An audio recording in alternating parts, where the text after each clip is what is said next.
Okay, double checking my mic. There we go. Hello, everybody.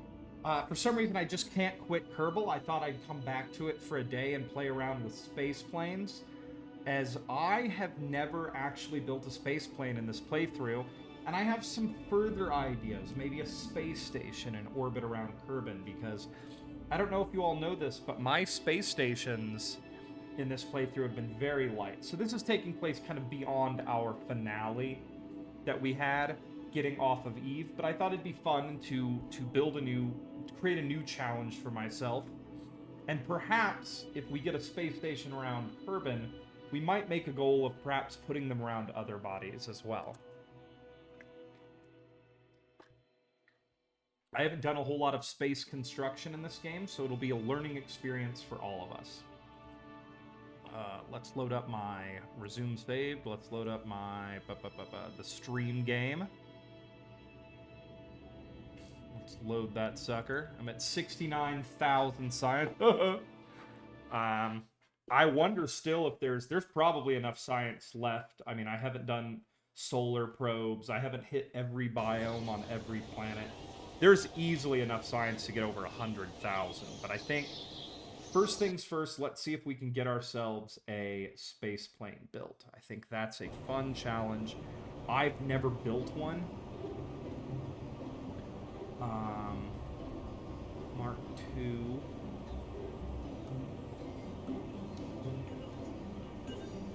Alright. So first we need a cockpit. Fun name. Funny name is funny. And all we're trying to do here is we want an orbital space plane that can take a payload into urban orbit, a small one perhaps, and then we shall bring that payload home.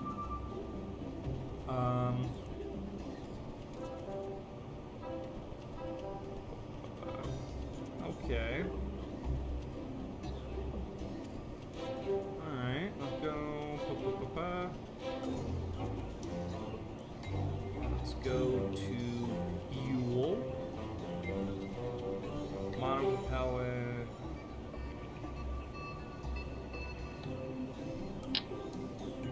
Okay, there we are. That's right, it's pretty smart. And we're gonna need a cargo bay of some considerable size. I'm actually wondering if this is going. Well, you know what? We're gonna build a small space plane first, and then we'll step up to larger and larger variants. So we'll build something that can fit within here, and then we'll build larger and larger variants as we go.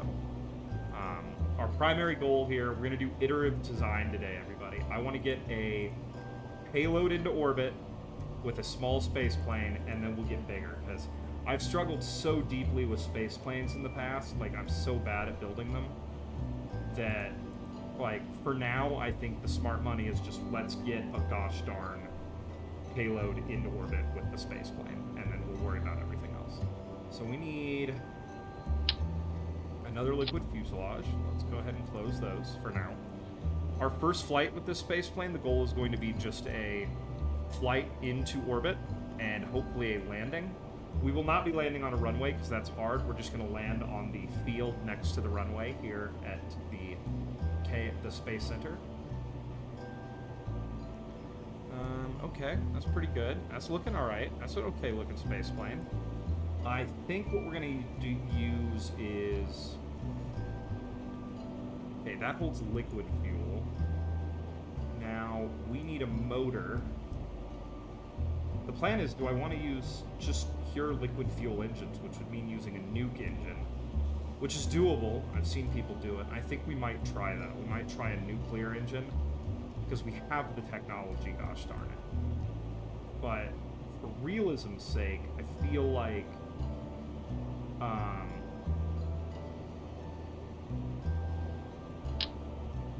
for realism's sake, I feel like we really don't want that. We want, what is it called? The Rapier engine.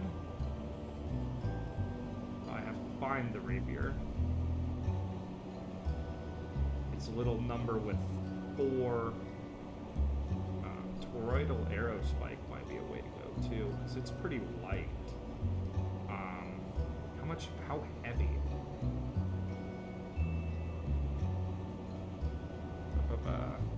How heavy is this? That's 3 tons.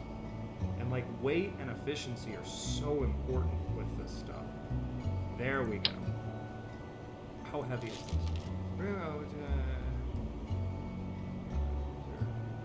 Designed to fill the gap. Stands word. Is there at best? Okay. 2 tons. Let's start with a rapier engine, and we might step up to a toroidal arrow spike. Alright, so what we'll do... I don't want my thing to be much longer than this, because I tried to build a space plane in the past, and it was so long that it kept breaking in half. I know, right? Super dumb. Super dumb. So let's go up here.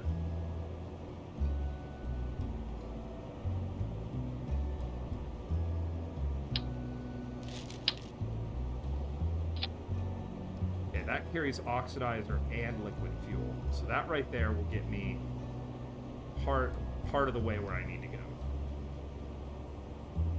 And then I want to do...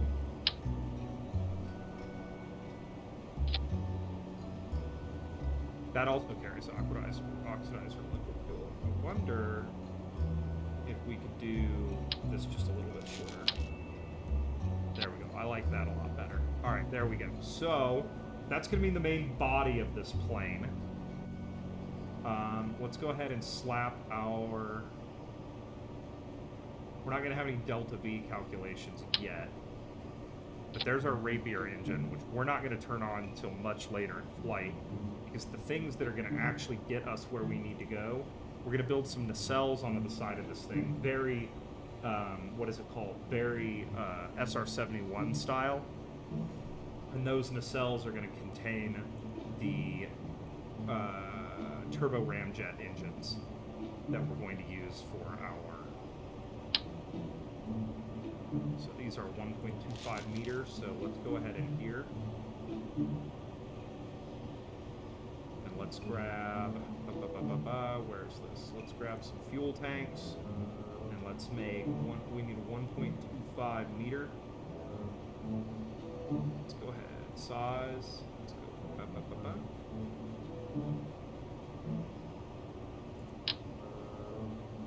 Yeah, there we go. Okay.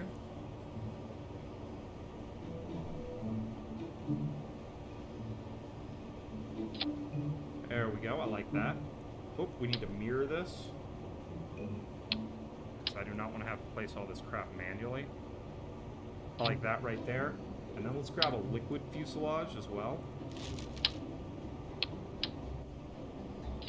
Okay, because we need more liquid fuel than we do oxidizer and everything else, because we are going to be... We're going to be flying this sucker...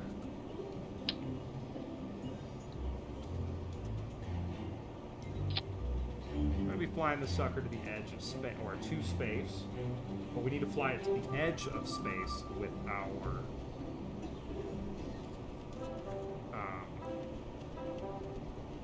So next thing I want to do is we need our engines.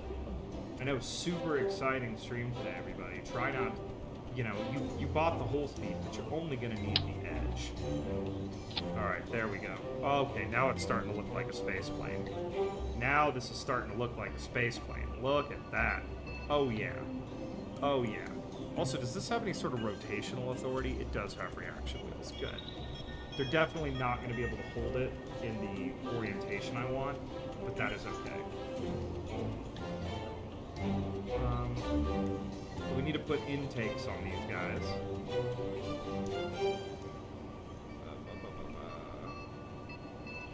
I forgot where intakes are. Engines. Aerodynamics. I think intakes are here. Yes. Fan shroud. Shock cone intake.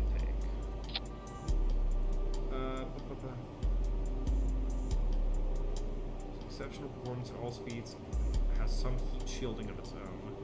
Also, I'd like to go ahead and make this guy just straight white. There we go. Beautiful. This is starting to look like a proper space plane. Look at that. That's a good looking girl right there. Okay.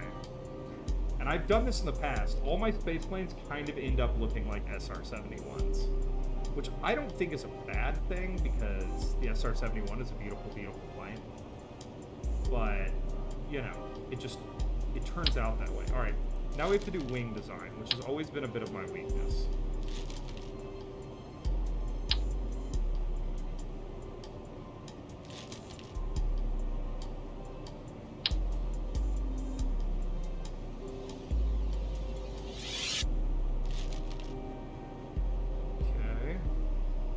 There we go. Delta wings. Nice and simple. Kind of bigger than I was hoping they'd be. There we go. That's a good wing. Let's go ahead and get my overlays up. Center of mass.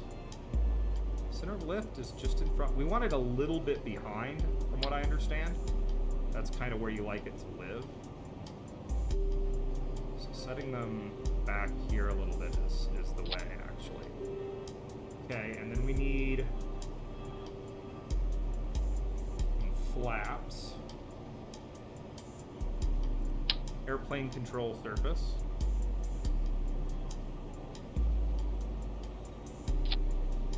And we want these to be...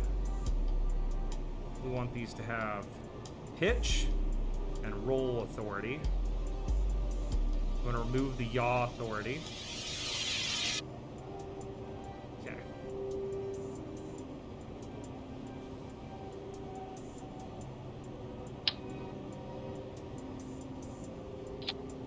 There we go. That moves the center of lift a little further forward. And then for our... Oh lord, those are huge tail fins. We do not need that. Okay, let's try something a little bit smaller.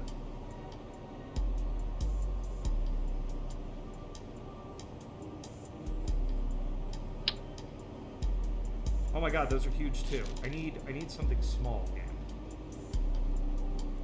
Tail fin. Oh yeah. Alright, I don't know why we're doing dual tail fins, but I'm gonna tell you we're doing them anyways, because dual tail fins are gonna look freaking awesome. Yes. Okay, it wins the beauty competition. All right, that is pretty plain. Like, I will take that.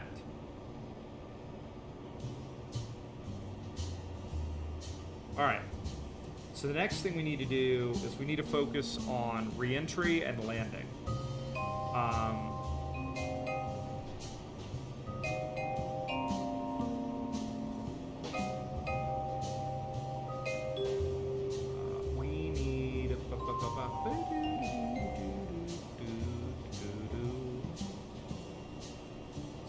Focus on landing, but more than that, where are the air brakes? I used to know where air brakes were. Air brakes.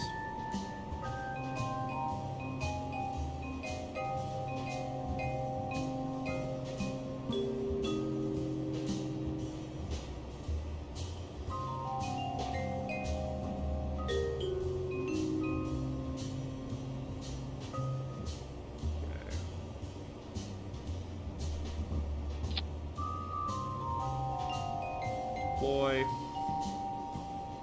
Okay. This is hopefully to help us. Actually, you know what we're gonna do? We're gonna put these out here.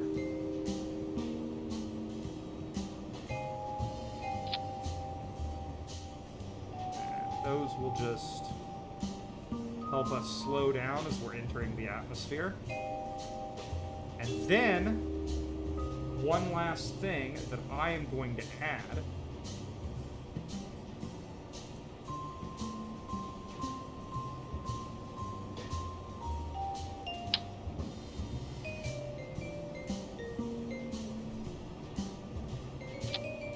Those right there are for once we land, we will deploy our chutes to help us slow down. All we need now is some landing gear. We'll get our staging set up too, because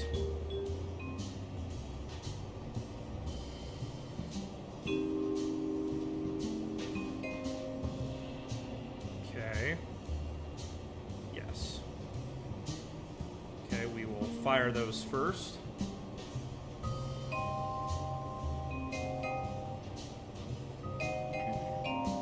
Once again, we want our center of lift to be...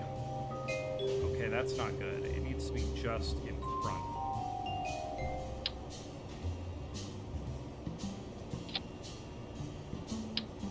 Or no, just behind our center of mass. So we're actually good. I'm just being crazy.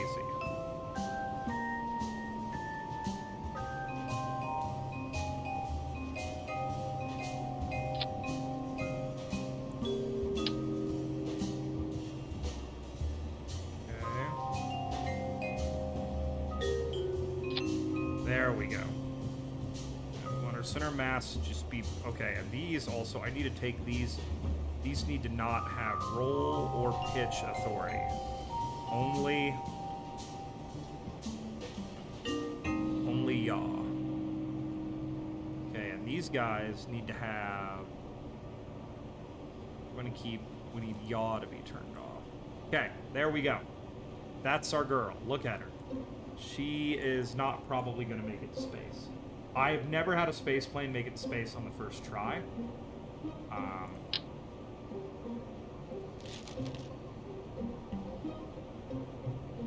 Small landing gear. I feel like small is really all we need. Medium landing gear, large landing gear. I feel like we need medium, maybe. So let's go ahead.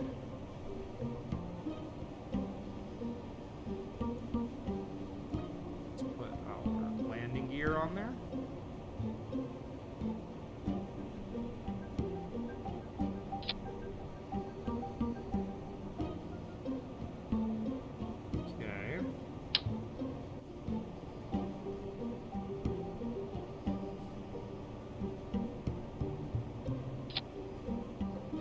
Alright, there we go. Actually, let's go ahead and we'll grab one. Let's grab one medium and throw it on there. Alright. There we go, everybody. Space plane. Space plane. You know, we can track the gear.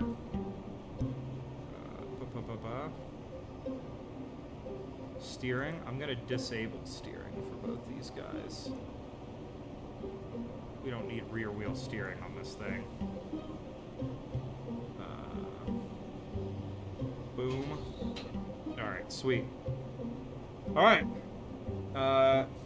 Space Plane 1. Okay.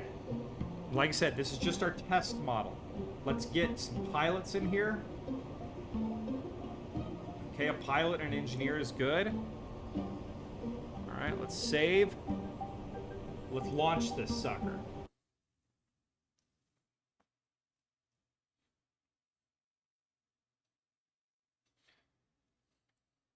Oh man, you know what'd be great? I kind of want to make a Dream Chaser too. If I get a space station built, I think a Dream Chaser that like launches vertically and lands would be very cool. But I am trying to go for kind of 100% usability. Alright, so let's go ahead and kick our brakes on right now. I actually want to undeploy those. All right. So first things first, let's go ahead and begin our startup procedure.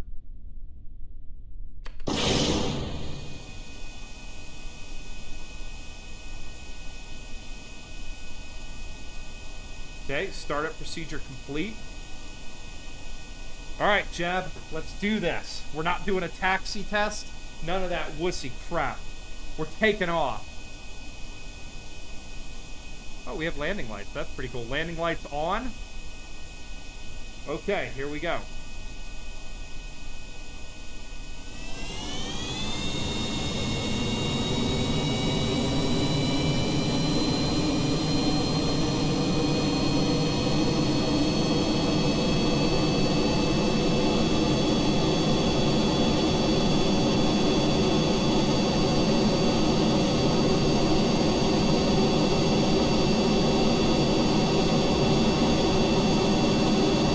Buddy, does she ever want to fly? Gear is coming lights are off.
Okay, she is not as stable as I'd hoped. Maybe really gentle on that climb.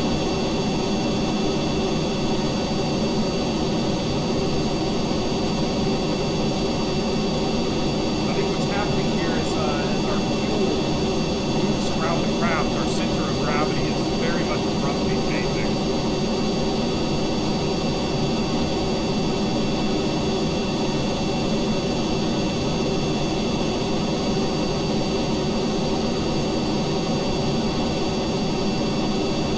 Higher though, these turbo ramjets are going to burn way more efficiently, and we're going to get way better performance out of this. We just need to hold tight as we get higher.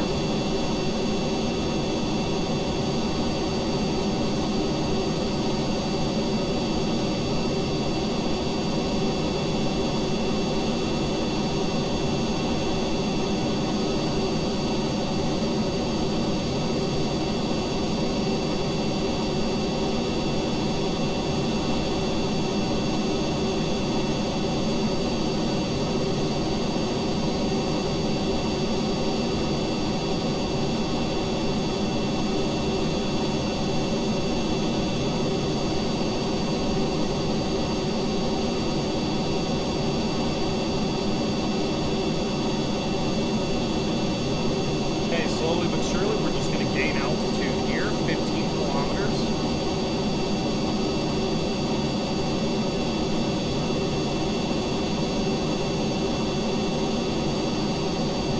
Starting to see heating on the plane, but that's okay, she's built for it.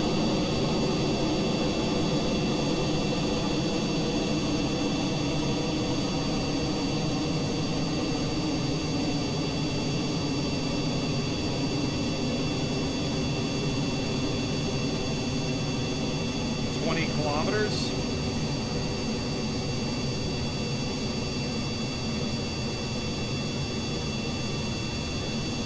Now what we're doing is we're just building speed.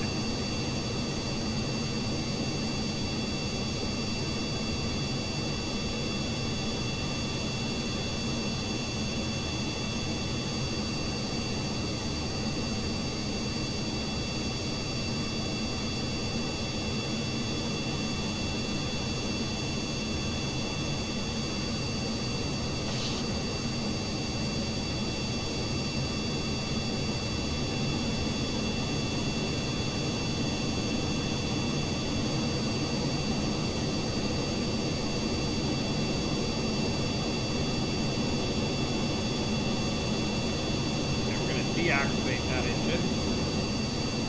We're gonna, whoop. Come on. Easy. We're gonna just start building speed. We're gonna do kind of a dark star, I guess, profile.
Okay, that didn't work so well.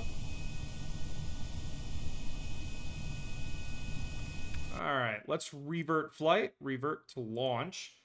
So yeah, that was a disaster. I'm having issues, I think, building speed. And this has always been my trouble with space planes, is you have to follow a very, like, precise orbital, like, thing. You have to build a lot of speed very low, and then you start ramping your angle of attack up and bust out through the atmosphere. So let's try this again.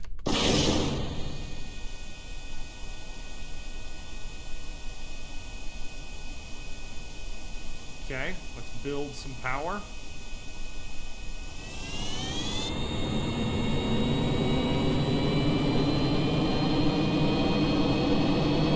Genuinely one of the more stable craft I've ever built that for takeoff. Like, this thing wants to fly.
Trying to level out. You can see our speed is still increasing. That's what we want.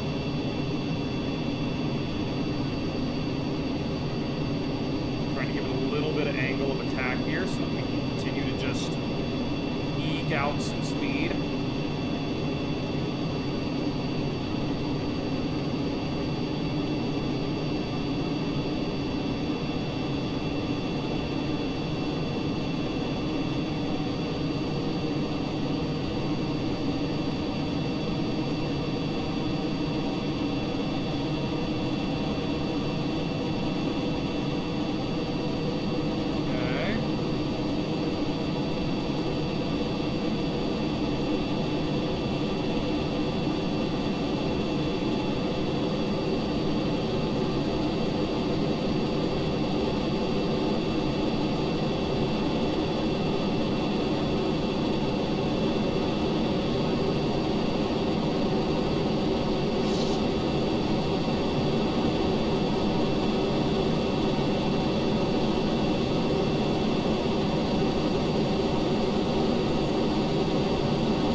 up. It is.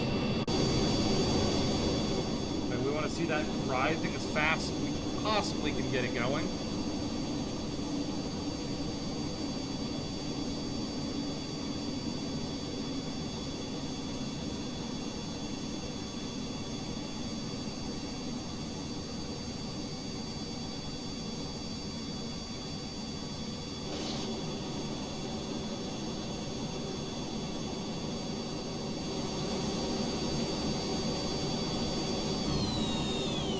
Okay, we flamed out on our air-breathing engines, but that's okay. Our liquid fuel and liquid oxygen-breathing engine is now running.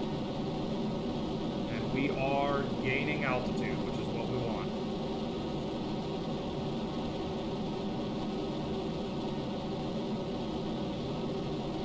We really want that Appalachia to be moving away from us as much as possible. And it is not. Okay, so our launch profile is a little bit wrong here. Let's revert flight. Revert to launch. We're getting there. Like there's what is it? There's some it's all about the launch profile. We have the fuel, we have the thrust. I just have to figure out the launch profile.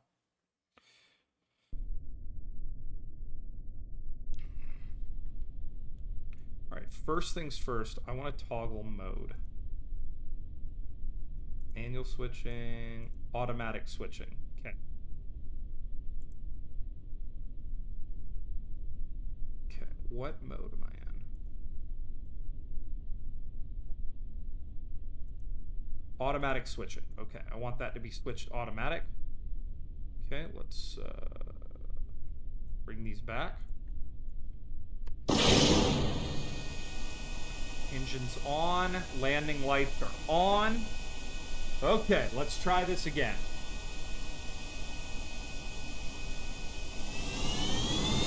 Afterburners are lit. Brakes are off. Here we go. Oh, look at the amount of thrust this guy produces.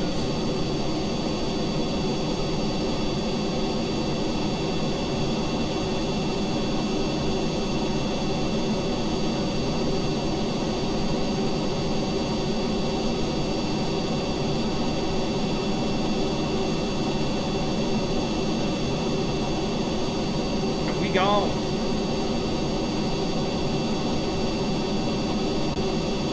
Alright, first things first, we're gonna climb for altitude.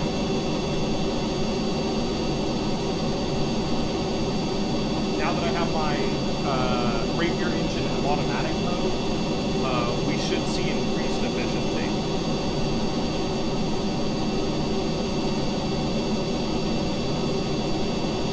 I have a good feeling. I think the third time might be the charm, everybody.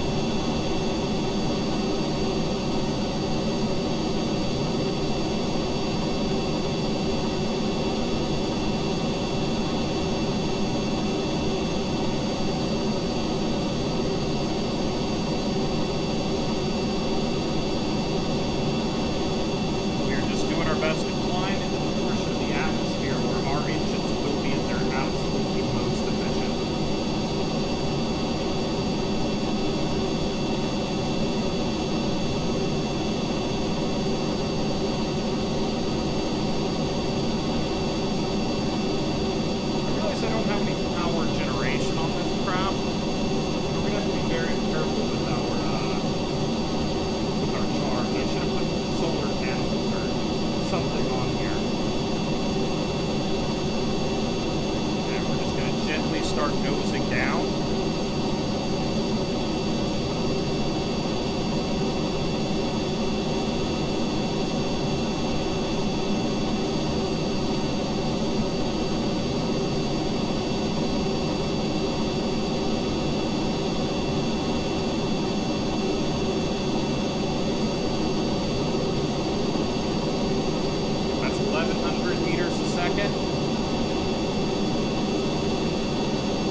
closed cycle. There we go. Now we're making power.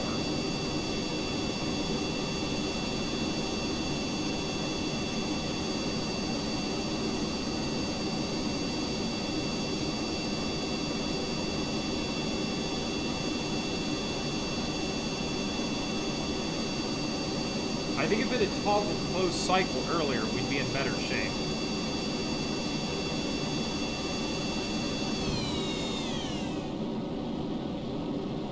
We got plenty of fuel. Let's see if we can do this. We're still climbing.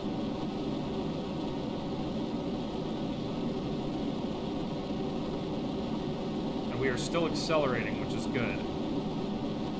Even though we are really kind of far close to our apoapsis. I don't know how we're going to do this.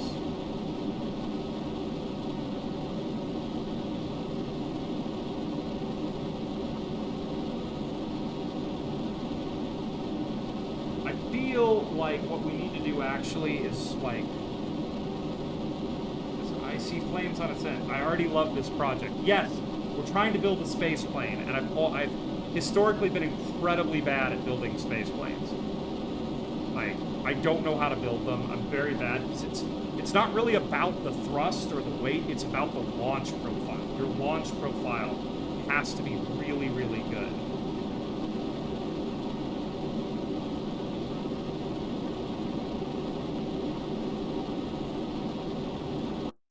All right, we're going to revert flight again, revert to launch, and we're going to try this one more time. Now, the plan... Well, this looks like a plane, and we're, like, almost in space. Not quite. We're about halfway. It's all about, like, you need to build your speed laterally and then kind of nose up at the very end before you switch to your non-air-breathing engines. There's a real art to it. No. Okay, there we go. Okay. Okay, we'll turn our air brakes off.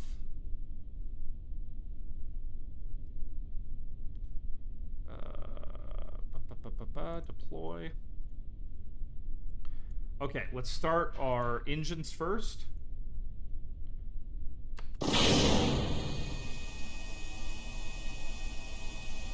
Okay, brakes are on, so let's throttle up.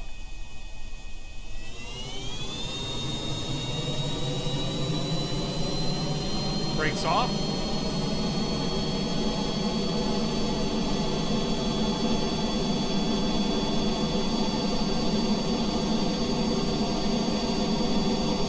Here we go. Chris, hold on tight. You're going to see my genius. Okay, give her a little bit of throttle and just pop off the ground here. There we go.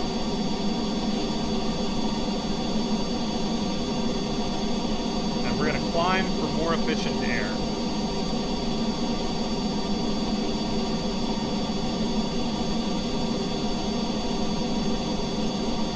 Okay, we're climbing for more efficient air.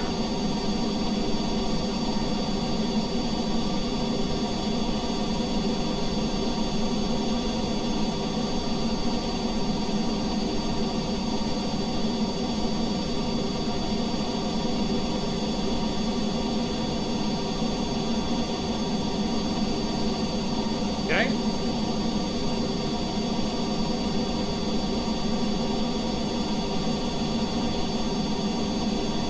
This is, you know, once I get these launch profiles down, it'll become like regular. My plan is I think I want to try to build a space station, and then I have some plans down the road for what I'm going to do with said space station.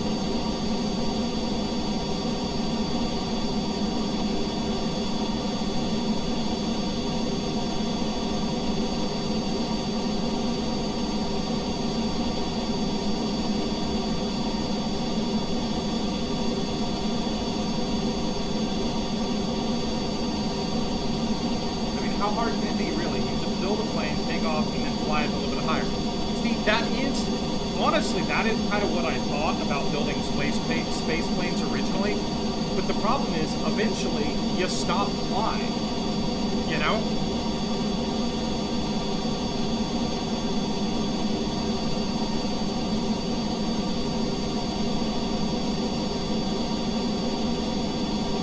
Alright. Now we're starting to pick up some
to try to aim upward and just get this thing on a trajectory that actually starts putting it into space.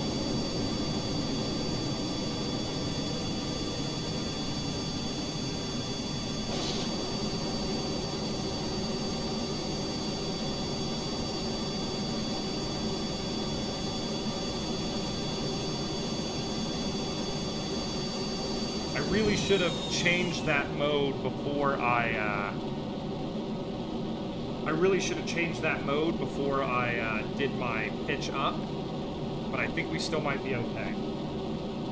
We are gaining, our apoapsis is gaining an altitude. It is getting closer to us, but it is gaining an altitude. So, yeah, we're starting, I know, right? We are starting to pick up some speed.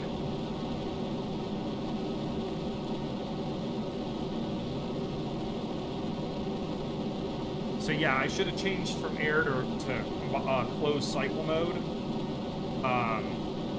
but I forgot. We'll see if we can do it anyways.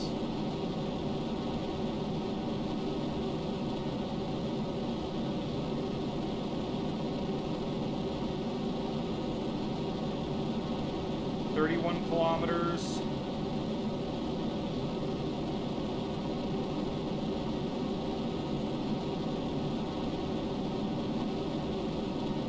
Come on. Hey, what's up, H? Come on. All right, I think I know what I did wrong. We're going to try this again. Eventually we're going to have to redesign this plane. But we're going to keep trying because I think this is an okay design. Like, I think there's possibility here. I have hope, everybody. I have hope. I think it's the pilot. I think what we have here is, hang on, revert to spaceplane hangar. I think what we have here is it's a piloting issue. It's not a, I think the craft is sound. I think what we have here is a piloting issue. Pop this open. I'll tell you what we're gonna do. We're gonna do some electricity.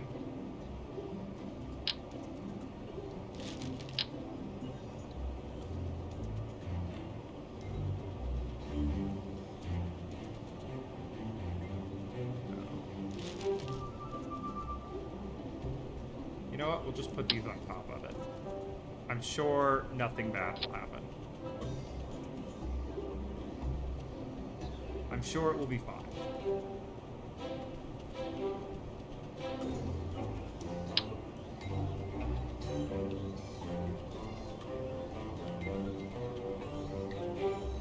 You know what we'll do here? We'll put one radiator inside. Okay, there we go. Let's close this up. I'm sure this will be fine.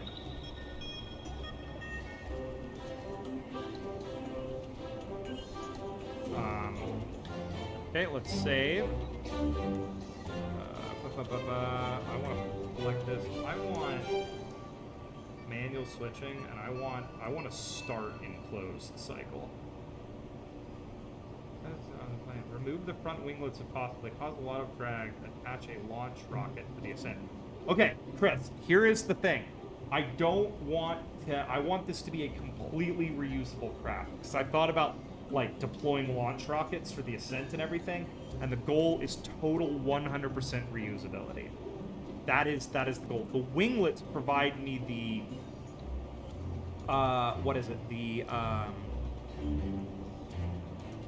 basically, they provide me the torque required to get the front end off the ground due to kind of some weirdness in the way that Kerbal Space Program's aerodynamic engine runs. Actually getting the front of planes to lift off can be a little bit difficult. They also provide me with the control authority I need as the... One of the biggest problems you have is the center of gravity in this thing switches... hang on. Center of thrust off.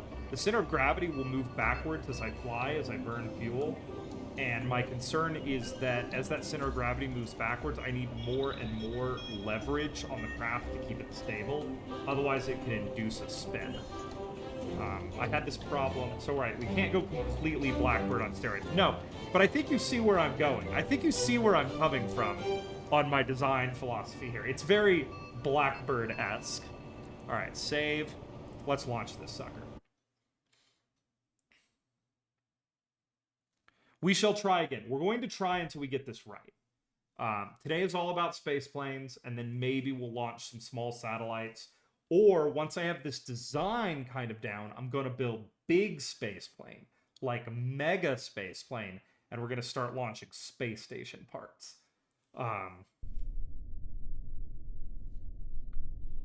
Okay. Let's go ahead and let's get our SAS on. Let's turn our brakes on, air brakes off. Okay. Let's get our landing lights on. And we're going to go ahead and start up our engines. Let's double check and make sure this is set to closed cycle.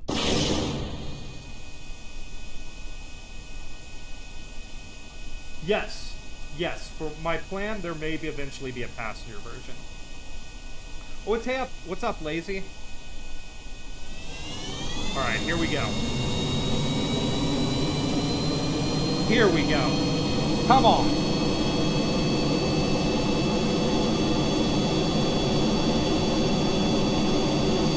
Speed and power.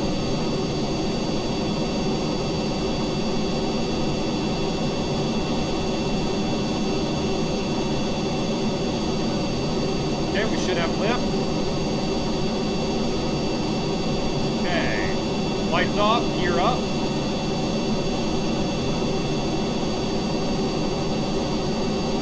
Here we go.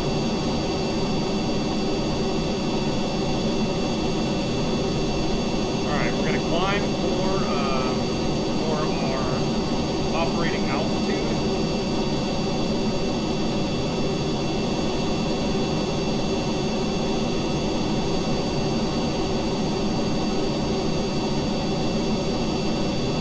Why you're not pitching an initial ascent to get the inertia going? So, like, space planes are all about your profile because they have, once your angle of attack gets really high, you actually fly out of the air required to build up speed faster than you build your speed. What is our mission? Space plane. That is our mission right now. Space plane. Everything else is secondary to space plane. And I'm very bad at building space planes, so heads up. Here we go.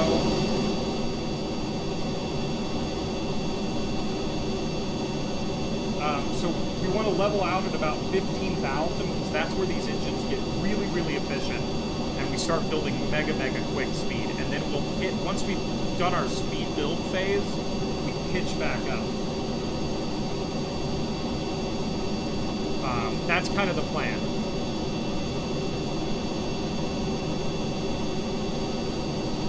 You'll notice in the bottom corner, I don't know if you guys have resolution enough, but it shows about 6 kilometers a second of delta V. Once I level out and begin building speed, this will go up to 10 or 14 kilometers a second of delta V because of how efficient these engines are at speed. All right, now we begin to level out.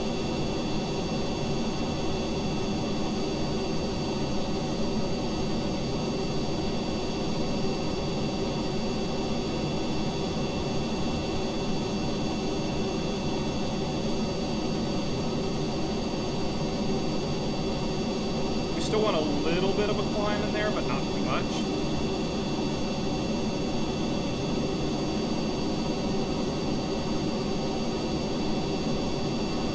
Okay, here we go, everybody.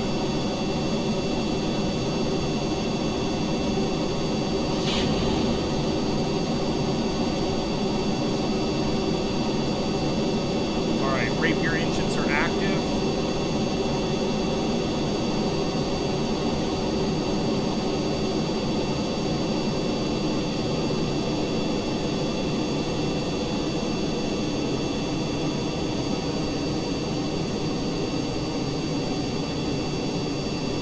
Oh yeah, plasma's not only for re-entry.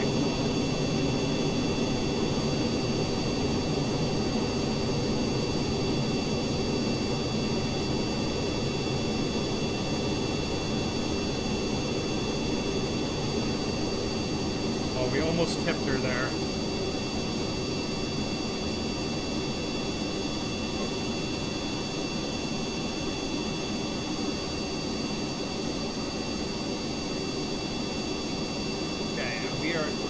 thrust on these guys begin to drop pretty quickly.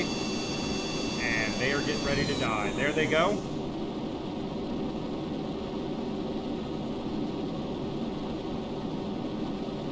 Okay. We are still climbing.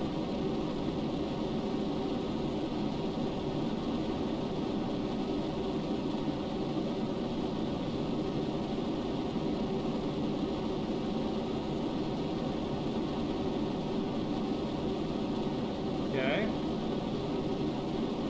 I know, sorry, the game makes air breathing engines super loud.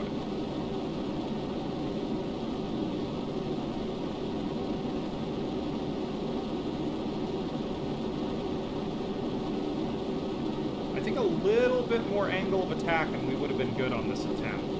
Because we certainly have the speed.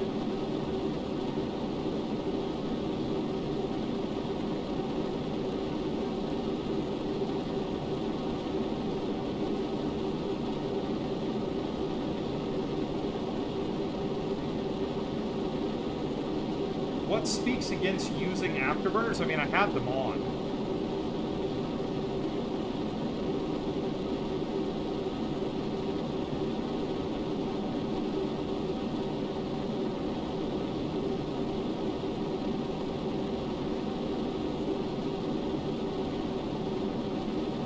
I'm gonna see if we can just... We're gonna run out of oxidizer here in a second.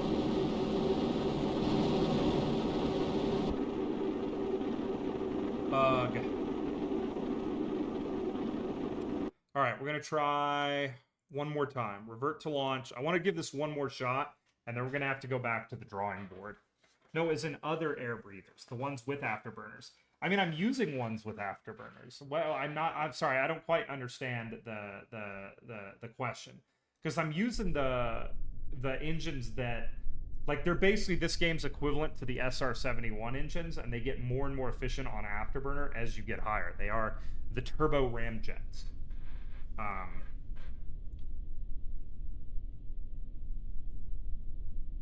Yeah, these are... In the past, when I've made this work on other playthroughs, these are the engines I've used. I know some people like to use the nuclear engine, but your flight profile has to be just perfect for that, because it's like... Okay, SAS on. I'm actually going to go to open cycle,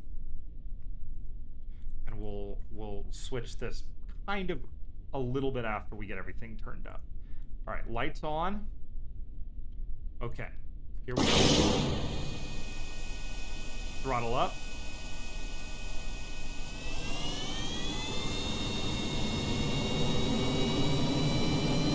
Brakes off.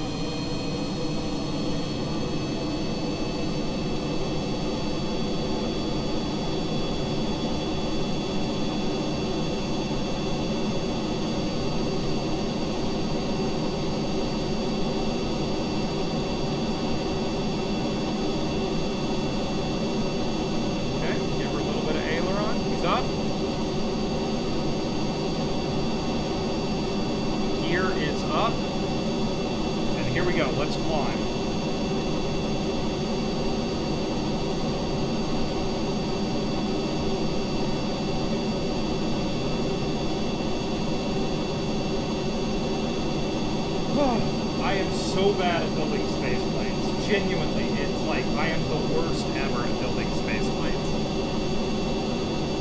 But I gotta figure this out. Like it's vexed me the whole time I've been.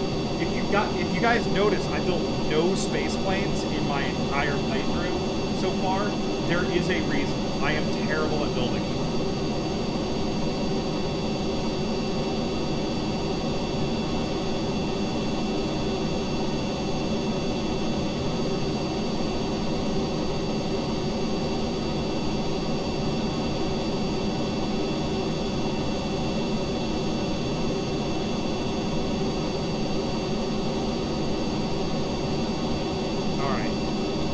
Looking good.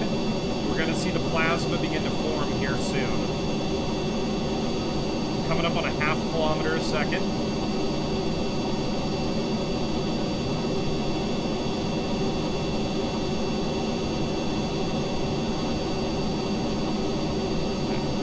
my plan is, yeah,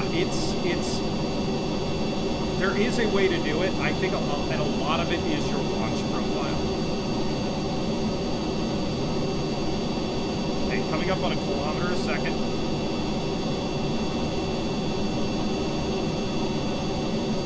There's the plasma.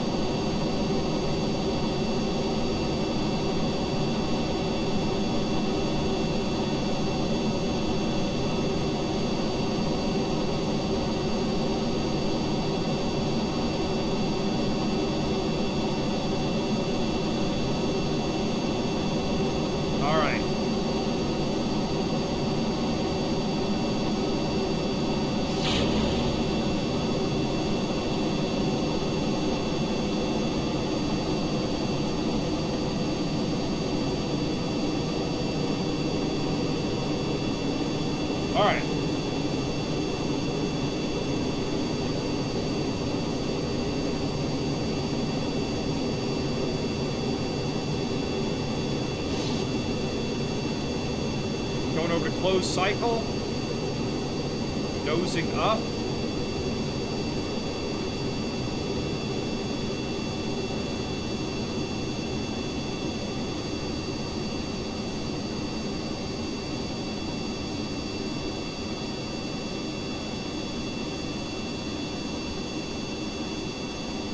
Okay, waiting for the engines to cut.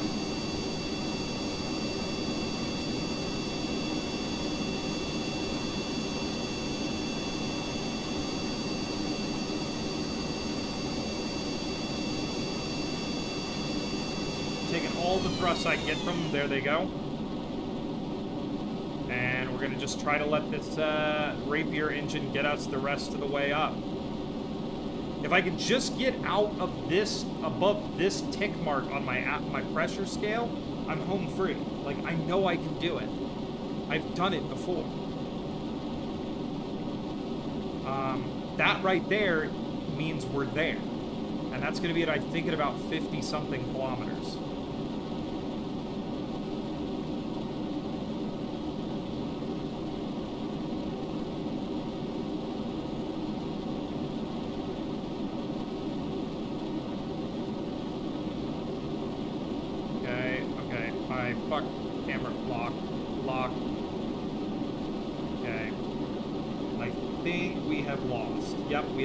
Alright. Reverting flight, reverting to spaceplane hangar. We're going to have to make some changes. I feel like I need more thrust at the end of the flight. Because I can get up to 1 kilometer a second. But I need more oomph from this back end. So, I'm not sure where you go from here. I'm not sure what my plan is to do that, actually. Because if I add more thrust, I'm going to need more oxidizer.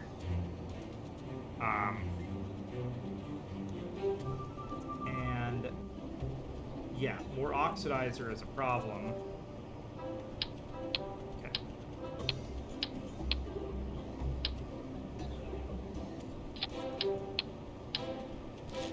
Where is fuel tank? Rocket fuselage. Alright, let's do that. See, this is the thing. They end up super long. And they, you know...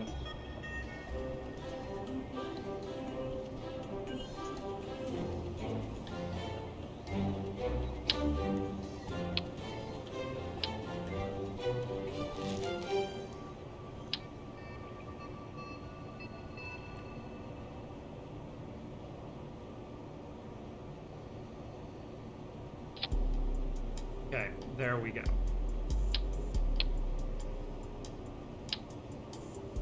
There we go. This has to work, right? Oh, it's angry. Let me put these back on here. I've done the thing.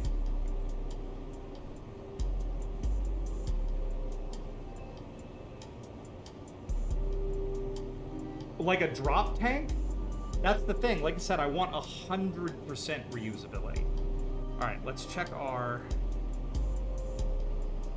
All right, we're still pretty good on lift and thrust. So we should be okay there. And we're gonna set this the same way. Oh, I need to reattach my parachutes. So I had a set of parachutes.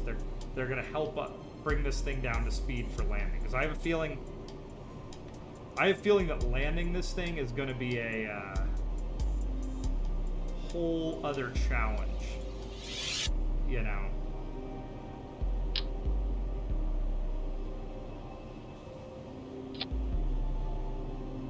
Okay, there are my parachutes. And then make it aerodynamic. That's kind of what I'm doing. Aerodynamics is not my top priority here. Power is.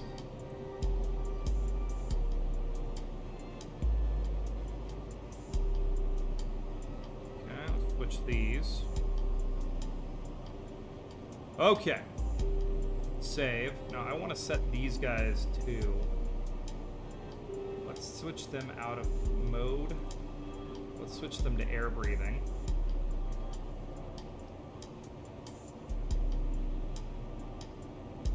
Well, okay, now I'm gonna have to do an action group, which is I've never done before.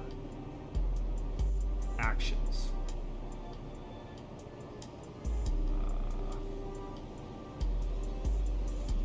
Okay, I'm gonna have to figure out...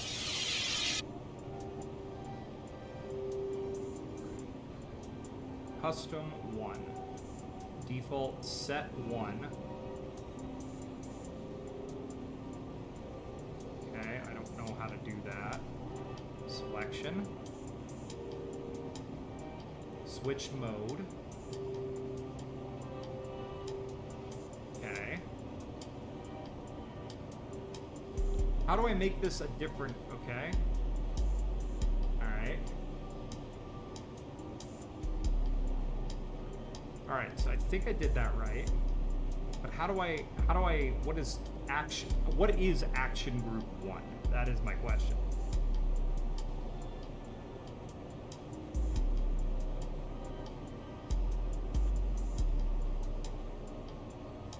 Okay.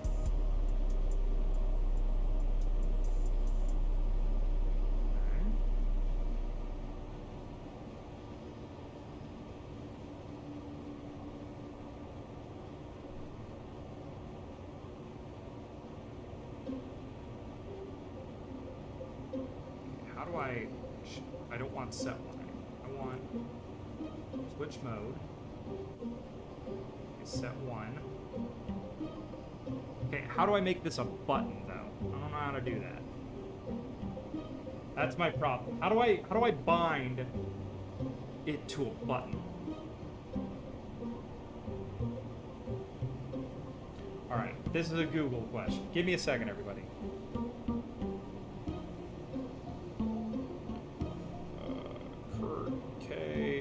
KSP binding and action.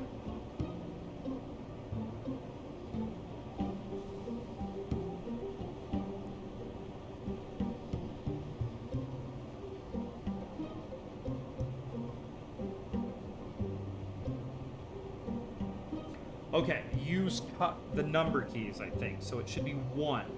We'll test this. Okay, so that's good. Okay. All right, let's save, launch.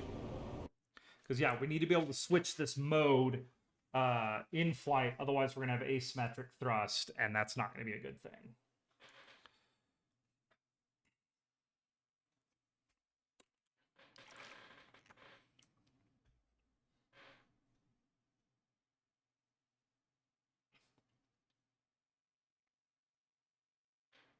Okay, it's loading. Let's see if this works. Okay, first things first, I just want to look at these. Okay, that did not work.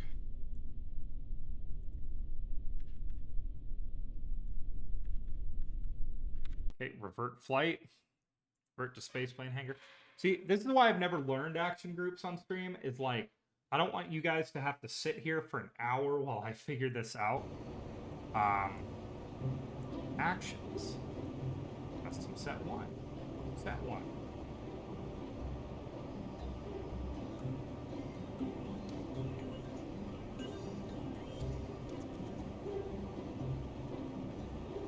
Okay.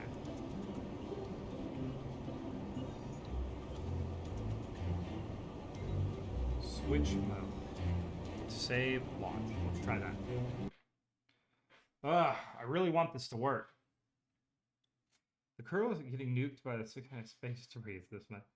Yeah, it's well, that's the thing. The people of Kurbanistan are happy at their achievement of visiting every planet in the solar system. But for the concept of stations or colonization, they don't really want to spend as much money again. So the people of Kurbanistan have decided that it's better to use reusable craft.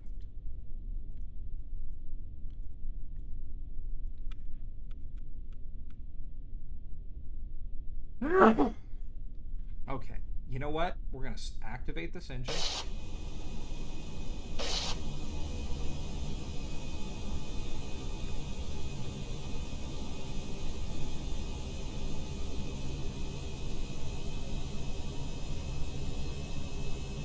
Okay. I am still doing something wrong. Revert to Spaceplane Hangar. I cannot figure out action groups. I have been meaning to do this because action groups are super helpful. Like, you don't need... Plus, this is KSP. It ain't especially good play if you ain't the one playing. I feel that KSP, you're right, is not... I was going to try to say something there, but it's not perfect. Alright. Okay.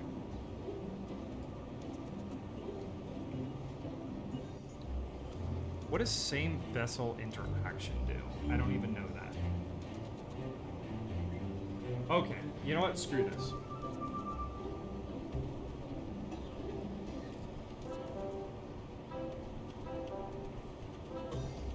Action groups, how to use them. I'm just going to read this real quick. Give me a second, everybody.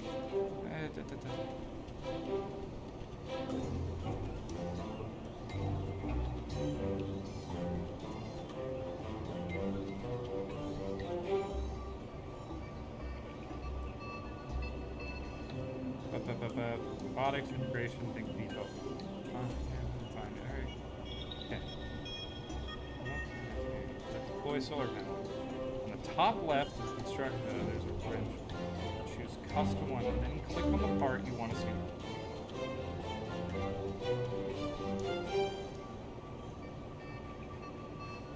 Okay. So we're going to go here. Okay.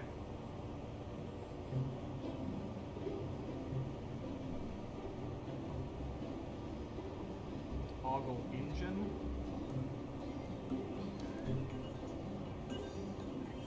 Okay.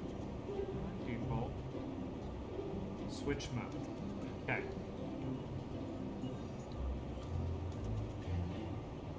Okay.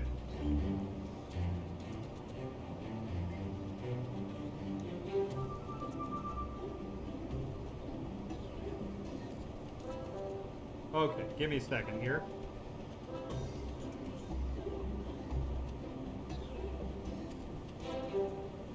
So this should work. I should be doing this right.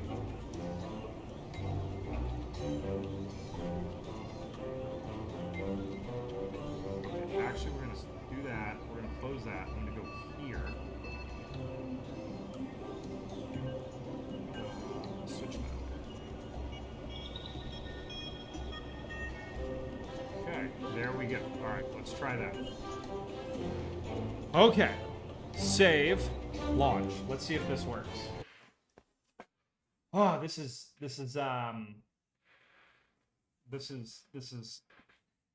I think, I need to know how to do this anyway, so thank you for waiting, everybody.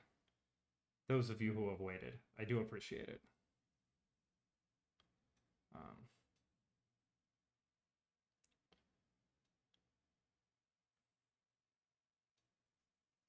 Also, I think auto strutting this thing is probably going to be a good idea because it's a wiggly boy already.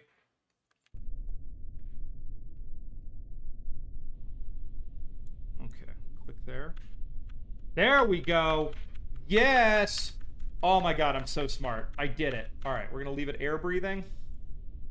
Select that sucker. All right, here we go, everybody. SAS on. Landing lights on. Air brakes off. Actually, we don't really need those off. They'll just lower when we turn the brakes off. All right, here we go, everybody.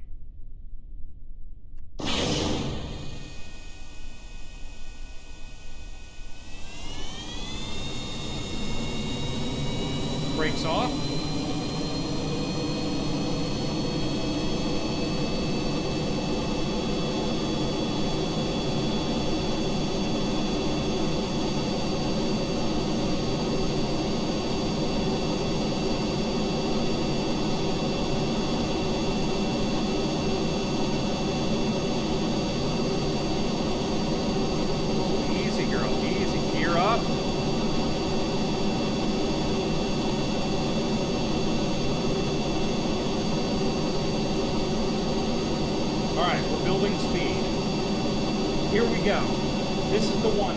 This is the one. I've got a good feeling. Let's make sure our mode is set to air breathing.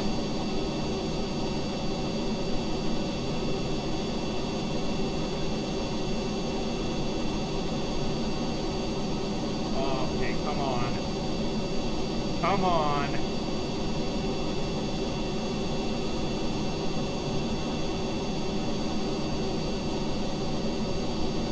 Well, I'm go play with my friends. Have a fun trip. Oh, thanks, Lazy, and thank you so much for stopping by. You have a great time with your friends, and have a good weekend, too.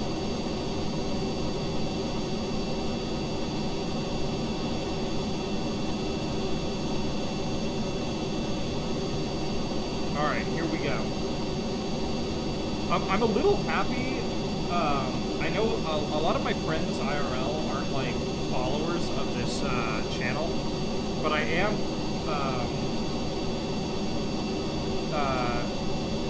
pretty, like, I had the warm fuzzies last night. I was hanging out with a group of friends in VR, and, I was like, oh yeah, like, I have to go to bed pretty soon, because I'll have to stream tomorrow. And someone's like, oh, you stream? And one of my friends was like, wait, you don't watch the Underemployment stream? And they said a bunch of very nice things about my stream, and it made me feel really good. Just an anecdote on my life, you know, for all of you. My life. Alright, come on.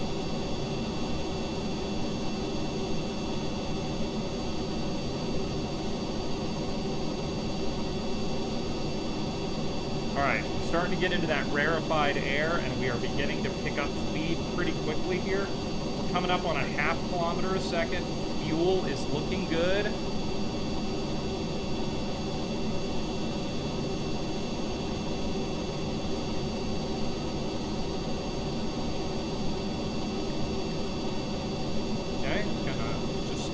Quite leveling us out, but I'm just letting the plane, you know, fly almost level. We're still climbing a little bit, and I am just letting this plane build up a ton of speed. Waiting for activation of our next set of engines.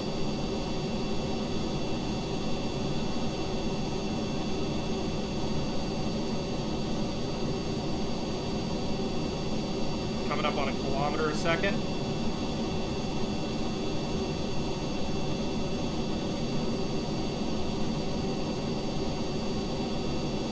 Okay.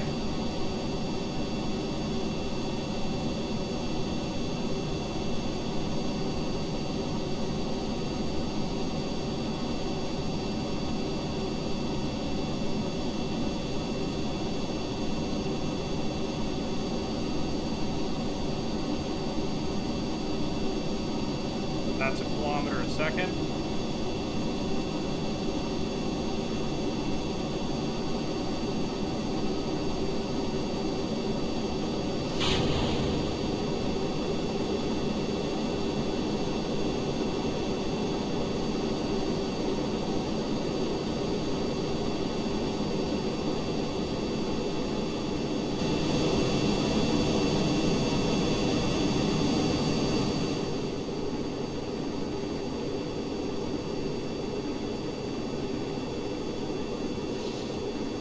Okay, there goes air breathing mode. We're on closed cycle now.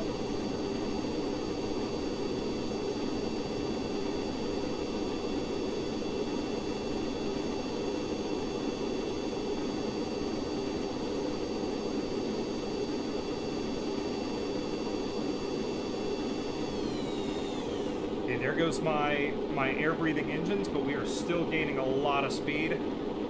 We're starting to see heat bars, which I don't think is actually a bad thing.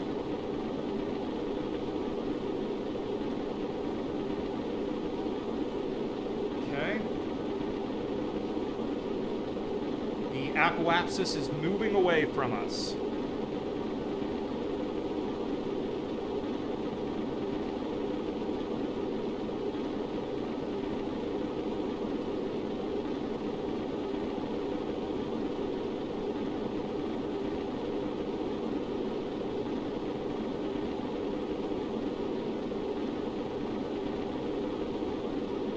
Okay, we just went orbital. Okay, I'm bringing the throttle way down.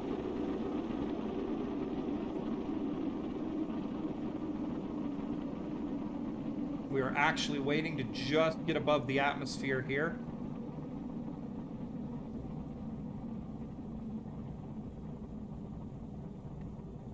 Come on, girl. Come on. I'm waiting for that music to start.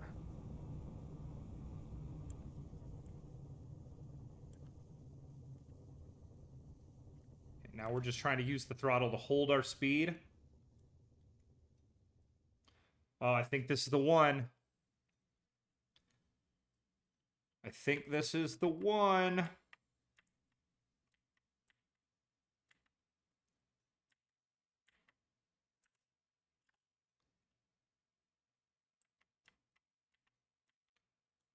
Okay.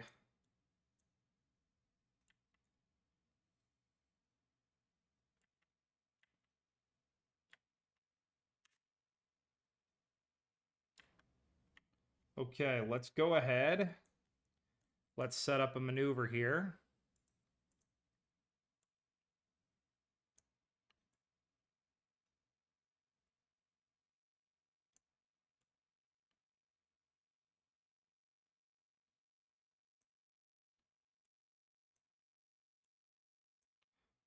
Okay, let's go ahead and get her moved into position. Still not at space yet, but we're in our coast phase. We are heading there. Okay. Oh, I'm so happy. This actually worked. Okay. Oh, the silence is wonderful. It means we did it. It means we did it. Bill and Jebediah Kerman. There we go, folks. All right, we are holding. Our node is in 2 minutes because we're extremely low angle right now. Burn time will be 11 seconds. We have more than enough fuel, hopefully, to do this. Let's go ahead and get our solar panels extended. Pop open our... and extend our singular radiator, which will keep this craft cool. Which is radiating off a horrific amount of heat right now. There's probably a lot of heat in this craft. As of present, you can still see the engines themselves glowing red from their thrust. Alright. We're just going to hold tight here. Let's go ahead and time accelerate up to orbit, and then once we get into orbit, I'm going to run to the restroom.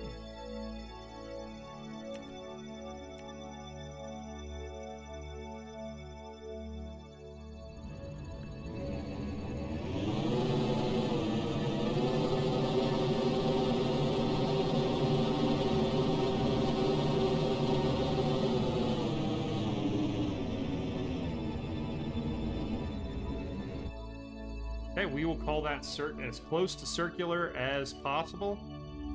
And ladies and gentlemen, we have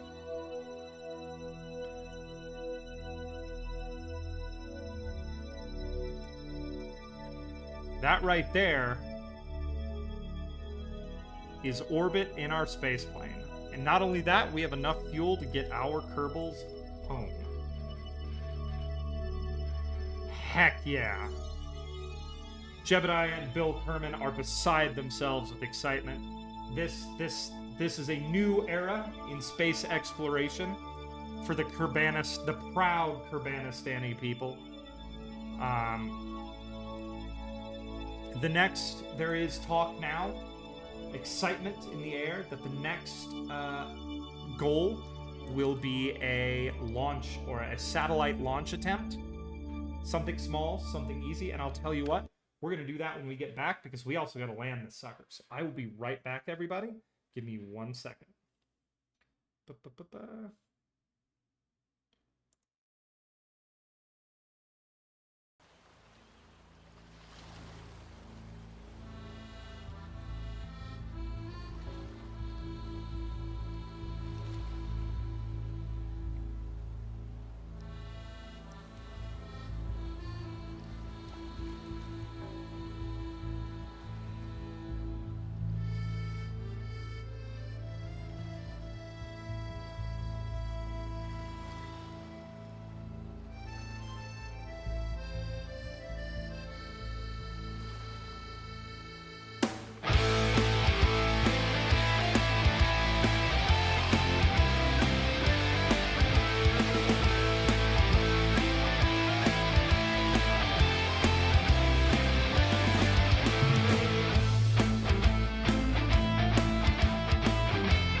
And we're back.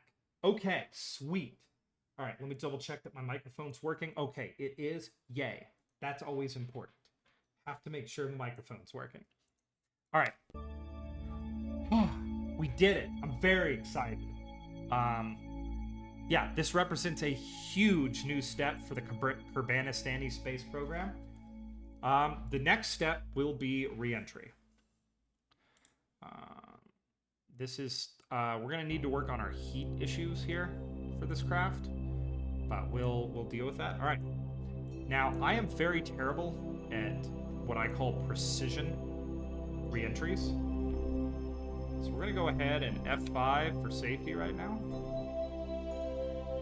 Now we have a little bit of fuel left, so add maneuver. Back here. Yeah. Okay. We'll add a maneuver right about there.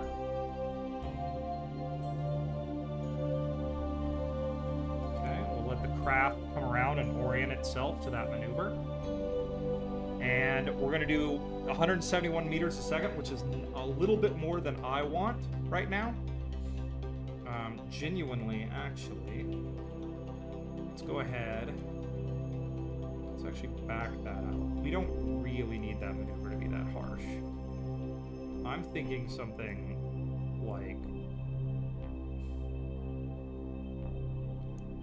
I'm literally thinking like, we don't need it to be nearly this harsh because we don't need to go that deep into the atmosphere to slow down. Like, we can do the maneuver all the way back here. And I I think that will set us on a re-entry trajectory to try to get home. Okay.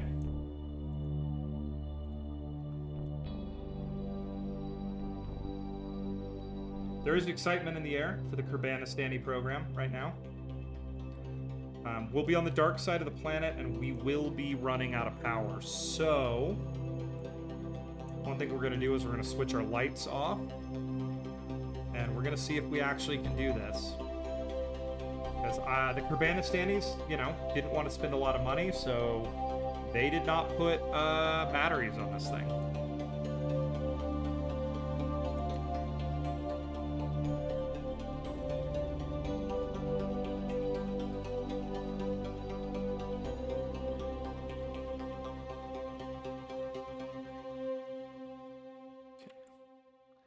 Coming around to this side of the planet. 3, 2, 1. I actually have no idea how this this re-entry is going to go. I'm not really sure what the re-entry, like, safety profile of this vehicle is, but we're going to try anyways. Okay.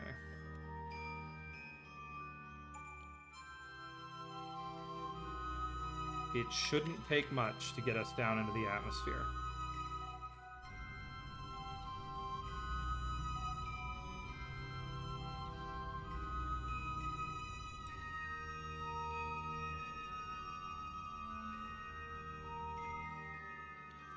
All right.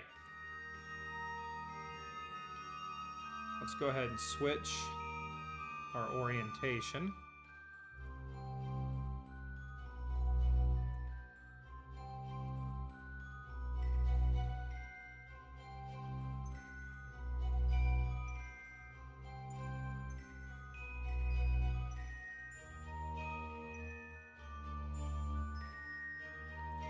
Okay. Now we need to be real careful here. Okay, we're going to set this, our nose up at about 20 degrees. And we're going to prep for re-entry.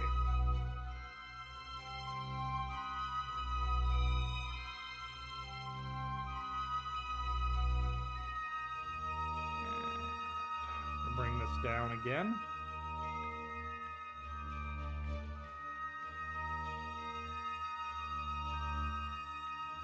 I'm going to tell you what else I'm going to do.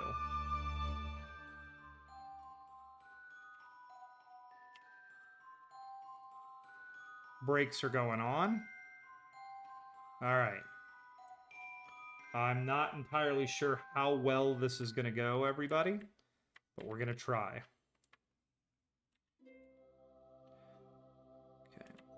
I've noticed that pretty much everything you do with Spaceplanes is done extremely shallowly. You know, everything is shallow. Like shallow angles for space, shallow angles for re-entry, shallow. Oh, crap. We should close these.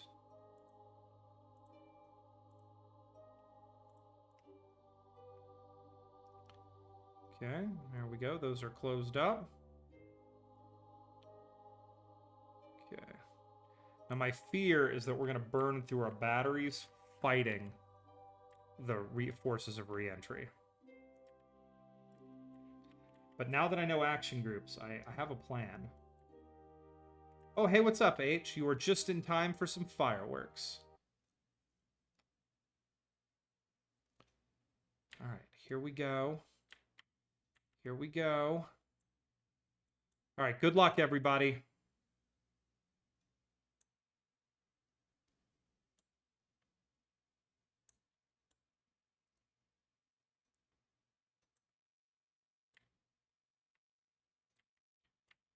We're not going to see much in the way of excitement quite yet.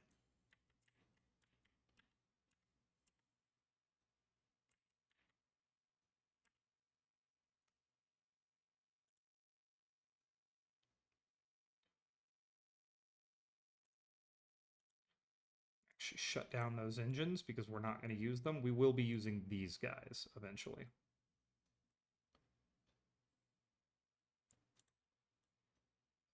These guys are off. They are not needed. But we will probably end up firing up our air breathing engines to get back to the KSC, or at least close to it.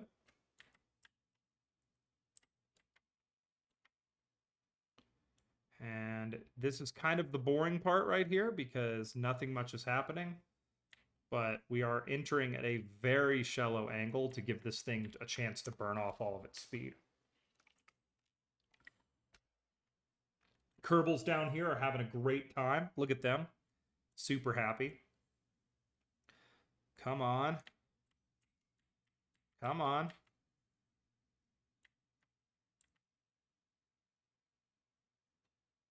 Any second now. My periapsis is fallen. We are encountering some atmospheric drag. We are going home.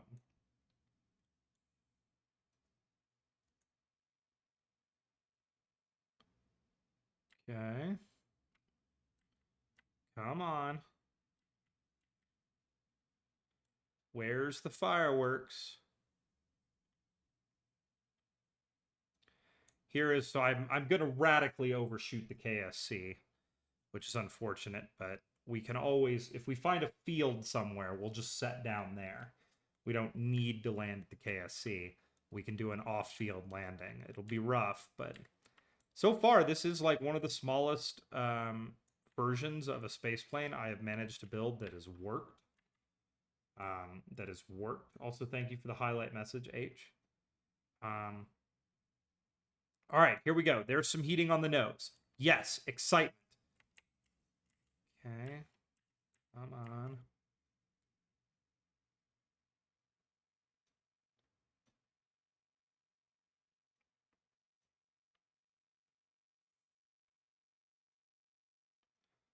Okay, a little bit of heating. Not too bad.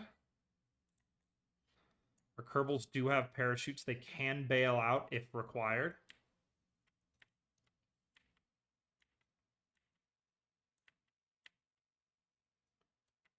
Okay.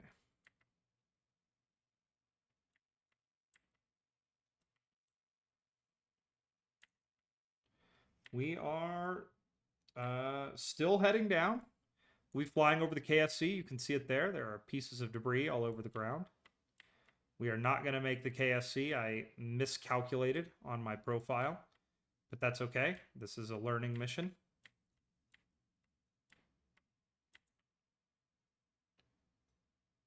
And we're probably skimming the upper atmosphere right now. That's the reason it's taking so long to fall. There we go. Okay, the computer has acknowledged we're coming home.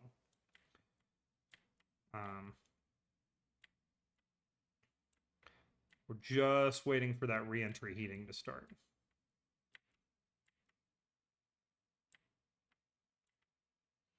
Any second now. Once again, a little bit of heating on the front of the craft, but not too bad.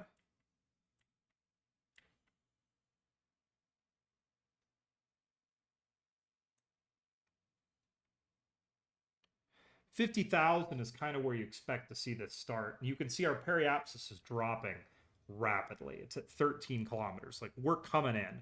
Here we go. Now we're starting to see some heating. Okay.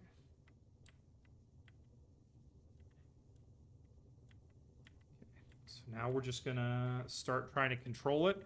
I'm going to keep the nose up at about 10 degrees unless things get a little wacky, and then we may increase our angle of attack. We'll see if this works. And we are beginning to burn off speed. Turning our speed into heat. Our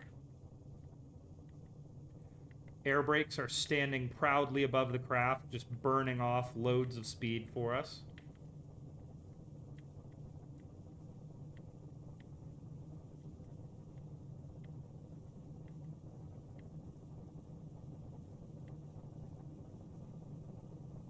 It's all about being gentle with these space planes. They are remarkably fragile, especially if you have an auto-strutted one like I really should have. They are spectacularly fragile beasts. Periapsis currently at -38.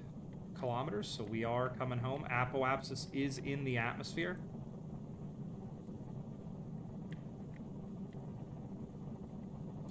And we are just letting the energy burn off, currently going to about 2.2 kilometers a second.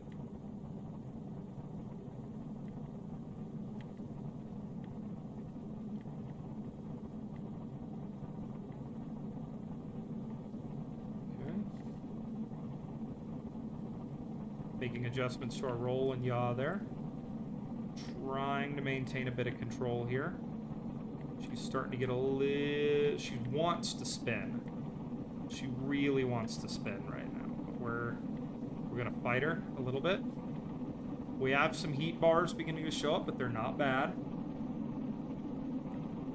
And what we're doing right here is we are just using our aerodynamics to skim along the top of the atmosphere and just burn off as much speed as we can before we get deep. We're just really trying to control this glide slope.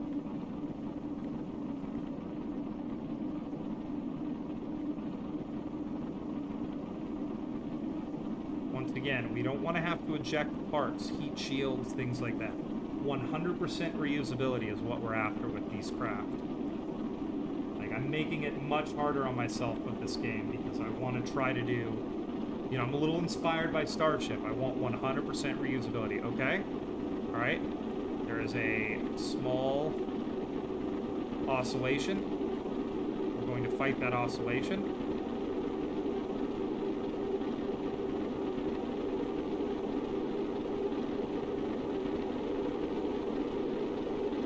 Starting to get a bit hot. I'm going to go ahead and let the angle of attack naturally increase.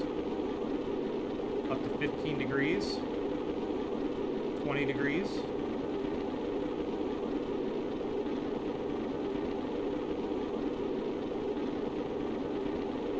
We're about to run out of electricity. We are losing control.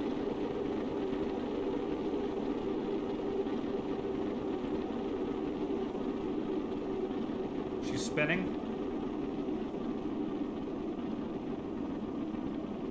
Trying to spin. She really wants to spin. She is going to spin. Nope, she's holding.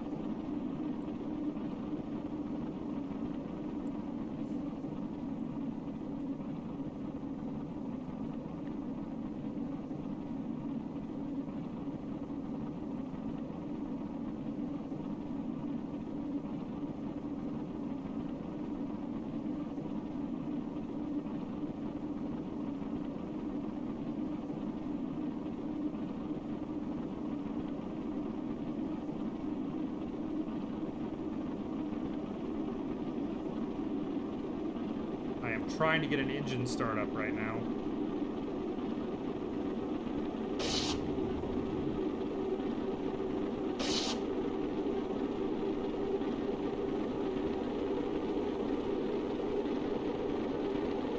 Nope, that ain't gonna work. Okay.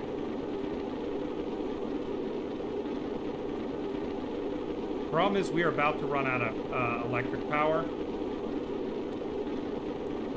And when we do, we're going to be in a lot of trouble.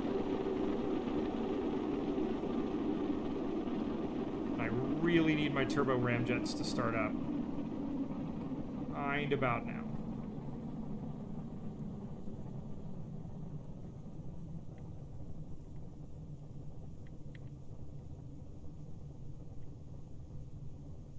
Okay. I'm waiting for my ramjets to start back up. We're kind of gliding without control authority or power. I have a little bit of power left, but I'm just letting it kind of cook. We're going to turn our brakes on again. And nose way down to try to get some control back.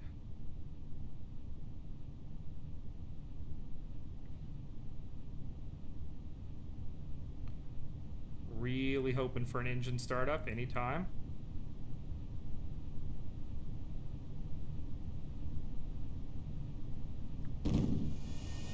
There we go.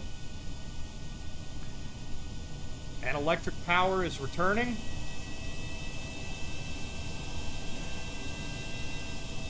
We're gonna leave these on idle. That's all we really truly need is idle power for them right now. What is my fuel flow? Perfect. Okay. Let's kick our brakes off.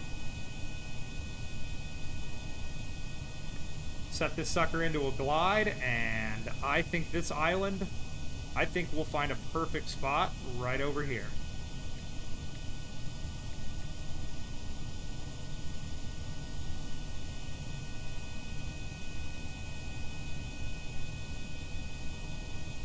Okay, we'll just do a high G or a high bank turn there. Come on, girl, come around. And we're going to set up for an off-field landing. Bush landing a space plane was not what I had on my bingo card today, everybody. But that's okay.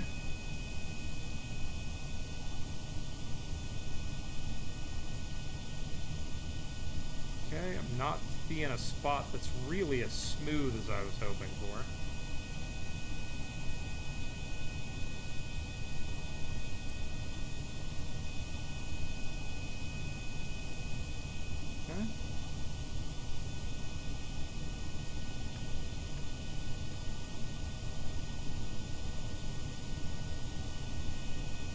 Kick those air brakes back on.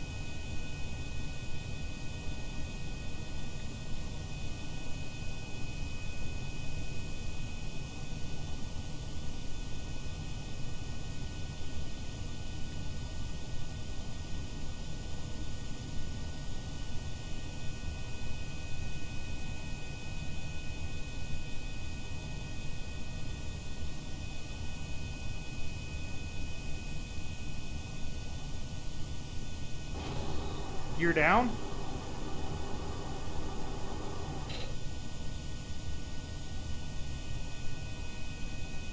Jeb knows the people of Kurbanistan are with him right now. Thousands are watching at home. Chase planes are in the air as he begins to line up for an off-field landing in a gosh darn space plane.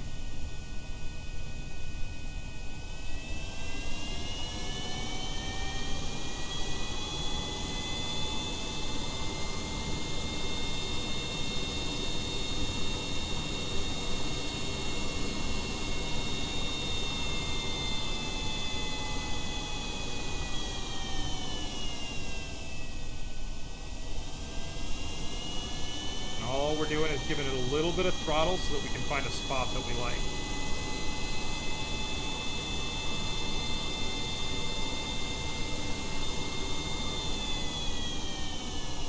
Okay, switching over to radar altimeter.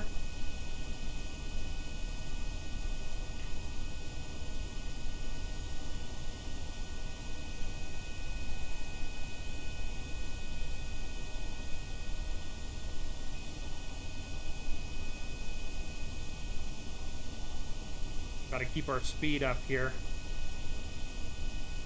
The glide angle on this thing is, as you can imagine, not spectacular.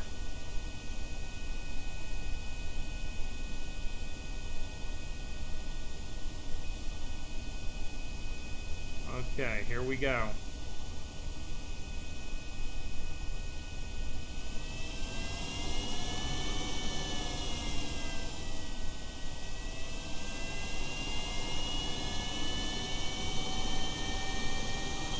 Throttling up to prevent stall.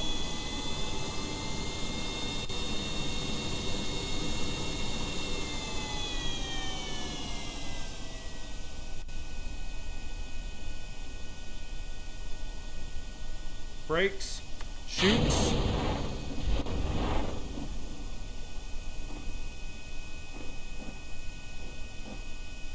Heck yeah!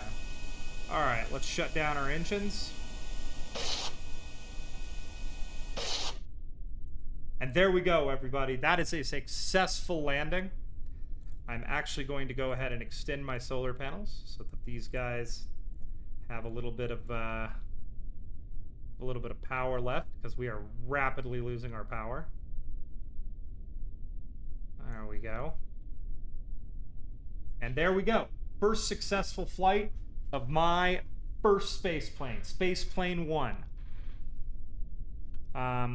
We are going to recover vessel, and now we're going to launch a satellite with it. We're going to be very iterative in our design here. We need, what did we learn? We need to carry more power. We need to carry more ability to get rid of heat. Heat is a major issue. And we need to carry I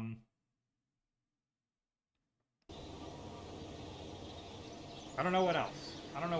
We'll figure out what else we need. But right now, we're gonna launch, I think, maybe one of the simplest satellites we've launched. Let's go back to our spaceplane hangar and see if we can get this sucker set for an actual satellite launch. Something very small, very simple. Possibly just a short-range comm satellite for spaceplane ops in low orbit. Or maybe a, possibly, if we want to be really brave, I think maybe a MUN satellite. Okay. Let's go ahead and open this. Move this. Alright, let's go to our electrics, and first, what do we have here that we can put in?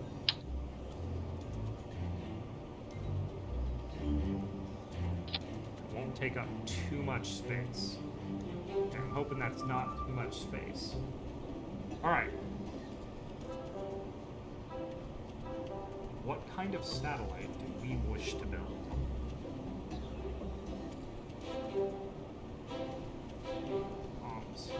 What actually fits in here? That's the thing. I don't think there's a whole lot of stuff we have that fits in here.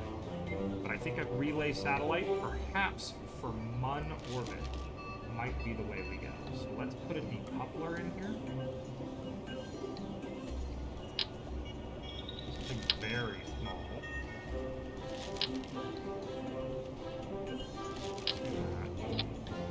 Then we need a very efficient, very small engine.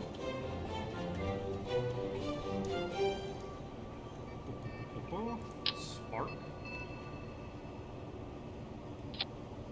Okay, there we go. Let's add some fuel. We'll need a ton of fuel.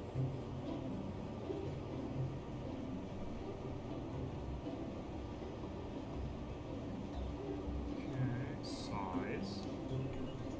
We're looking for the littlest one.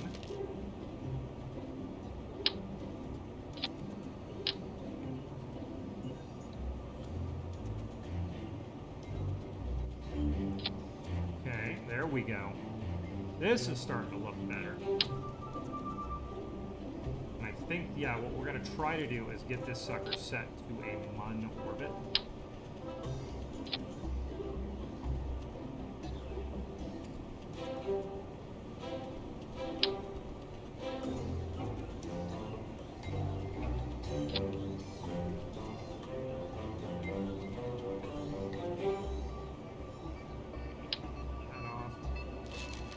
RCS fuel tank, because we are going to have to use RCS for the first time to get this sucker to get out of here. I want to do my force percent down to like 10.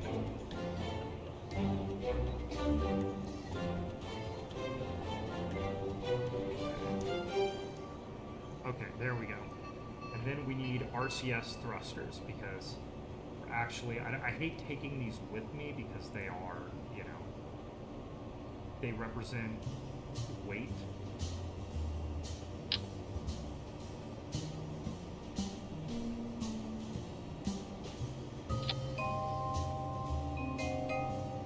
I don't know why we're tilted. Are we tilted? Nope, that's just the perspective. Okay.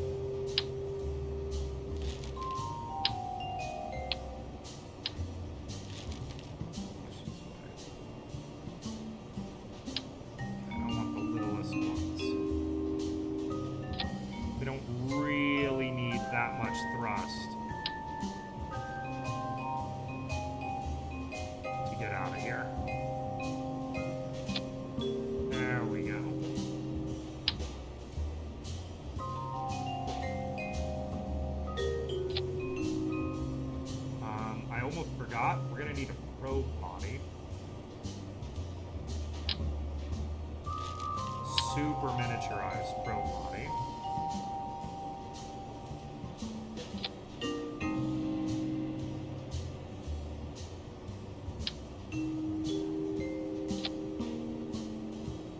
Okay.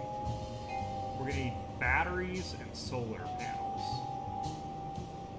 So let's go to our electrics.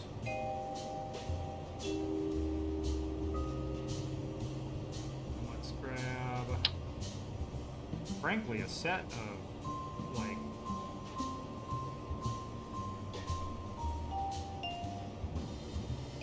this should be enough to power a comm satellite in this close up to the sun. I can't imagine. You know what? No, that's cheap. We're being dumb.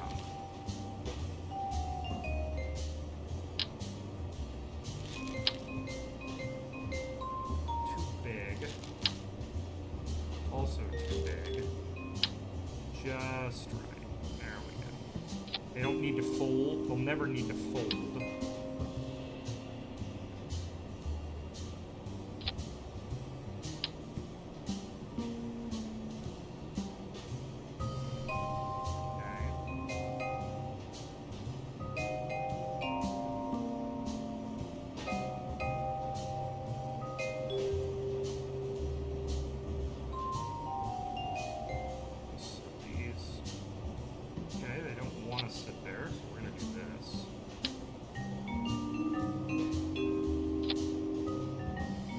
Why they appear to be crooked, but they're not. So we're just going to set them like that and hope for the best. Okay. There we go. Now we need a dish to put on it.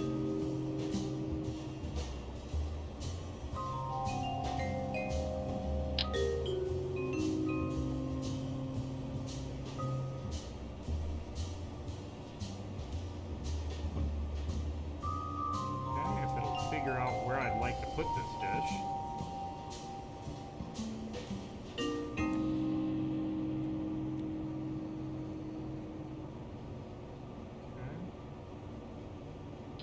Put it right there.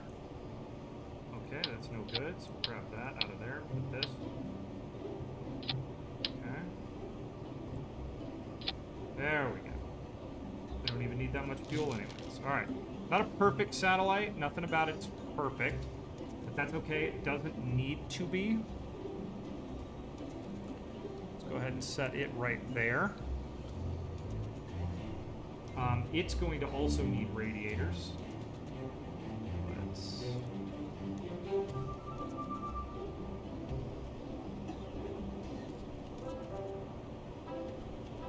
Let's click radial symmetry mode.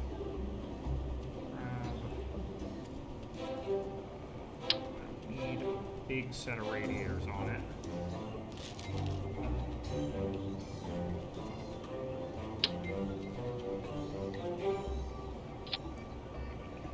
Okay, there we go. That's all we'll need. It's actually probably overkill, but I just don't have any like super duper small radiators. So that's all we're going to use for it. Alright. Also, I don't know why these have moved that way, but let's get those set correctly. Okay. And then finally, all we'll need to do is structurally, I'm going to grab a set of struts and go like here to here to hold it in place for launch. Oh, I'm getting very excited, everybody. This is a big moment. We're doing our first ever satellite launch. Okay. All right, so that's set in place. What else do we need? Oh, our craft needs radiators.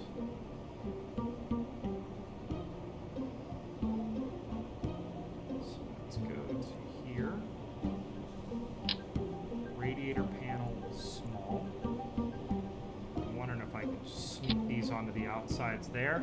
That will allow us to burn off some heat when we're in space. right. I think that's it. Spaceplane 1, save. Let's close that. And I think we're ready to go back to space and try to launch a satellite. Okay. So we'll go ahead and go to save. Let's go ahead and go to launch.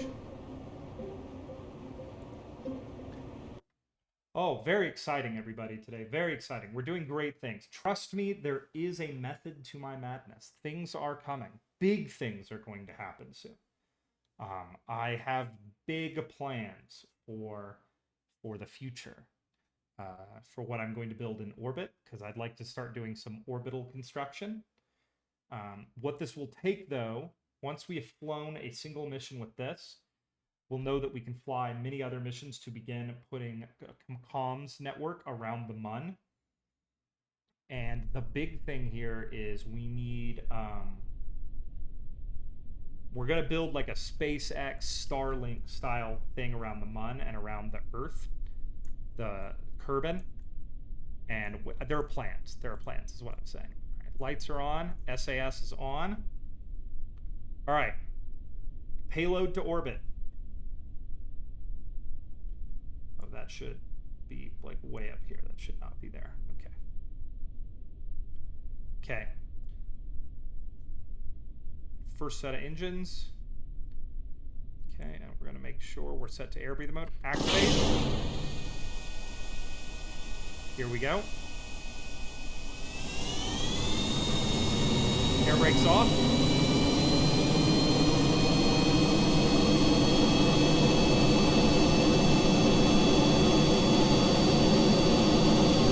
Look at all that beautiful visual artifacting there.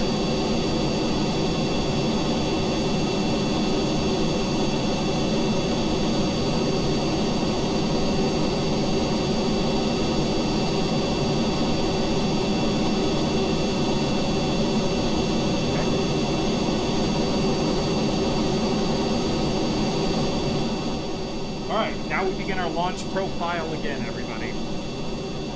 Let's go ahead and get up to a proper altitude and begin thrusting to orbit.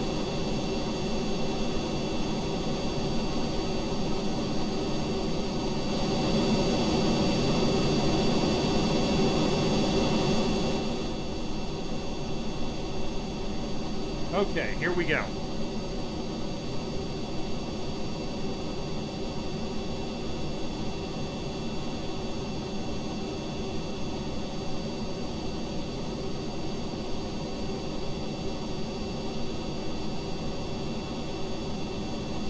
Kerbals are just beyond excited. Bill Kerbin, engineer, mission specialist, has come up, capable of doing spacewalks if necessary to support the launch of this satellite.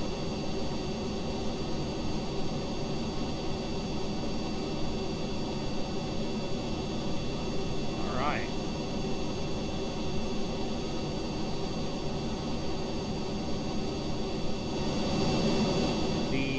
Shock cone intakes beginning to do their job and create massive amounts of thrust. You can see now that we're beginning to level out the into this rarefied air. You will see the engines begin to really start going here. I probably did an initial climb that was a little bit too aggressive there, which is what I'm running into. What we'll do is, even if we have to go into a shallow dive, we'll keep these engines running at their most efficiently. We're starting to see that happen here.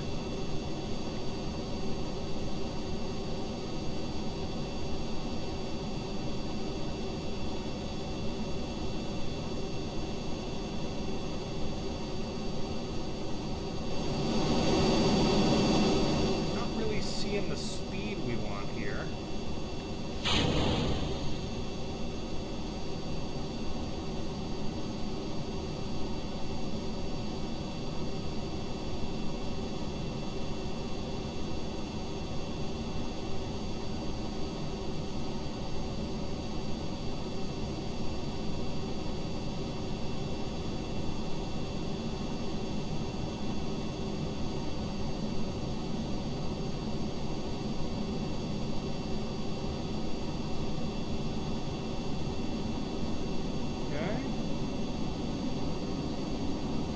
There we go. I ignited my rapiers a bit early there. So we are gaining a lot of speed. But that is okay. Speed is good.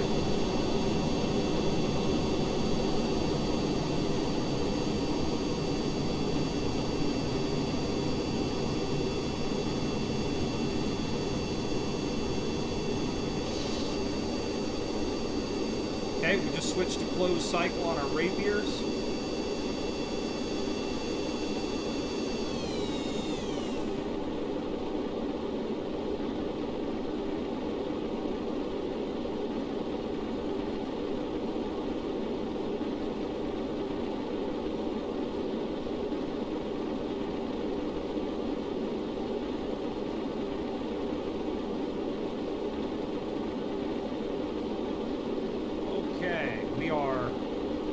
Working our way up to space now. The rapiers are doing their job, even though that launch profile was incredibly inefficient. We might just have enough momentum to make it.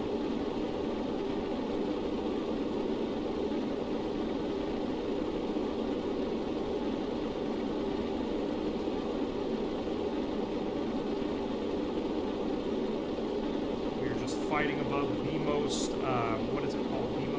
The most, or the thickest parts of the atmosphere here.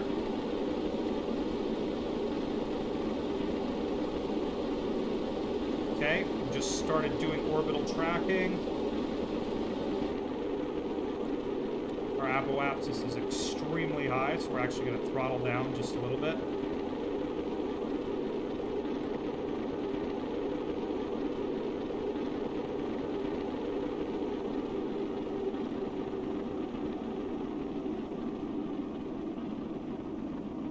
Okay, we're not exactly in a circular orbit, we'll take it. We can circularize when we get higher. We're definitely, it looks like, going to space right now. So we'll just put her into a coast.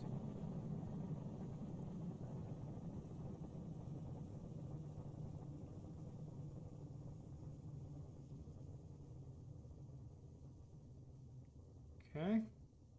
Yeah, we are definitely going to space. I just was not as efficient about that as I could have been. I'm really beginning to hope that we didn't burn through a bunch of fuel. I should have disabled crossfeed. I think we might have a problem here, which is no. Crossfeed is, we are good. Okay, sweet. All right. We are going to space. So we're just going to get up into space, then we will do a circularization. It'll take 2 circularization burns for this run because we are wildly not operating correctly. But that's okay. Right now, the primary goal is just keeping the craft level, heading towards our apoapsis. What is that? That is a rocket, piece of rocket debris up there. Interesting. Okay. But, you know, we're getting better at launching this thing now. Instead of struggling to get up into the air, we're doing pretty good. Let's go ahead and get these radiators running, because we're going to need all the heat dissipation we can get. Okay, let's go here. Our apoapsis is very high, but that's okay. We have, I think we have enough delta V here to make something work.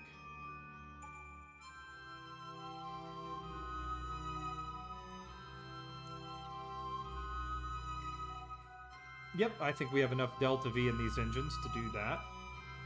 Let's go ahead and get set up. Let's extend our solar panels. Let's go ahead and open our payload bay. Oh, I'm very excited. Once we're gonna 100% reusable launch system. Like I said, we're gonna do some Starlink level crap with this. All right, we'll go ahead now that we can unpin these. Now that those engines are offline, and I'm actually gonna shut. Or no, we need to leave these on.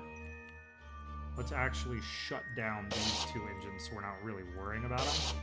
And we will reactivate those upon our glide in to generate power, even though we shouldn't need them.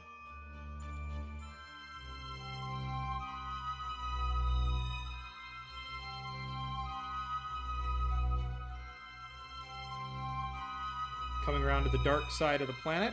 Plenty of power left in this sucker this time.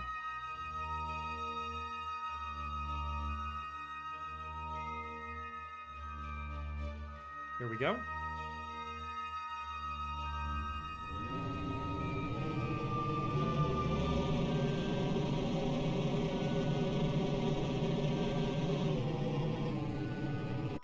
We are circularized. I will take it. Come around to, well, we are in orbit. Let's come around to our periaps here. And let's just bring that down a little bit.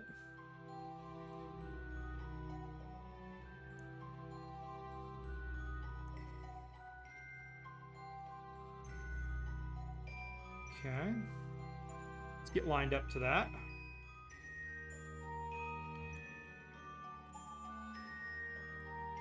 Let's go ahead and turn this way, too. I think this is a little bit more photogenic when you're flying space planes. Okay. Here we go, everybody. Bringing it around town. We're going to circularize our orbit here. Around to the dark side of the planet.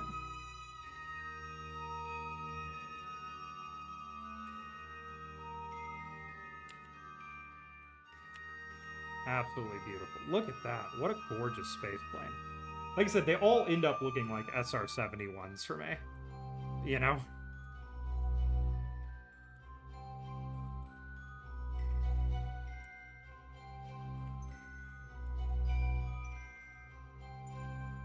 Okay. We're gonna get locked in here.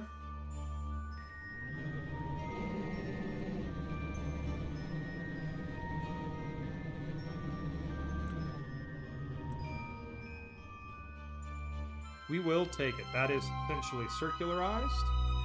All right. Let's begin satellite ops.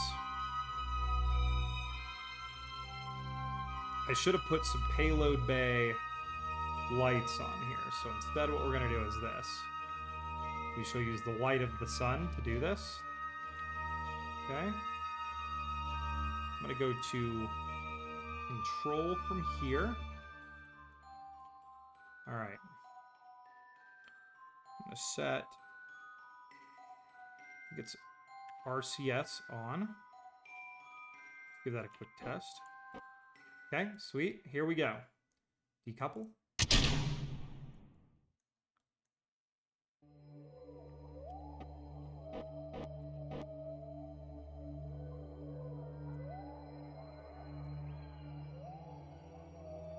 Oh, look at that. Look at that. Beautimus. Absolutely beautimus.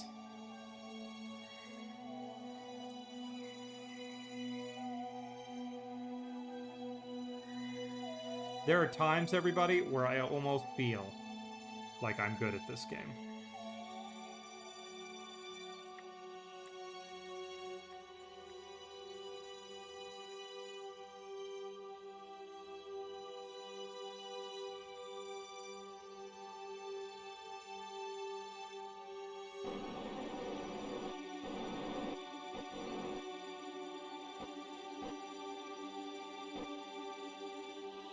Oh, Chris, you're here for an exciting moment.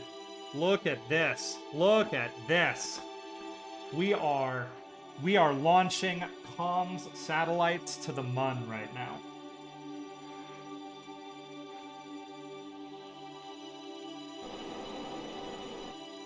Probably wasn't worth wasting all that RCS when I turned around. But that's okay.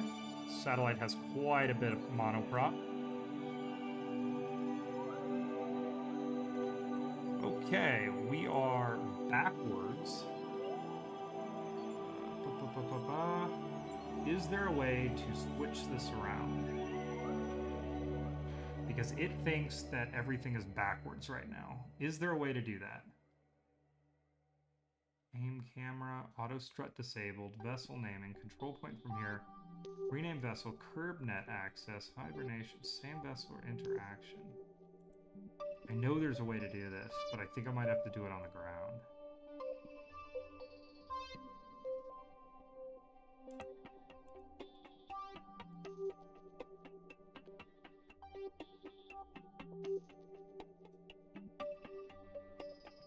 There we go. Not quite sure why it did that. Control point reversed. There we go. There we go. I did it. I did it. I'm smart. Big smart. Big smart. All right, now what we're going to do is we're just going to boost away from our shuttle here. So RCS is off.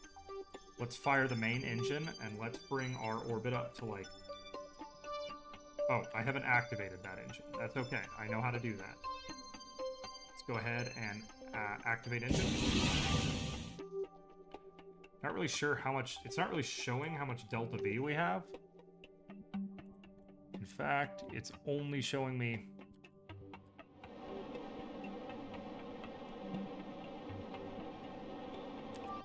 Okay, that's all I needed.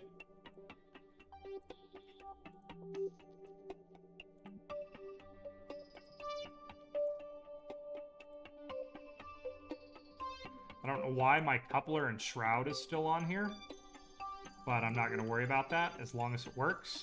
Okay, we have a comm satellite in the air. Once again, I'm not sure why we're not getting a Delta V in this craft. But whatever. This is the first craft ever launched. This is a prototype satellite, everybody. So we will figure it out later. All right, and we should be able to just leave that, our shuttle there.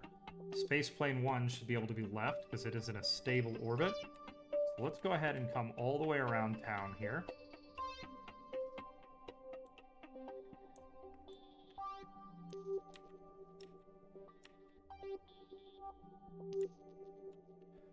And we lost power.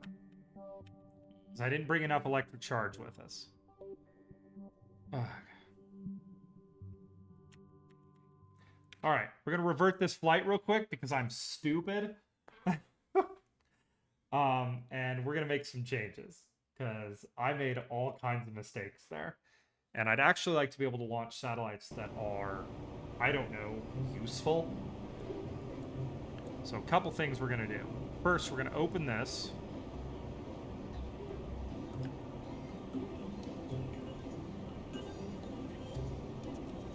I'm going to take this off here.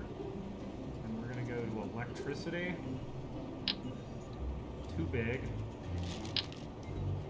There we go. I'm going to slap this back on there.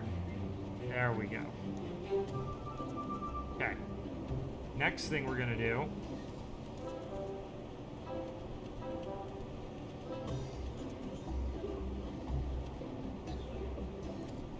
is I'm actually going to take this whole thing out of there, and I want to see if I can grab a coupler.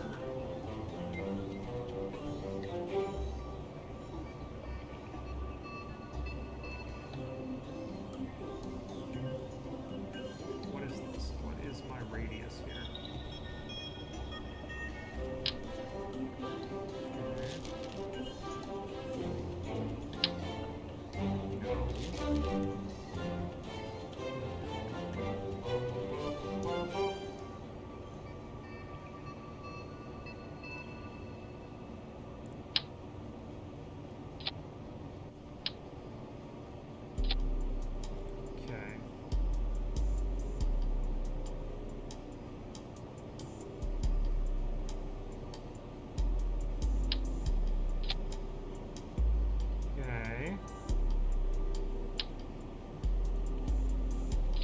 I think I know what the problem is here.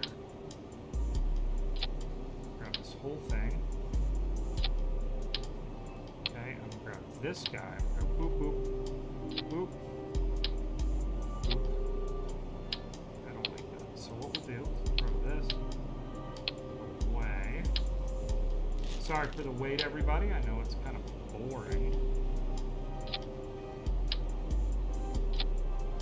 Okay, there we go. I think that'll work out better in our favor.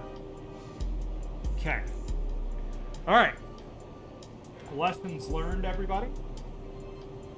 I want to make sure disable crossfeed. I want that shit to be off. Decoupler. Yeah. Force percent I want all the way down at like 5. I barely want this thing to move. Okay. Let's try this again. The real goal is I'd kind of like this thing to get to the moon. Oh, and we're going to control point reversed. Okay, there we go. Let's close that. I'm gonna auto strut.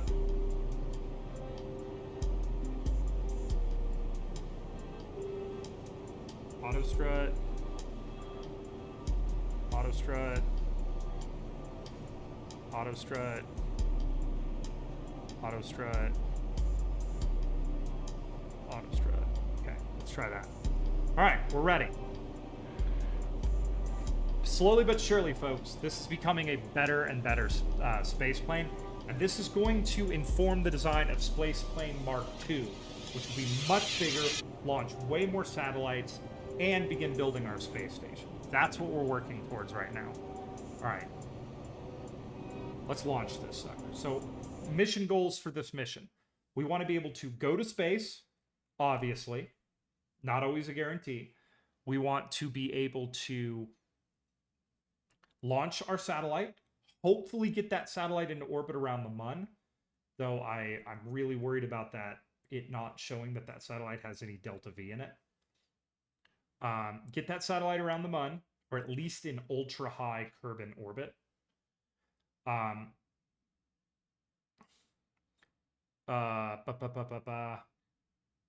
Successful launch of the satellite. Then I want to try to at least land these Kerbals near the Space Center. All right, SAS on. Let's get our brakes on. Okay. Okay, here's what we'll do. Let's get our lights on. Okay.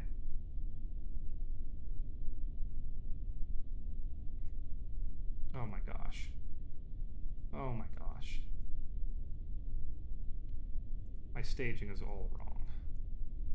Okay, that's set. That's set. That should not activate until that does. And we're getting a delta V for that, which is what I want. Okay. Here we go. Activating.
Okay, we're beginning our climb. We're going to go a little bit gentler than we did last time, just to get up to speed. And we are pre-setup for our Rapier engines. So, at mission control, they are checking as the Rapier engines begin, doing pre-cooling and setup. Rapier engines are set to air-breathing mode.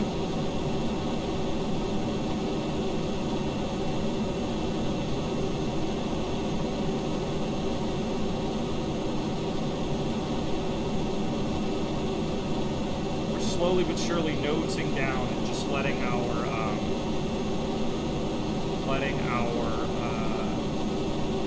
very powerful turbo ramjets bring us up to speed.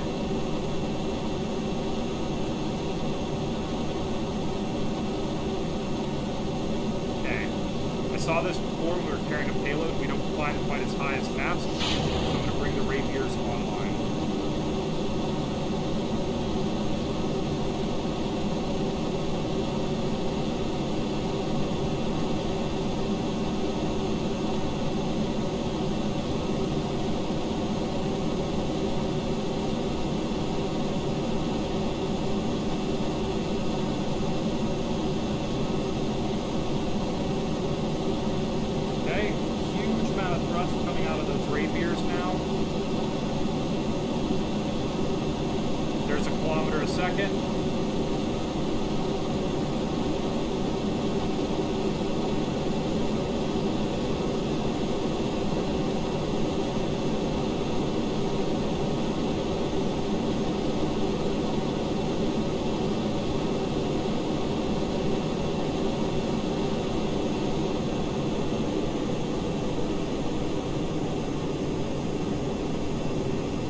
Switched over to closed cycle mode on our Rapier engines.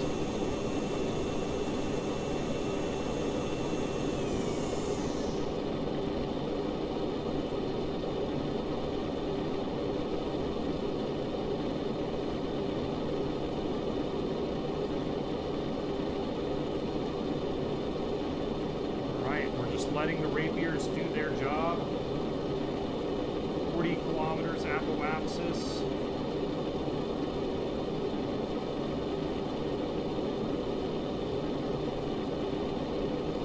Coming up on a 50-kilometer apoapsis.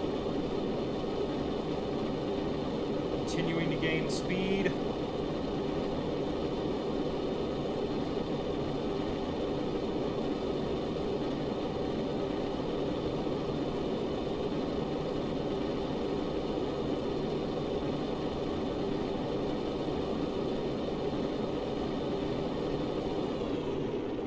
Space. So we are drastically lowering our throttle there.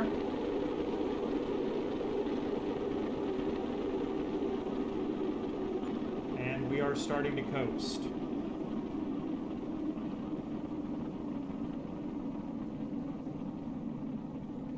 Okay, we are in coast mode now.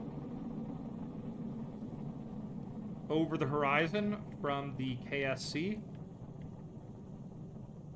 And looking for about 50 kilometers here.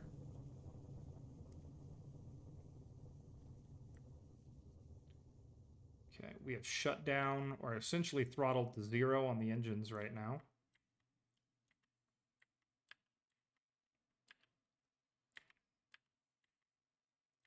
And we are just in our coast phase, heading up to our apoapsis.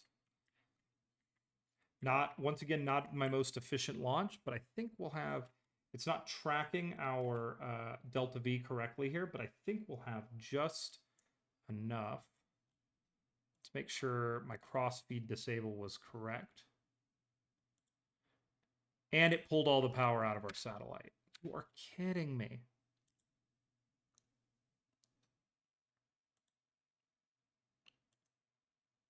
All right. Revert flight. Revert to launch. Actually, no, we need to revert to the spaceplane hangar because the freaking... Man, spaceplanes are hard. Okay, rocket, easy. More motor, always better. More motor, more fuel. Spaceplane, hard. I knew this was going to be a hard stream. I knew I was going to have a lot of problems. Okay, let's really quick revert to spaceplane hangar. Let's get this thing perfect before we launch, because it needs some help.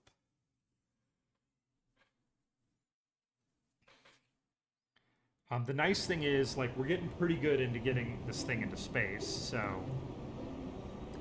Okay, let's go over here.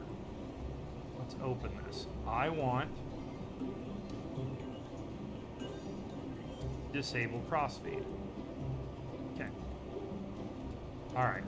Crossfeed is disabled. I want... Let's get our staging correct.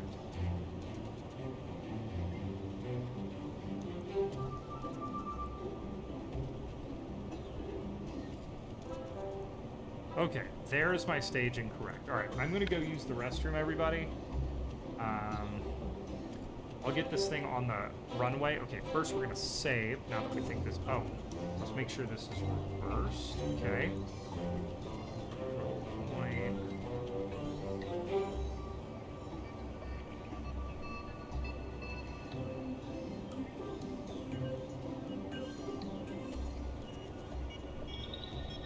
Y. Should be a control from here. Well, we'll figure that out later. All right, we're going to save. And let's close this up. And let's launch. We shall try again. All I want to do is be able to launch this one satellite. This will probably be my satellite workhorse for a while, but we're going to have to think way bigger if we want to do what I want to do with this thing. Like, we have to think way bigger.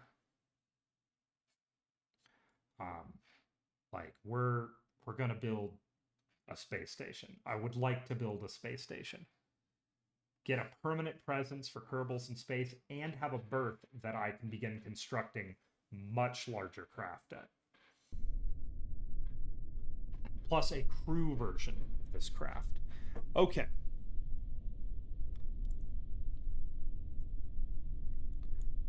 Control from here.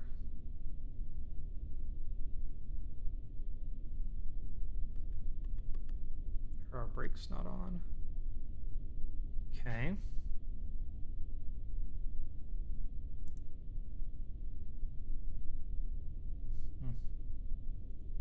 All right.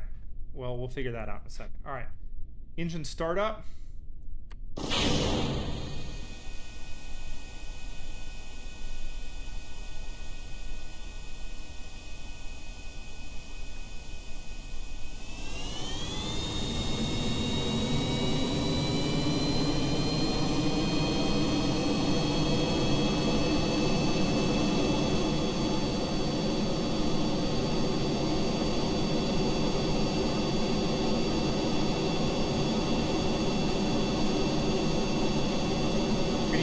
Basically the whole runway here. Okay, nose up. Nice. Gear is coming up. Gear is up.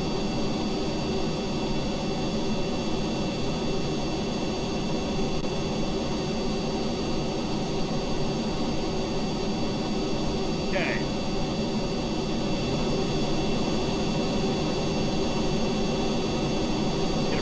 Going on these rapiers. That's what I'm doing in my mind.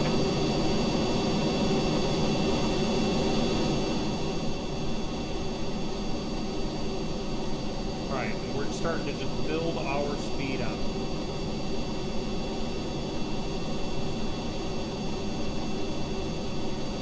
Struggle a little bit with building speed on these last couple craft. I'm hoping that here what we'll see is a really solid build up the speed here as we climb.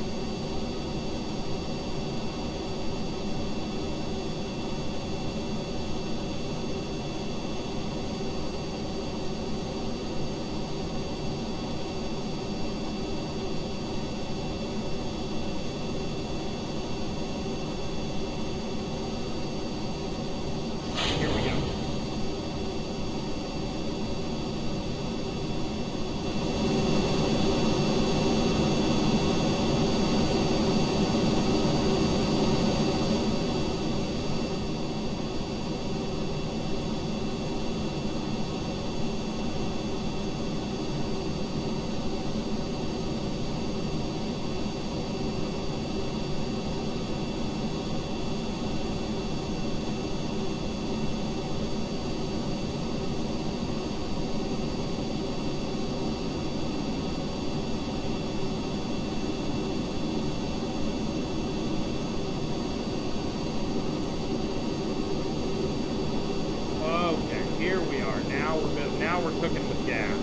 little bit fast, but whatever.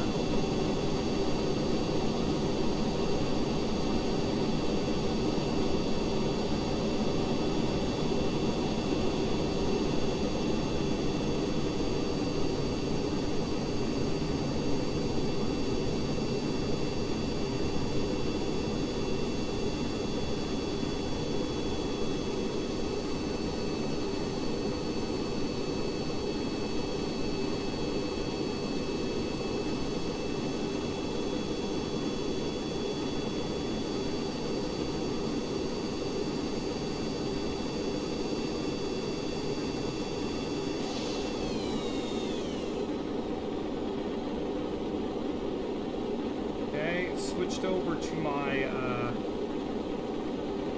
my closed cycle engines a little bit late there, but we're gonna try to do it.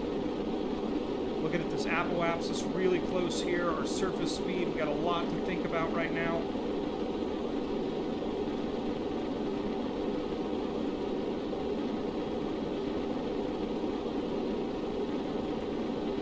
Temperatures are back under control.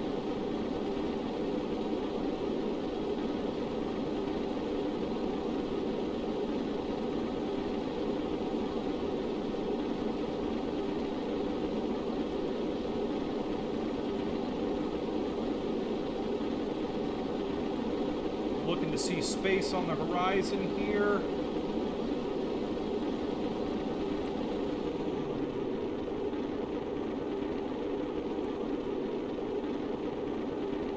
Throttling way down and just coasting up into space.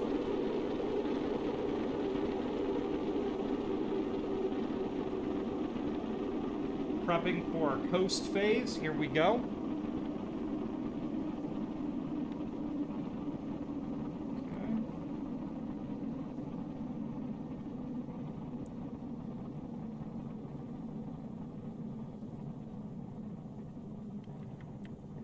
Adding just a little bit of thrust here. Actually going to go ahead and shut down the engines completely. And coast into orbit.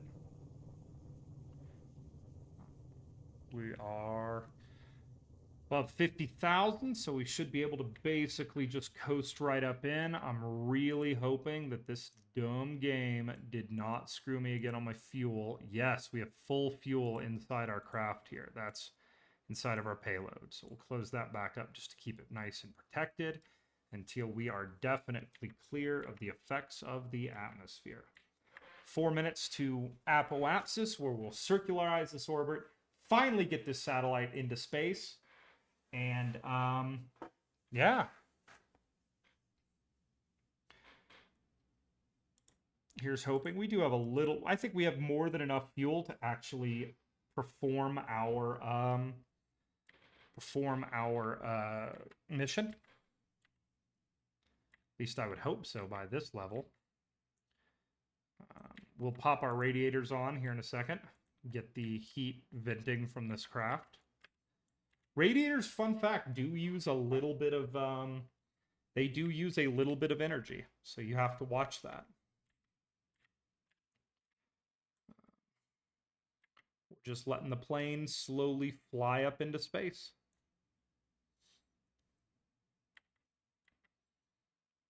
Okay. Almost to space. It does just take, it's not quite as quick as it is with a rocket. You do fly up kind of to a certain point. But we will be, there we go. Just got the music. We are in space. So let's go ahead and come around here and let's get that orbit circularized. I think 90 kilometers is a good orbit. A little higher than what I typically shoot for with a space plane, but I will take it. Okay. Let's go ahead and orient for orbital insertion here. I'm also going to go ahead and get this thing set in a way that's going to be a little more picturesque. Plus, it'll give us an opportunity to suck in some of those rays. So go ahead and set this sucker up for space flight mode. Activate Activate radiators. Okay, radiators are online. Solar panels are out. We are getting some sun. Even though they're a little bit occluded, that's okay. All right.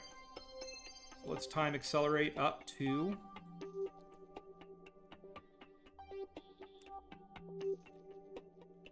orbital insertion here.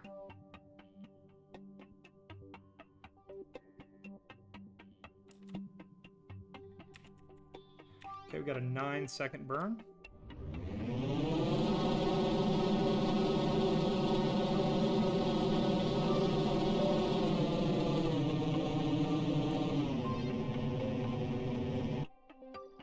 Okay, we are in orbit, everybody.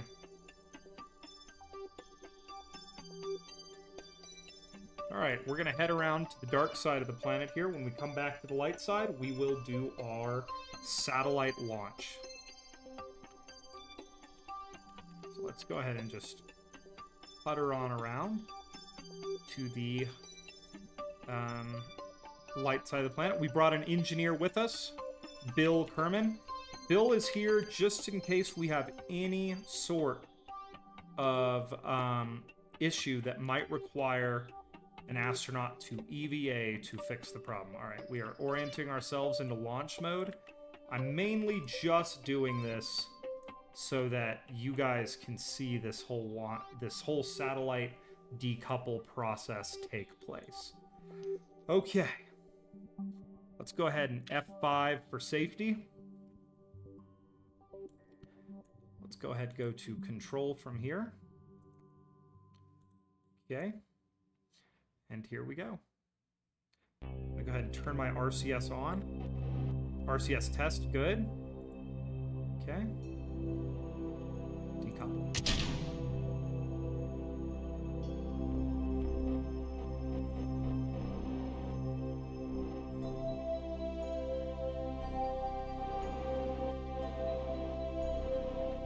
Okay. And the satellite is free. We've got 1,700 meters a second of delta V, which I think just might get us to the moon. I'm kind of hoping it does. We're in an orbit that I particularly like, so I think what we'll do here is we have quite a bit of monoprop. So what we'll do is we'll just go ahead and pop there. And what I'm going to do is just, okay.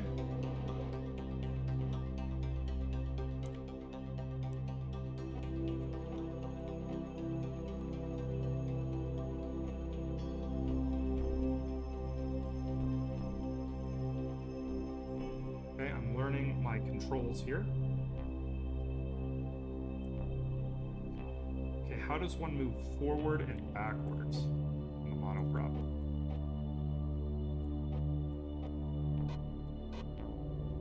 Okay, so what I'm going to do is I'm just going to add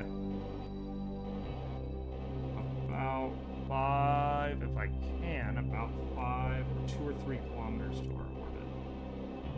Get us away using just my monoprop because I'm not ever going to use it again. Okay, here we go. And that is going to take us away. Let's go ahead and get these solar panels opened up. Extend my radiators.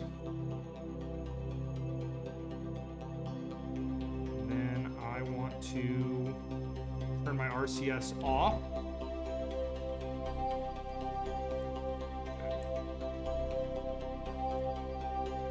There we go. And that right there is a good orientation for a satellite like this because it means my panels will essentially always have sun on them. When the sun is, of course, available and I'm not on the dark side of a planet. Okay, so I think that right there is our first satellite. Let's double check and make sure this thing is ready to leave in orbit.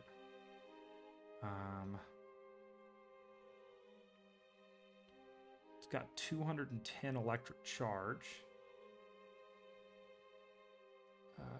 Hibernation off. I want to know what its power consumption is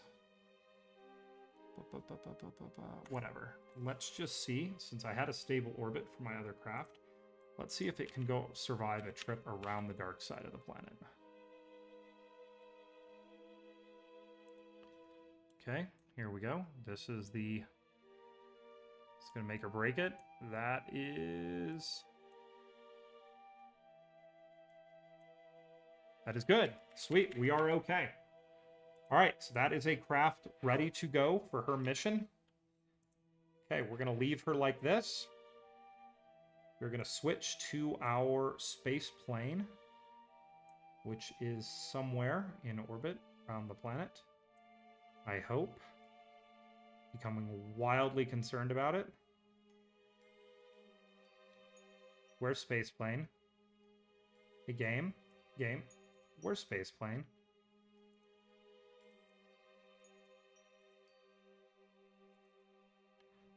Okay, space plane is 22 kilometers in front of our satellite right now. Yet I don't see space plane. Why no space plane? Do I not have them shown? Boom, there we go. Okay, here's space plane. Okay, we'll switch to that, and we will begin the process of landing this beautiful beast of a plane.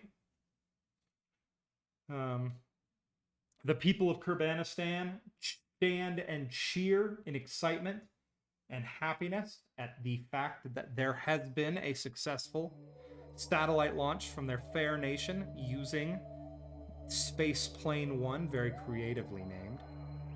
Okay, we will close this. Radiators are working well. Let's go ahead and engineer ourselves a re-entry. I would prefer it if we could have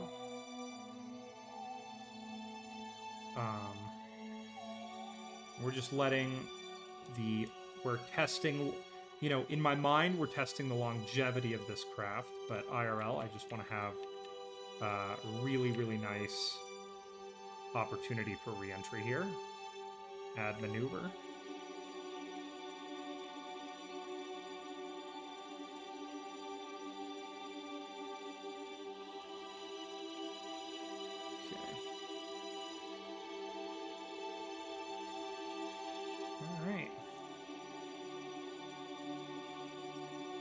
Go ahead and set up for re-entry.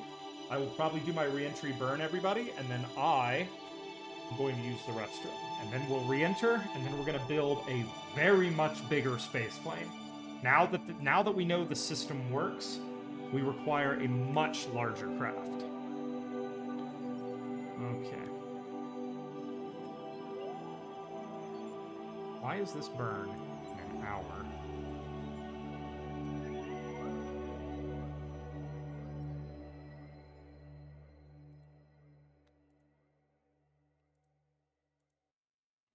I want this burn to be now, not in an hour.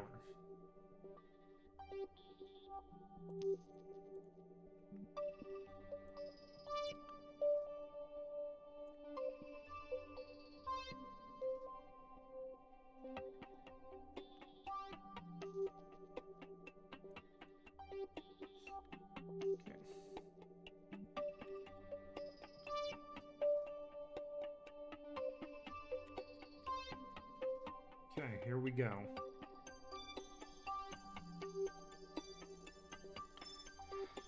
Okay. Setting up for our burn. 2, 1, and...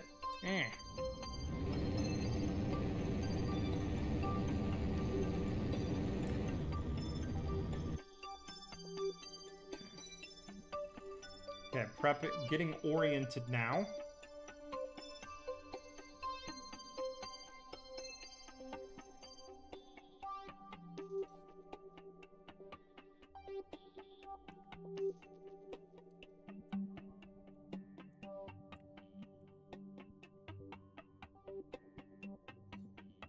Okay, we're locked in there. All right, I'm going to go ahead and pause for a second, and I will see everybody in just a second.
Okay, and we're back. Sweet. All right. Resuming flight. All right. We are set to re-enter now. And we're going to just fast forward until we get a lot closer to that point, because ain't nobody got time for this. Okay.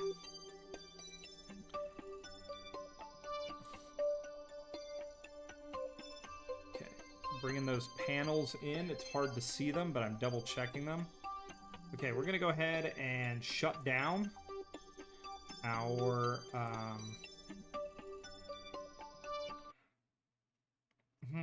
just lost music. Oh, that means... Okay. Okay, whiplashes are online.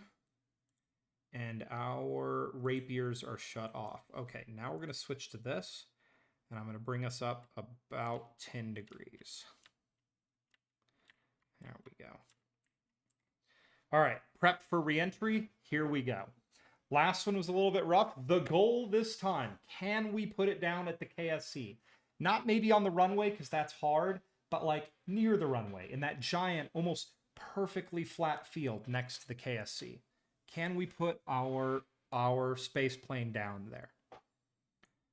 We shall learn in short order. Batteries are good. We didn't have enough battery power last time, so this time we brought a lot more battery. We nearly spun last time, and the reason that we did is like, had I had more battery power, I would have fought the spin a lot harder, but we were so close to losing control. Basically losing battery control that it was like, screw it, I'll just, you know, what happens, happens. But this time, we're gonna try to do it right.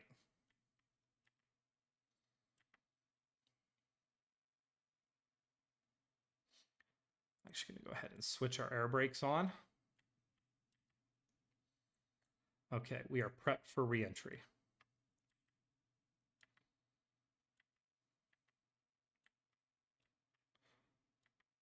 Waiting for some plasma to start forming. Coming down off 50 kilometers. Or 60 kilometers. Heck of a good looking section of flight here as we skim along the thinnest wisps of the atmosphere. We should start seeing some heat any second now. We really should start seeing some heat. There is some heat forming on the nose.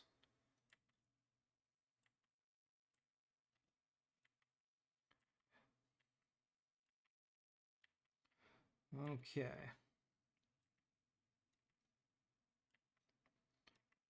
We have a little bit of fuel left.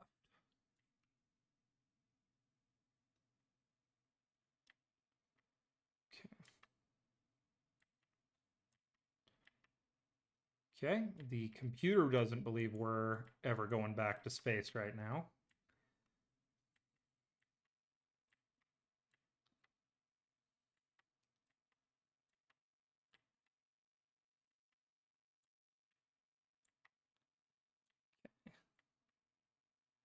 We're not falling very fast because we've got, you know, what is it? We've got, we're generating lift, you know, that is the goal of a space plane.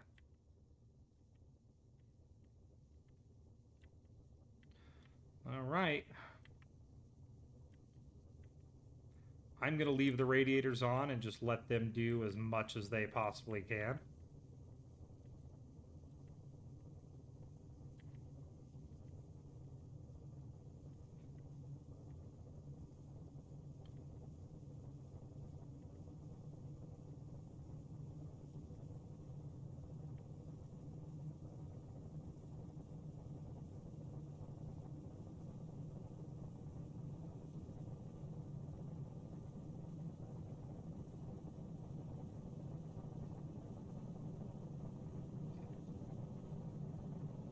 Okay. This is not bad. I feel no danger here. Jeb and Bill are loving it. The G's they are facing are just nothing. they could be literally preparing scalding hot tea without tops on the cups, and they would be perfectly fine right now.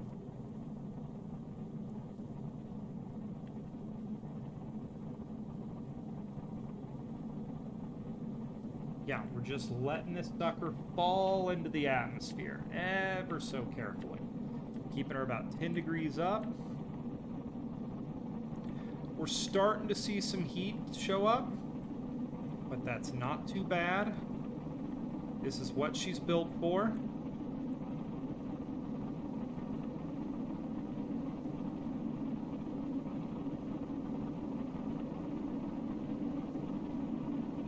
At about 20,000, maybe a little bit less, we'll be able to fire the engines if we need them, but we still are going over 2 kilometers a second. We have a huge amount of momentum with us. I think we'll be flying across this ocean without any issue.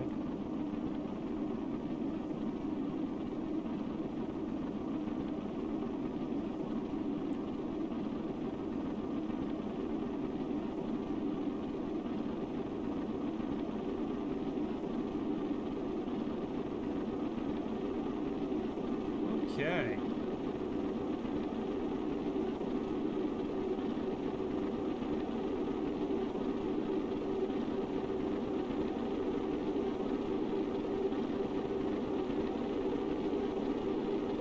We are falling pretty quickly. Now we're getting into that really hard part of the re-entry regime.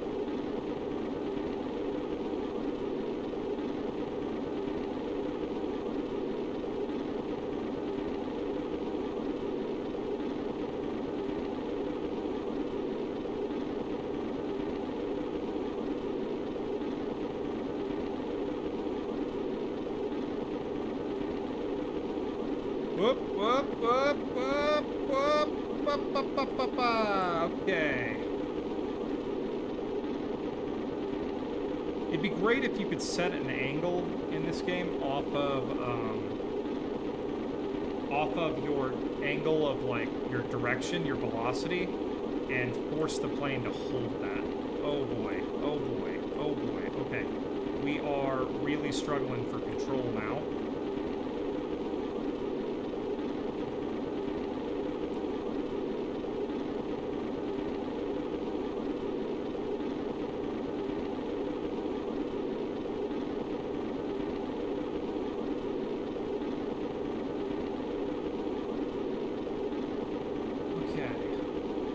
I think that struggle for control is really where we start entering areas of, like, super high density in the atmosphere. She really wants to spin. This is a plane that really, at this regime, wants to start to spin. We'll just see if we can settle her in on her side like this. Oh, oh, there's a spin. There's a spin. Come on, come on, don't do that.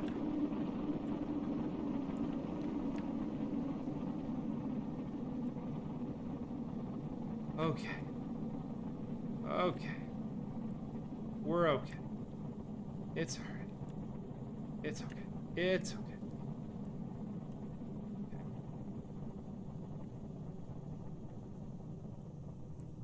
Okay. Alright, we're settling into a glide here. Still very much supersonic. Just gonna go ahead and lock into our velocity vector here.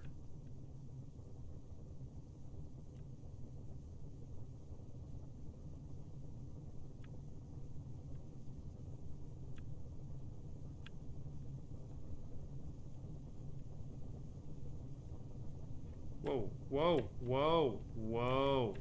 Easy. Not the most stable plane at this regime.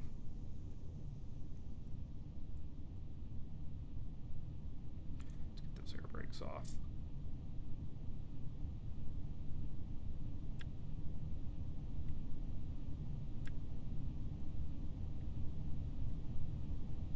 Okay, SAS is off because it was doing way more harm than good. Okay.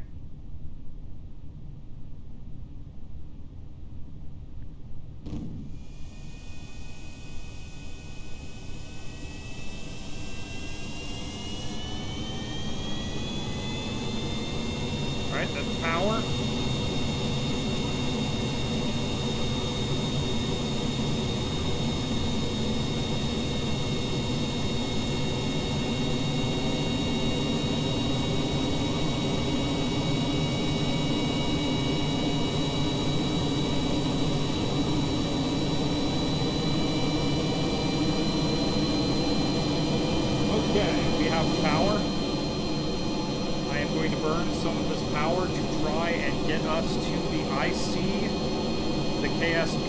It is many kilometers away, but we got to get over these mountains first.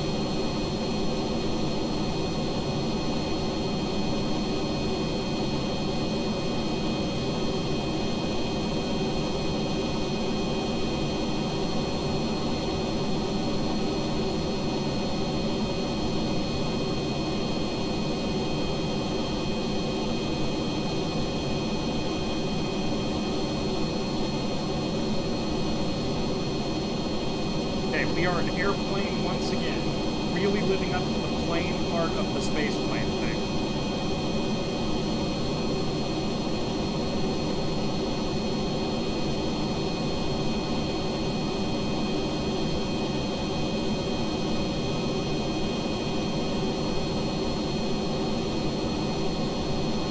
Okay, flying along here at just about the speed of sound back to the KSC.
Body ready for attempt here.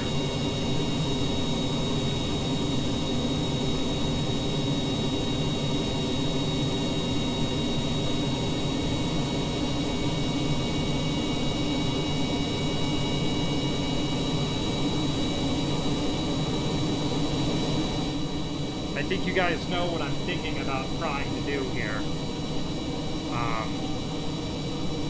You know, this has not been a bad craft thus far. I'm wondering, truly beginning to wonder, if perhaps, just perhaps, it could be possible.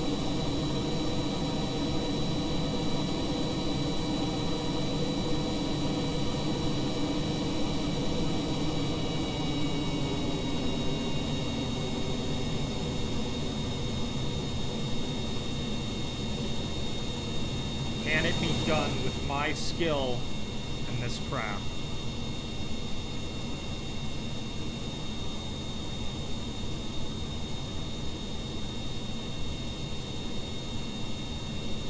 Jebediah Kerman certainly thinks it can.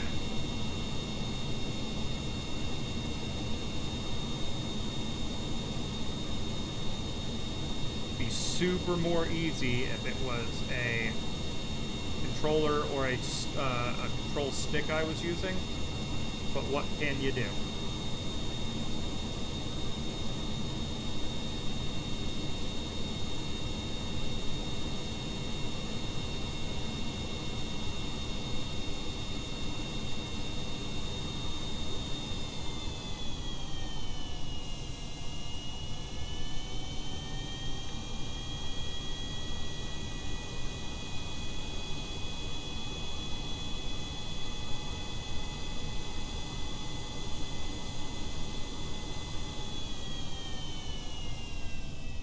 Easy, easy, easy plane.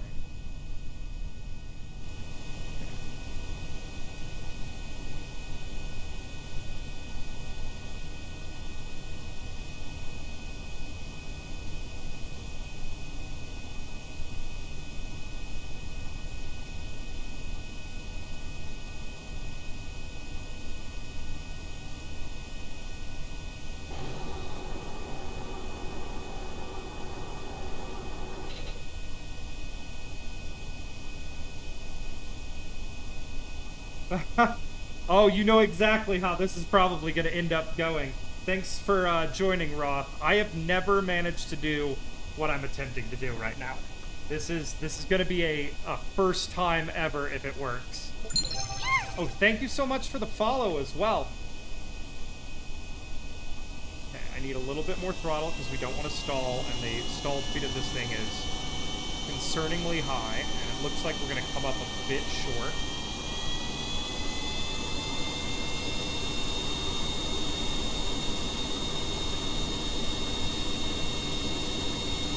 I don't always use afterburners on approach, but when I do...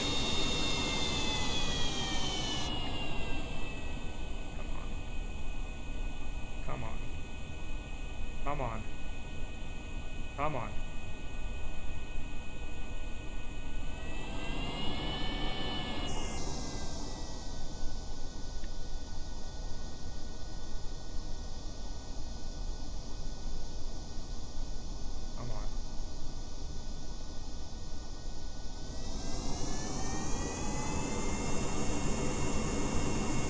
Easy does it.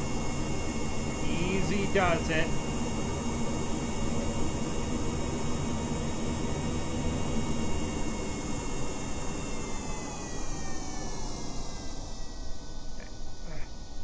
Come on. Straighten out. Okay, now we go down. Ah!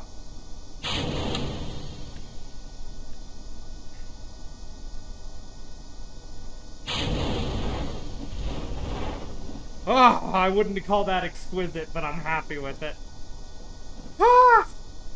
Oh. Alright, that is the most successful spaceplane mission I have literally ever done. Are you using... No, I am using a keyboard right now. If I was using a flight stick, that would have been way, way better.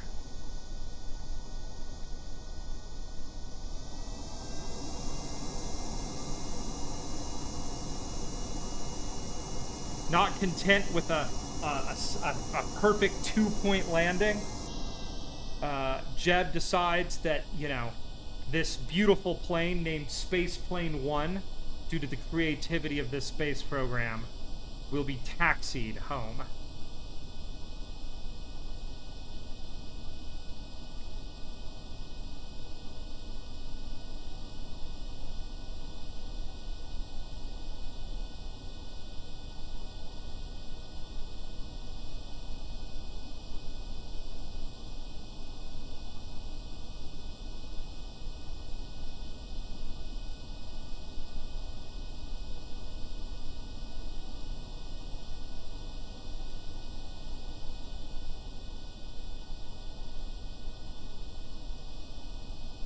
Okay.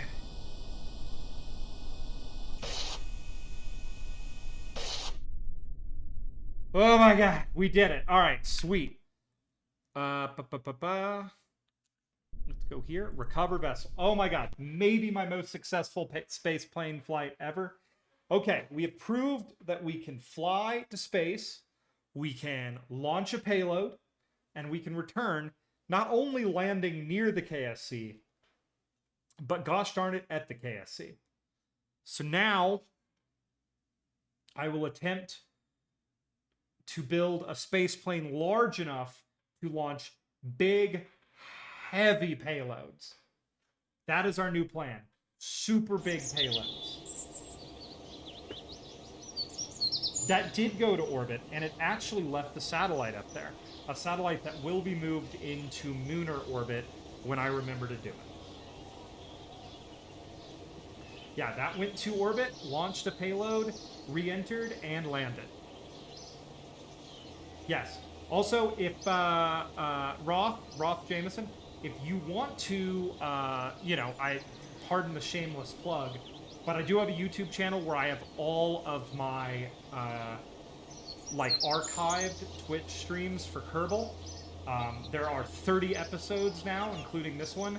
The first 29 were a series where I attempted to put a Kerbal on every single landable body in the entire Kerbal system, which I have done. So now I am just playing around, and I think I'm going to try to build a space station. That's kind of where I'm going is with all this, is I'd like to build a space station and then do some sort of like orbital construction and maybe send like a small like planetary base either to like Duna or the Mun or something like that. Like instead of just putting a flag down, put like a base down or something. Have you done rendezvous before? I have done many rendezvous. Most of my landings throughout the solar system outside of the Mun were done via kind of an Apollo-style landing system, where a mothership sat in orbit, I would drop a lander, and then the lander would come back up to the mothership. This is the first time in this playthrough I've actually ever built space planes. This is a first for me. Okay, so here's what we're gonna do. I'm gonna grab this, and I like the sleeker front rather than the space shuttle front, and we're gonna go for what I'd like to call a kind of a super guppy design here. So what I want to do first is we're gonna go for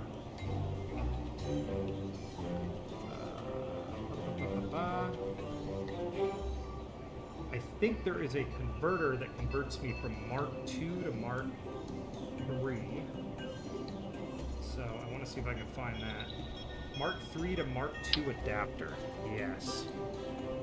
There we go. I think you all see where I'm going here. I think we all know where I'm going.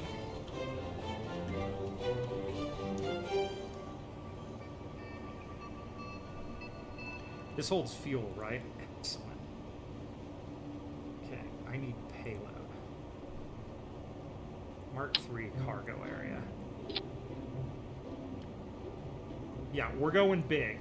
I intend to put large objects into orbit. Okay.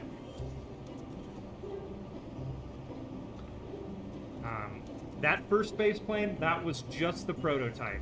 Now we play in big.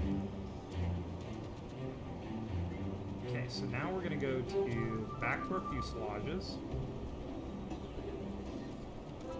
And Mark III rocket fuselage. Heck yeah. Heck yes.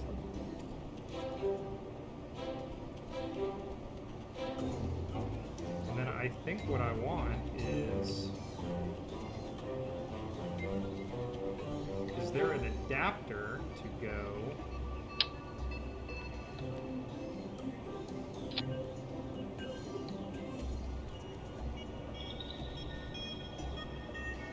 don't know if I want to go quite that big.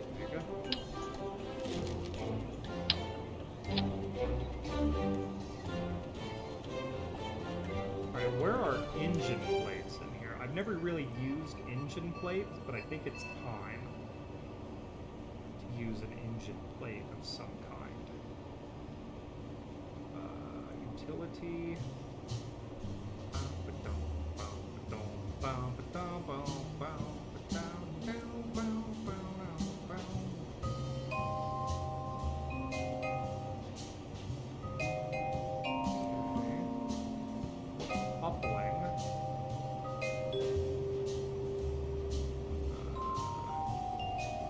Structural tube. That's a quad coupler. What I need is an engine plate.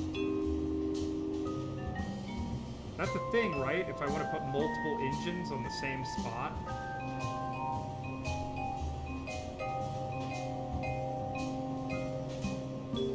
I feel like that's a thing. I'm not crazy.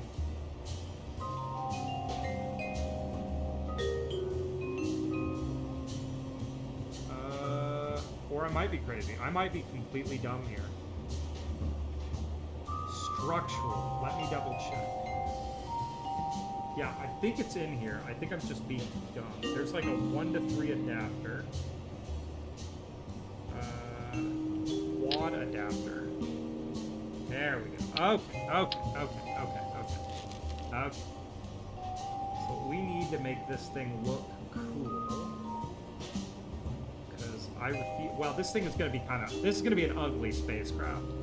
But we're just gonna live with that, because sometimes things need to be ugly to do their job. And that's okay. That's okay. That's alright. Things can be ugly sometimes and still be useful. I'm no spring chicken, but I do okay. Boom! Boom! Now the plan with this spacecraft is to just go bigger and better. Gotta bail for now. Good luck. I'll be back someday. You play a ton of games I'm into. Okay, well, thank you so much. Yeah. If once again, too, if you want to, check my YouTube channel to see some of the older streams, and I'm always taking game suggestions. I do have a very, very big push right now to play Frostpunk or Frostpunk 2. So eventually I'll get one of those, and watch this channel for also some Microsoft Flight Simulator 2024 content when it comes out. Thank you so much for stopping by. Got all that out. Whew. I'm slowly but surely getting less horrible at this streaming thing, everybody. Nice. Oh, dude, I'm so excited to fly Draco and the Stime S12. Oh, I'm like, it's all I talk about to people. It's all I'm talking about to my friends. I am like so annoying right now.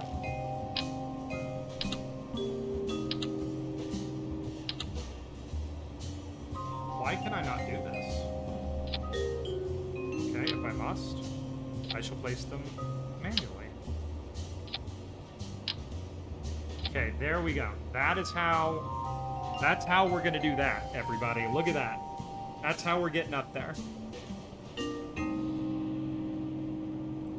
Oh my god, I'm so excited for this. This is so stupid.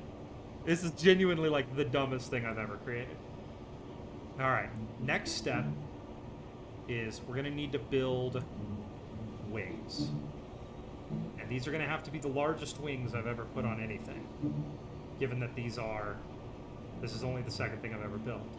But there's like a way you can kind of stack wings here. Yeah, that's way too small. Let's go by size.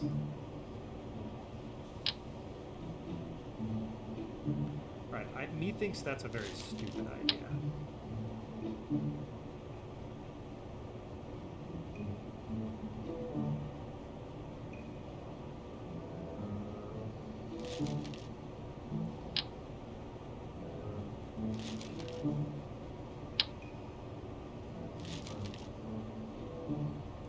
Wing connector type A. Alright, let's go with that. Oh, we should be mirroring this. That's very stupid of me. Okay.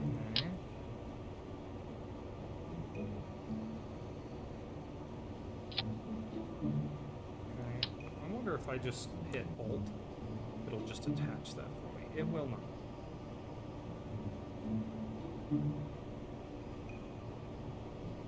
Alright.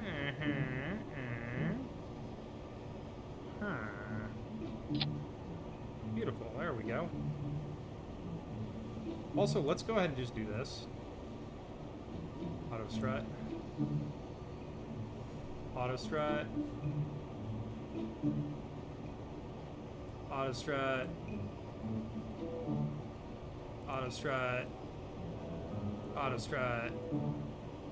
Auto strut. Auto strut. Auto strut. Auto strut. Okay, there we go.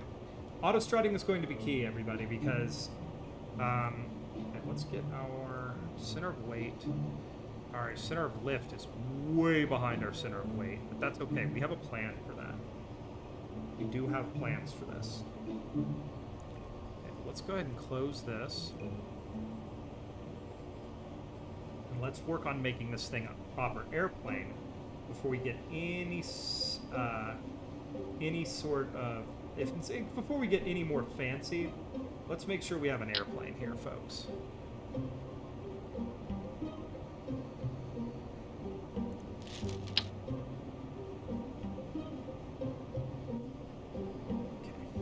So we know what we need now.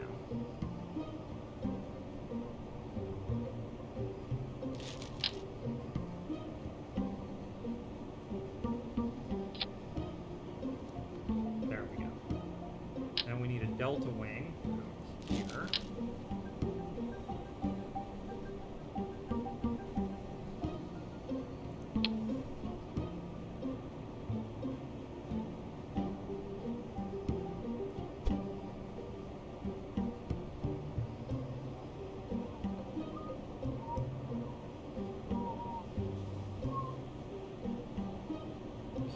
I think I've done something wrong here. Okay, let's go ahead and go back to place. Is there a thicker wing connector? Because this wing connector kind of sucks.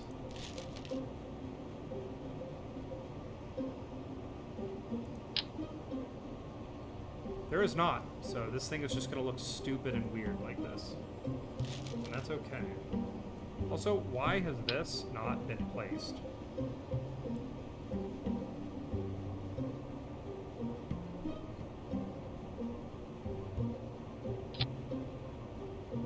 Okay. I hate that the wing is not that way. I also hate that our wing is way behind.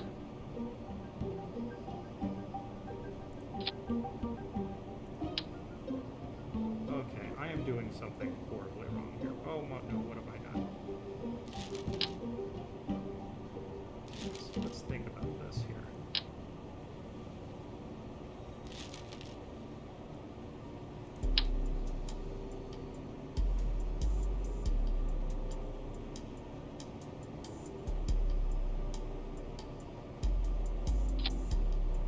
Okay, that's a better looking wing. Big S.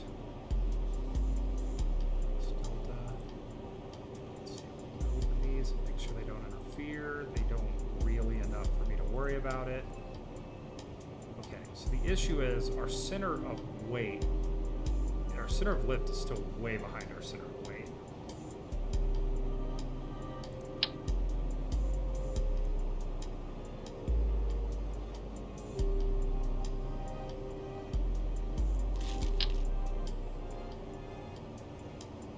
So we still need bigger wings. Or we need our center of weight to move further back, which it will actually move further back. Okay, okay. I think we're actually going to be okay here. I think we're going to be okay here, everybody. God dang, this is going to be a big craft.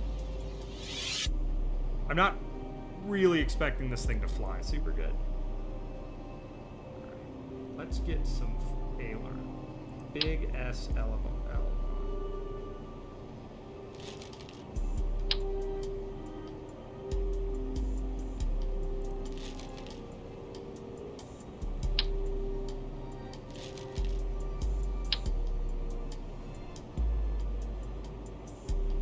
This is the problem I always run into with these craft.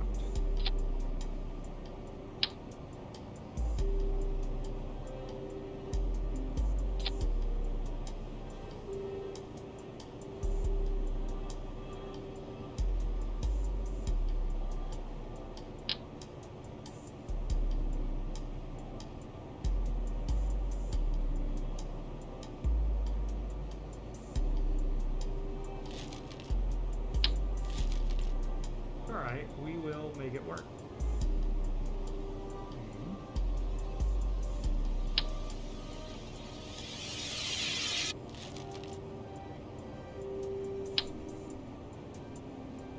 Wouldn't mind just being able to get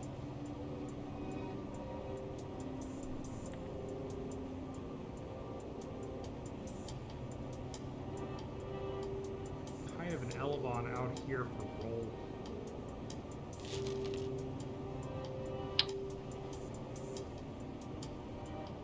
We'll put an elevon out there because I just want to have that for roll control. Okay, so we're going to do that for... I don't want yaw on any of these. That's not their job.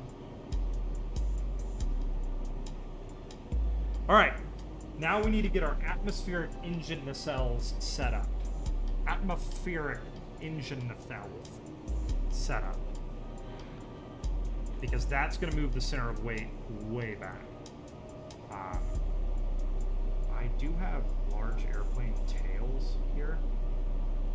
And I'm going to try to find one of those.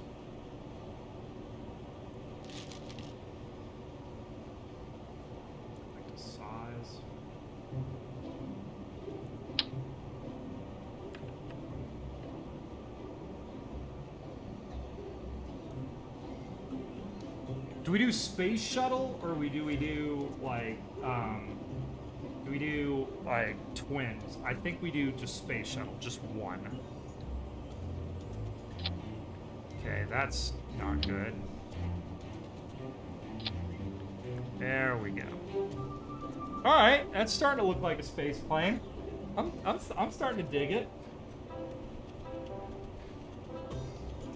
Okay.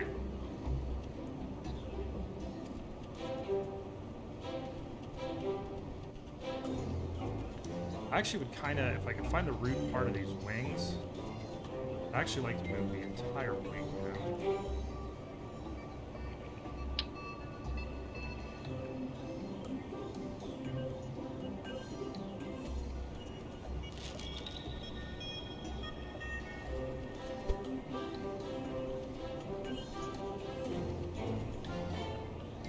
Okay, there we go. And I'll go to click here. I'll break that down as well. There we go. That's a little more space shuttle-esque. That's kind of what we're looking for, is more space shuttle-y. Okay, now we need to build our in-atmosphere. We need to build our in-atmosphere setup for getting this thing up to speed. So, let's start thinking about that. I'm thinking initially we might just... No, we're going to have to do 4 engines, I think. Which kind of defeats the purpose of me moving those wings down. So I'm actually going to set the wings back up high. And we'll mount the undercarriage on the wing themselves. This is the exciting part, folks. This is the part where you get to see me, like, learn. Because that's what this game's all about. It's about learning. Okay, there we go. So let's go ahead and close that. Let's go back to place. And we're going to do mirrored, and we're going to set 2 sets of engines out here.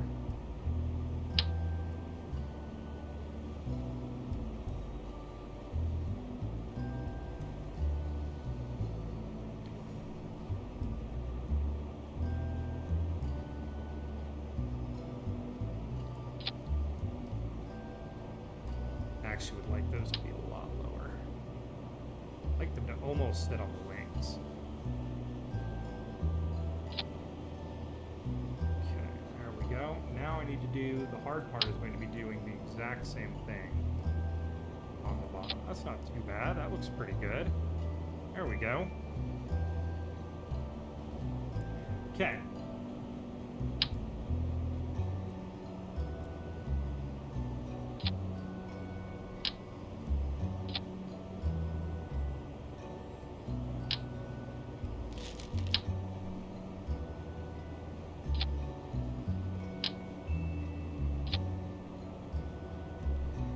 Really hoping I have enough liquid fuel for this thing.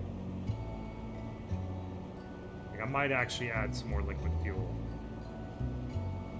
Because we're going to be... This thing is going to be very hungry for liquid fuel when she takes off.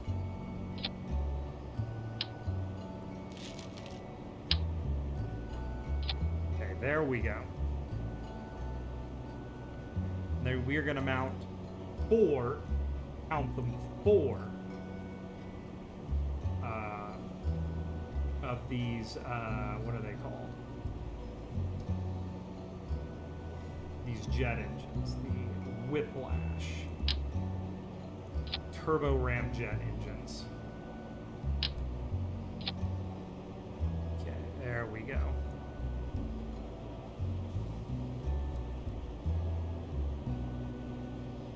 I still kind of want to mount toroidal arrow spikes to this thing because I just think toroidal arrow spikes are the coolest thing ever.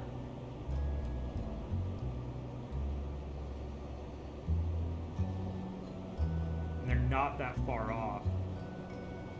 I wonder if I could figure out, hang on.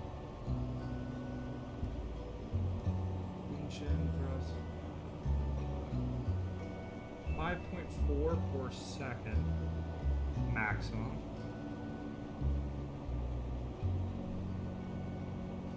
Okay, what about these toroidal arrows? These are 5.4. These make a little bit more power than vacuum. But that's the thing. In Atmo, at sea level, my thrust at sea level.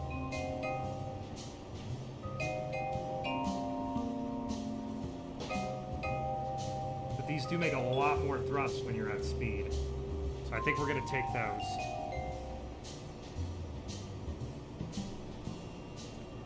We'll keep the rapiers for now, but I think eventually we may go over to toroidal arrow spikes if they're cooler. Because we're rule of cool here, everybody. Okay, let me go to arrow. Shock cone intake.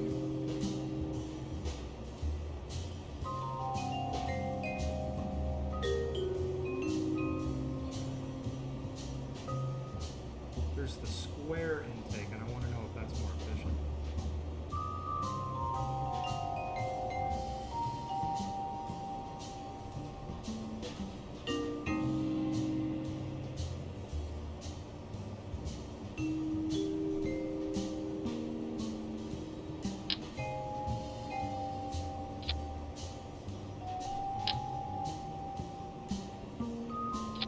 There we go. That is, oh, that's cool looking. Oh, I love it. Oh, I'm in love with it. Okay, this is turning out way cooler than I thought it would.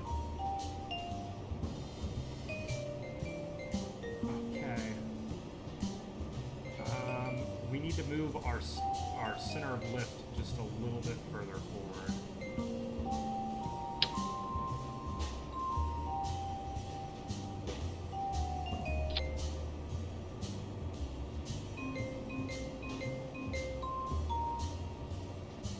It's a little bit far forward, but I think we can live with it if we're careful. I mean, I'd love to find a winglet that generates a little more lift. Size. Delta.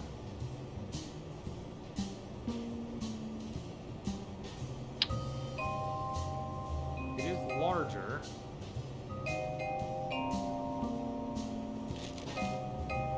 Standard canard.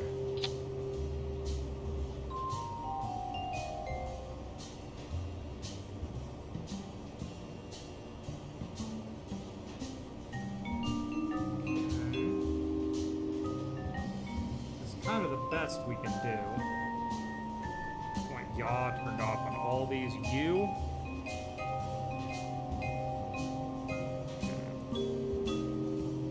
Yaw, pitch. I want pitch off, roll off. Only yaw is what this thing does. Okay. I think this is pretty darn good. We certainly are going to have a lot of fuel. Thrust may become an issue, but we'll deal with that later. Okay.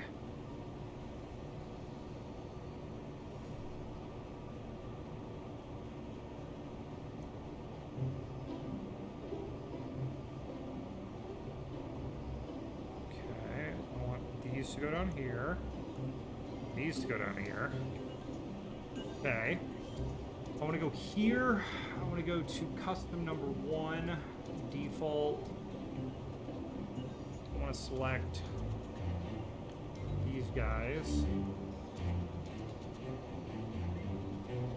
And I want to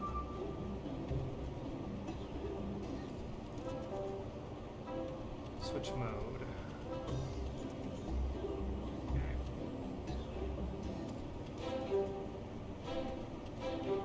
Okay. I'm happy with that. Custom number 2.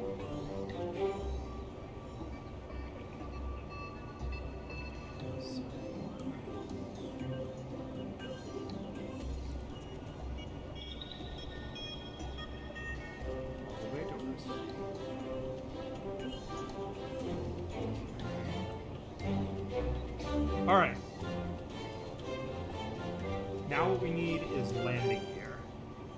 Landing gear. Landing gear.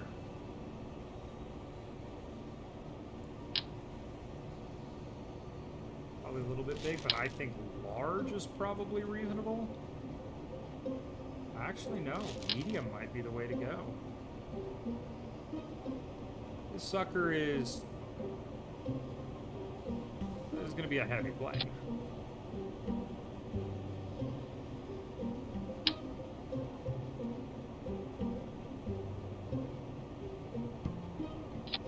There we go. And then I am going to be smart. And we're putting a tiny wheel back here. What's this wheel's purpose, everybody? This is so we don't bonk the tail section on takeoff.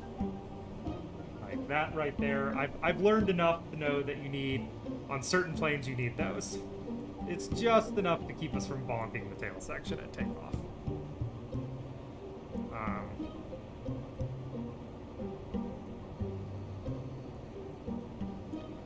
All right, we need batteries. And we'll test our, let's go to command and control. Where's this?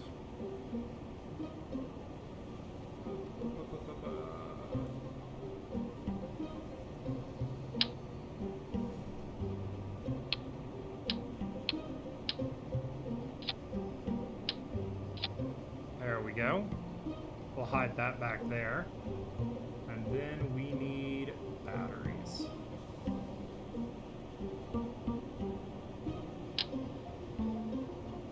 Okay, that's enough batteries basically forever. And then we need solar panels.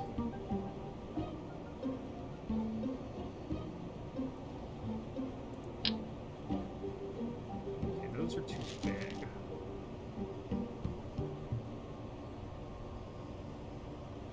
Includes passive radiators on the reverse side for heat dissipation? I was not told this.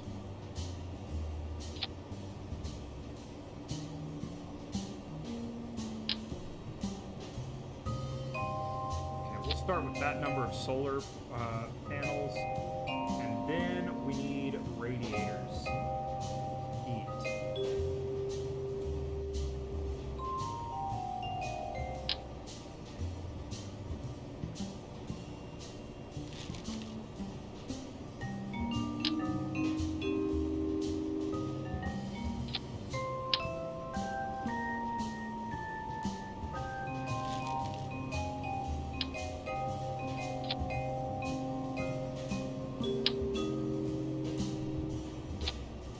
All right, everybody. I think it's time to see if she flies. She is not the prettiest thing I've ever built. Oh no. Whoa, no. That won't do. That won't do at all.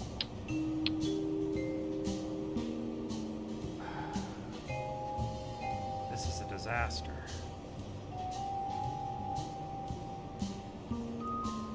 Here's what we're gonna do.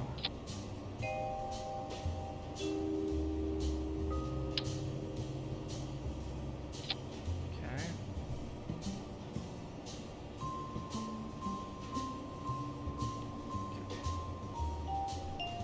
Go.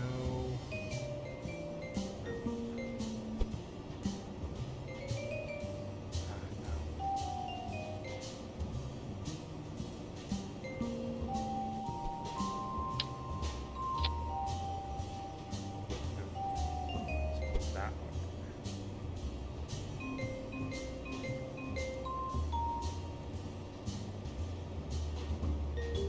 Okay, there we go.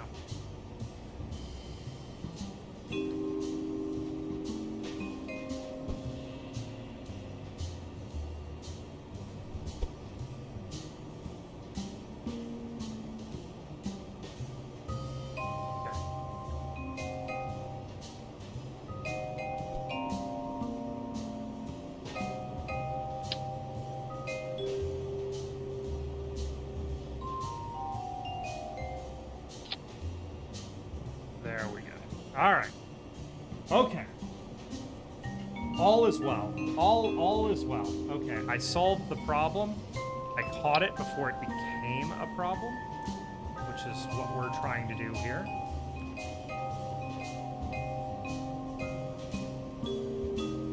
Okay, that's sitting back there where it needs to block everything. Okay, let's go ahead and close this. And we will prep for payload launch. But first we must test fly it. So we're going to call this Spaceplane 2. We're going to save that. Very excited for the launch of this beast. Hoping that it goes well.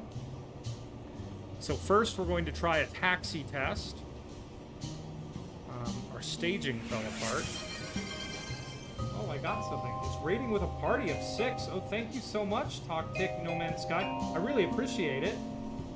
You guys are watching me getting ready to test a space plane for the first time. Thank you so much for the raid. So what we're doing right now is we are just prepping this sucker, and I think that's good to go. We will test our action groups outside. Let's see if she flies. Launch. All right, you guys joined at just the right time. This is supposed to be a taxi test today, but oh, what's going on, Lost? Thanks for popping by and watching me be terrible at this game. I'm very bad at building space planes. Today was the first time. Oh, thank you so much, Toktik. Yeah, today was the first time I've ever managed to land a space plane back on the runway. We're doing pretty good. So this is Spaceplane Mark II right now, which is going to carry a space station modules into orbit, hopefully. Note, like, hopefully. There's a lot of hope here. I've never built a space plane of this size. I do not expect it to fly well. Okay, the game just dropped it on the ground there. We also don't have any air brakes, which I normally like to put on these things. But we're just going to see if it flies first. We'll worry about putting air brakes on it here in a second. All right, SAS is on. Let's check our... Okay, our right out of the gate, none of our action groups work. Okay, sweet. Okay, one of our action groups works. Doesn't open both of them. That's a little sad. All right. Okay. That's all right. That's okay. All right, here we go. We got a plan. We'll just switch these. It's in air breathing. All right.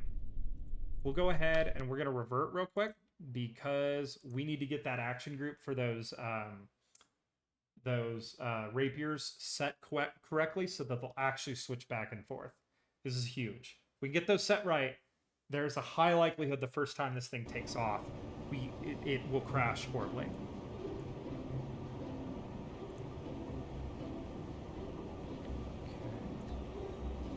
Up. Okay.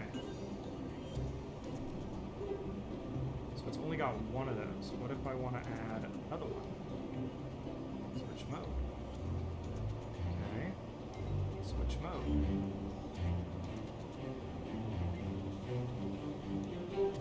Switch mode. Okay, then we'll go to custom group 2. And I want to select that part, and I want to toggle bay doors. Okay, I think we're good. All right, we're gonna go ahead and save. Oh, and I almost forgot. Whew. Okay, we need something very important before we fly. 2 things. We got to find 2 things.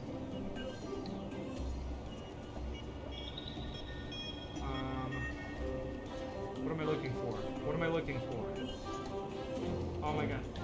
KSP on Boo. Why didn't I see this earlier? Oh, I mean, I'm all about the KSP. What is an IKR? I don't know what an IKR is. I'm looking for air brakes. There they are. Okay.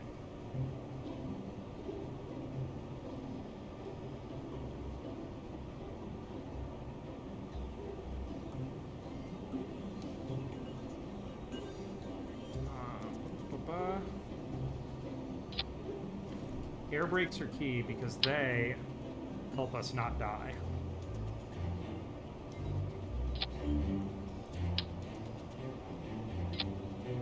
Okay.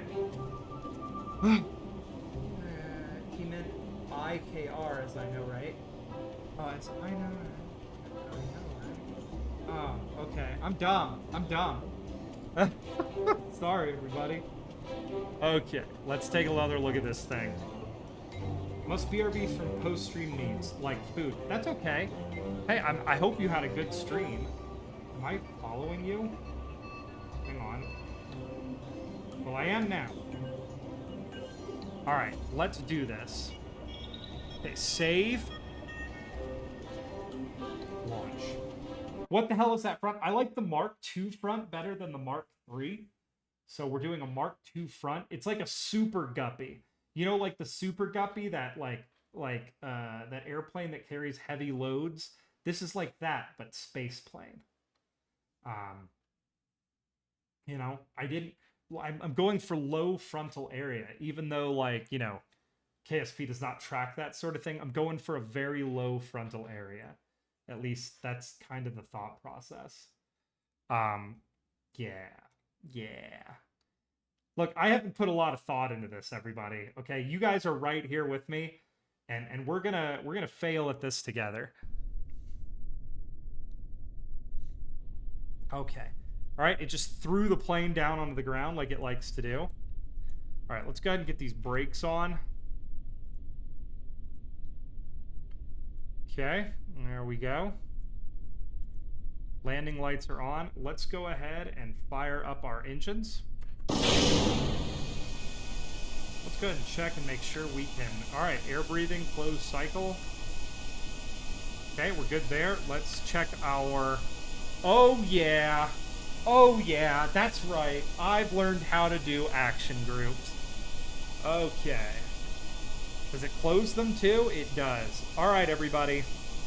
SAS on. Control surface check.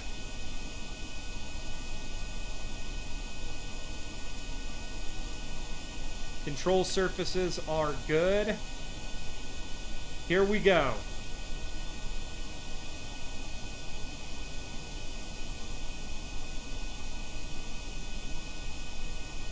Going to space.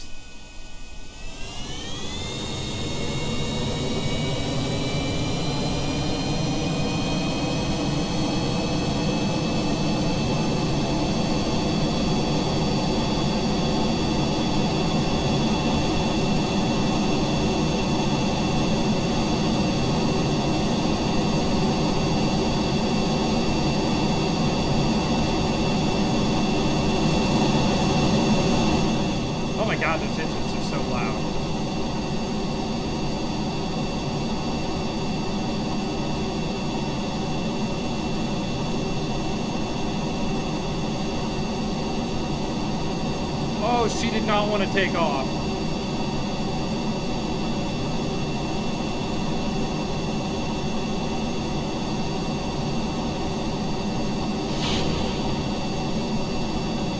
Okay, we're turning the rapiers on. We're going to need them for lift.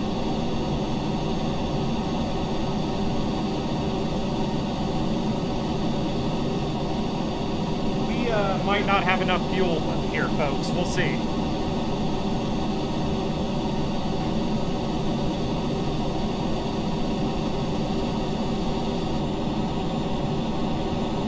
Supersonic.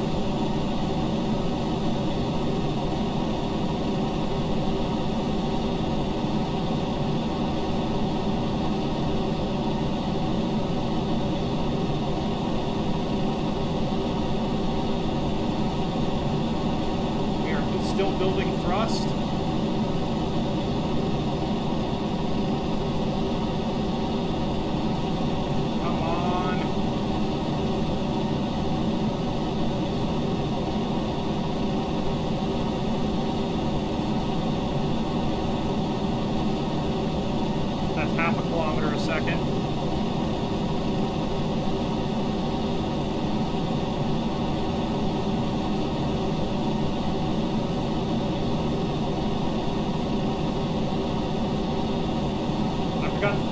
braking parachutes on this thing, unfortunately.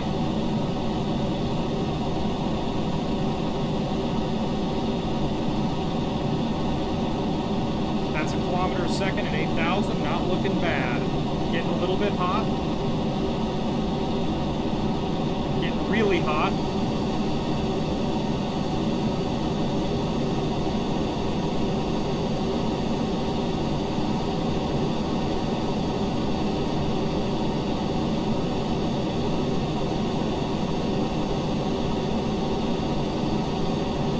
Switch from air breathing to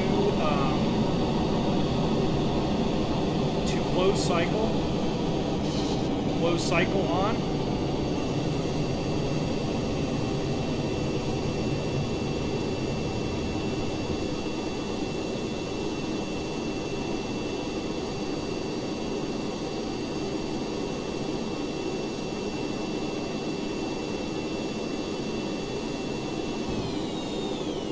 Engines are dead. Okay, we're on our rocket motors now alone.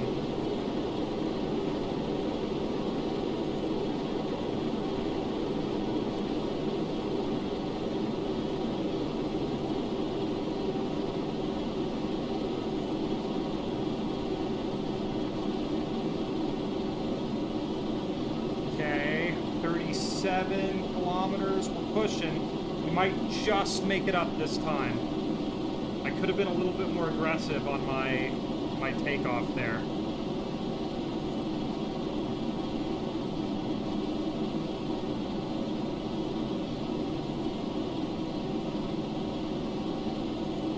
Okay, we just got our orbit change on our tracking.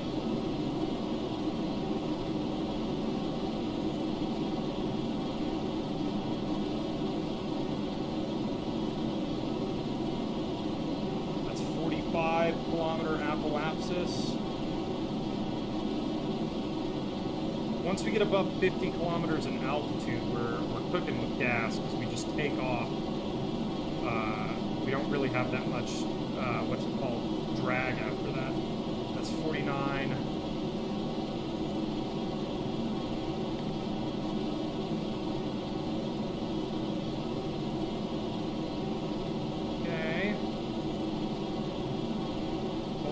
There.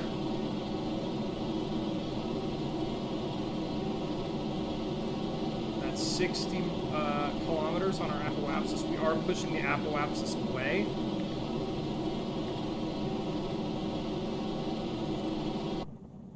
All right, coast phase. I'm just going to let the engines take us up a little bit higher. We're trying to set up around 90 kilometers. It looks like we may make space on our first true attempt here.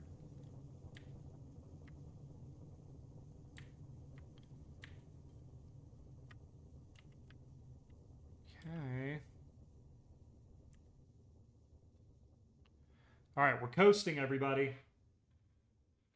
There's our coast. Whew.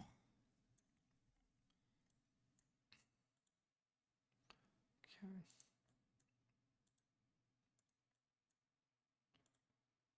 Radiators are active. They have a lot of work. They don't really have that much work to do on this guy. This thing runs pretty cool. Okay. And we are just coasting to space right now, and then we'll get a circularization burn set up. Our Kerbals are, you can tell, are just beyond happy. I mean, they have truly, truly, truly exceeded expectations. They were expected to bail out over the ocean and potentially die. Lost Lake, I heart rapiers. Yes, rapiers are the best. I am a big supporter of them as well.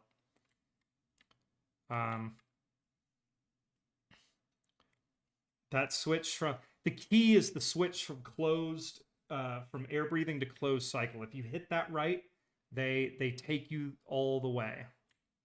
And once again, we are just waiting to go into orbit here, or waiting to get into space before I begin setting us up and deploying everything. This is a boring flight. We're not carrying any payload. The goal here was just get to space, determined that the aircraft could. We're going to attempt a re-entry here after an orbit or two. Make sure this spacecraft can do what it is designed to do, and then we will set her back down. But yeah, 2 successful space planes in a day is like 2 more successful space planes than I've ever built. Almost there.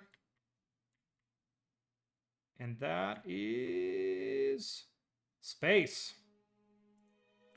Okay, let's come around here. Let's set our orbit.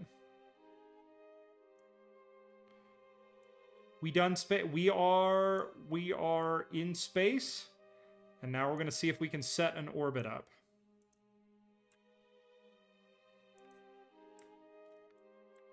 Okay, going to get oriented for a more photogenic style setup. You can see my landing lights underneath the wings there, but that's okay. I don't really care. Oh, look at that. Regular space shuttle views right there with the islands underneath us. All right, now let's get this set up. Extend. Extend. Extend. Okay, opening up the solar panels. Let's just fly around to our point of powering up here. Okay, here we go.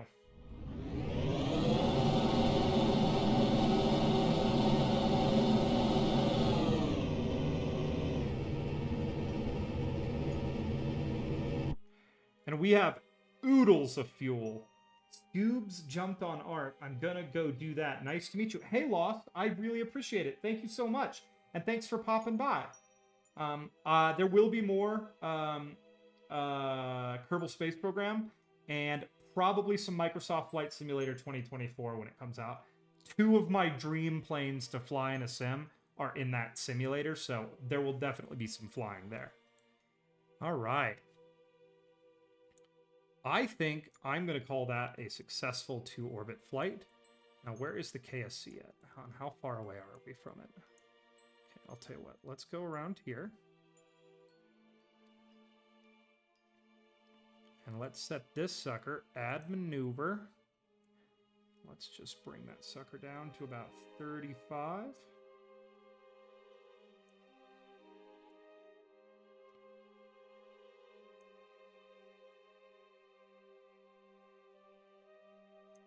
Okay, and I undershot last time, so let's take that. Let's take that and just move that out just a little bit. Like right about there, maybe. And we'll see if we can do it. Okay, let's line up to that. That's right, we're going to go straight home. We're basically doing a single orbit mission. I was going to do 2 orbits, but I say screw it. Let's just get down on 1. I'm pretty happy with the way that this craft is performing. I'd like to, if possible, before we call it end of a stream day, launch the first module of our space station, you know? I think that'd be pretty cool. So, let's go ahead. We are 6 minutes out from this. So let's go ahead and come around here. And then we will prep this thing for a payload. It's kind of a sad looking airplane. You know? It's got the front droopy canards like the old Soviet Concorde did. Alright, here we go.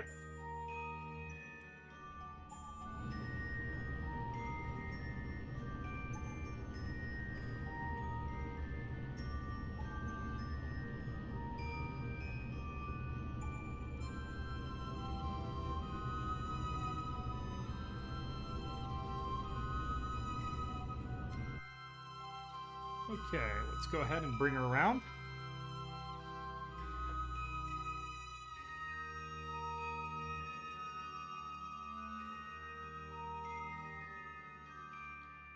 Not a whole lot to see here. I guess I could show you guys the silhouette. I'll add some lights to it here when we get ready to launch payloads. We're going to add lights into the payload bay so we can see what we're doing. But for now, we're just getting her turned around.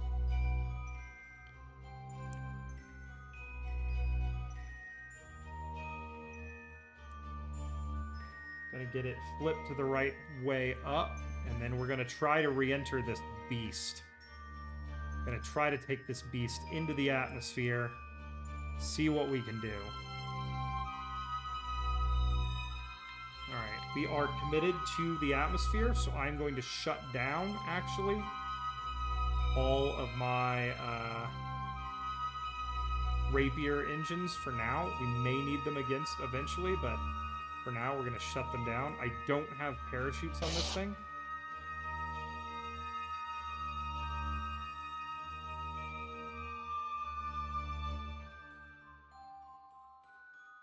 Okay, so we just have my whiplashes ready to go. In the likely event we either over or undershoot the KSC, these whiplashes will allow us to bring the craft back. Hopefully, we have a lot of fuel left, but I'm kind of believing that when we're carrying payloads, we're going to use a lot of that fuel.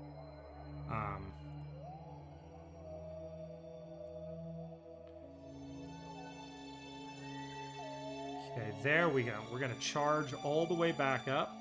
Keep the solar panels open until we get pretty close down to the atmosphere. Okay.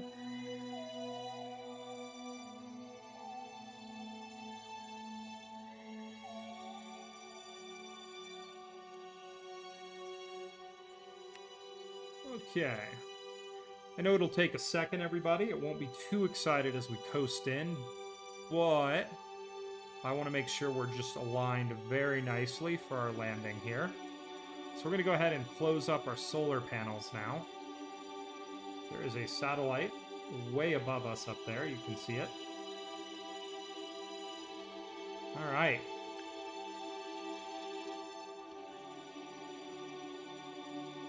Here we go.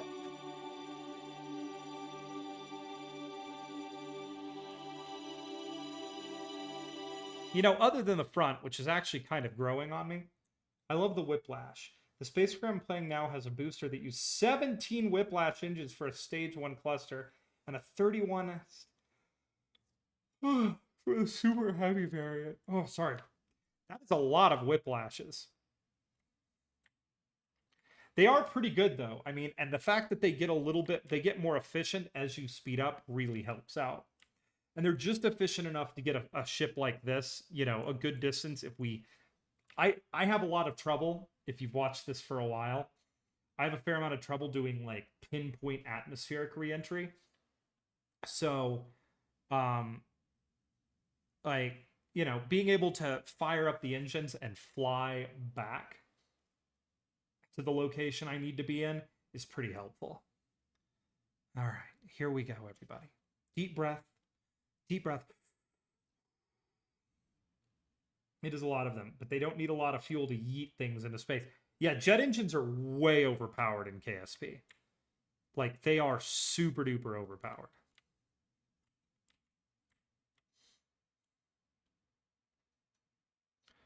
Okay, we're starting to see some heat on the nose there.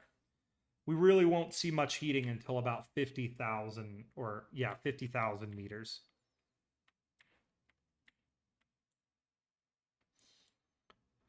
This is one of the largest things I have ever attempted to controllably re-enter on a planet.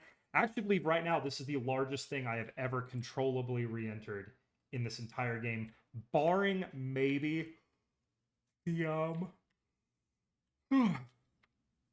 Eve return rocket, which, as you all remember, was a skyscraper. This is almost about that size, genuinely. Probably a little bit smaller, but, like, instead of just falling, we're actually going to try to choose our fate and choose where we land with it. Okay, you can see the nose heating up quite a bit. We're coming back down. We're coming through 50,000 meters here in just a second.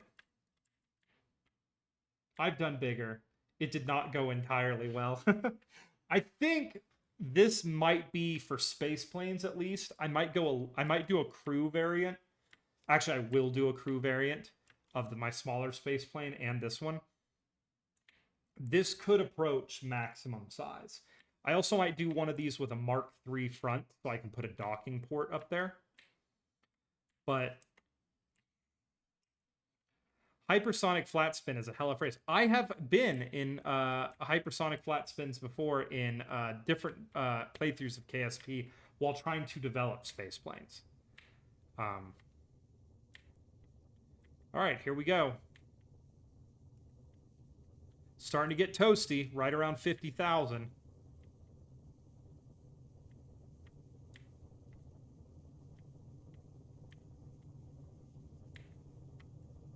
Also, by the way, this reminds me of watching Starship re-enter on Flight 4, and oh my god, what a ride. What a ride. I'm hoping to land in slightly better shape than Starship did, but, you know, we'll see. I also would like to try to build something that does some sort of belly flop maneuver. I think that would be pretty fun. Sorry, big yawn there. Oh yeah. Had that thing not been made out of stainless steel, it wouldn't have survived. Like any aluminum, carbon fiber, it would have been pieces. Like the fact that it was built out of something with as much thermal mass as stainless steel is all that saved it. The fact that it still did its rotation and its burn at the end too is like miraculous. I'm gonna go ahead and activate my air brakes too. Try to really dump some speed here.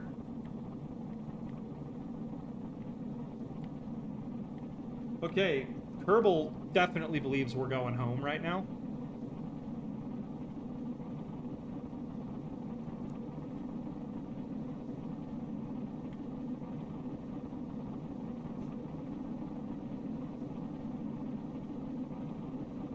We got a couple heat bars. It's not bad.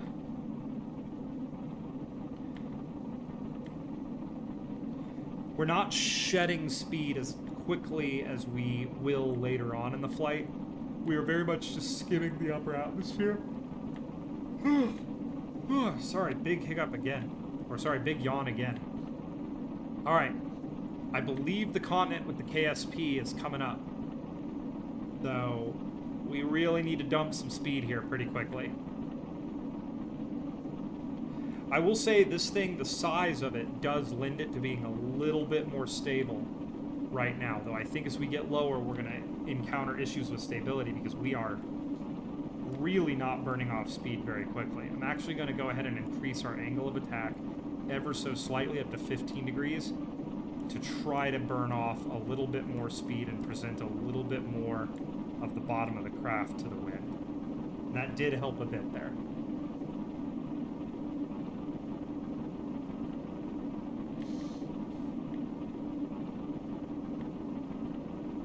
Holding us between about 15 and 20 degrees right now.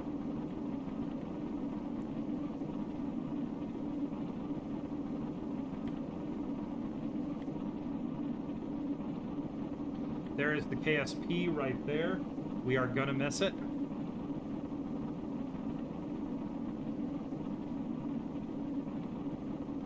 And this thing, we're probably gonna try to turn around and land on the field next to the KSP.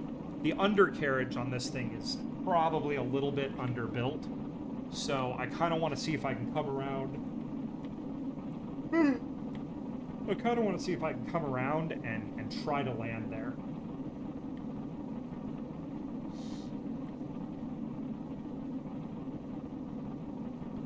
Yeah, down at the KSP, the proud citizens of Kurbanistan look on in awe and wonder. They've never seen a spacecraft land or re-enter so controllably. It's amazing. It's not plummeting towards the ground at hypersonic speeds. It soars above them.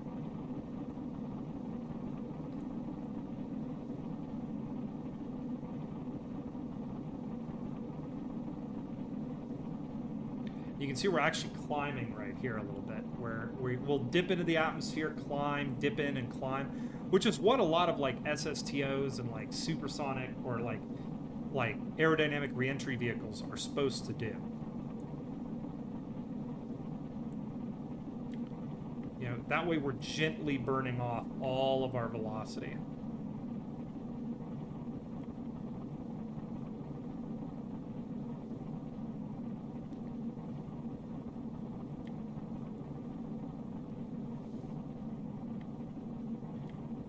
Bring the nose down just a little bit.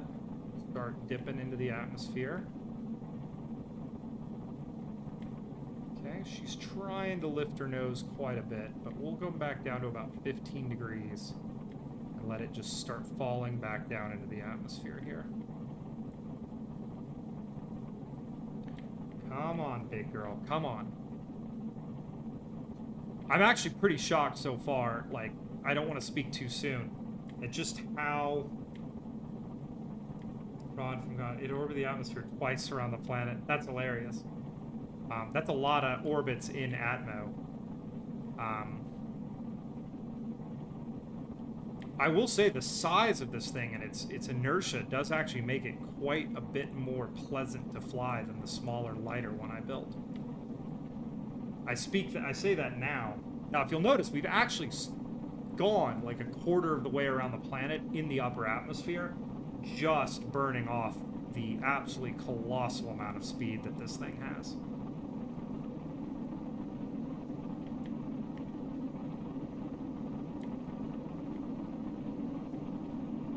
Let's check our map here. Like, we are going home, but we're not going home anytime soon.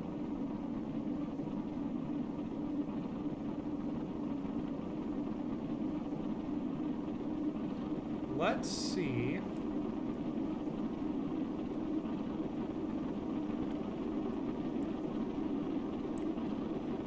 Yeah, the fuel load is going to give you some inertia. What's the wet mass? The wet mass is heavy.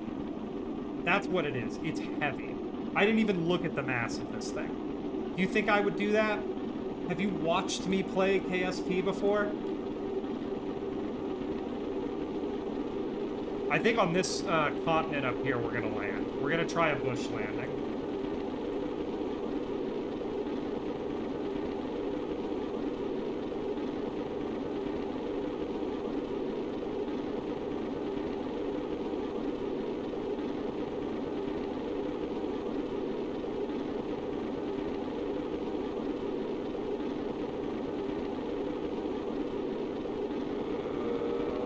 We're going to lose it. Here we go. Flat spin coming up.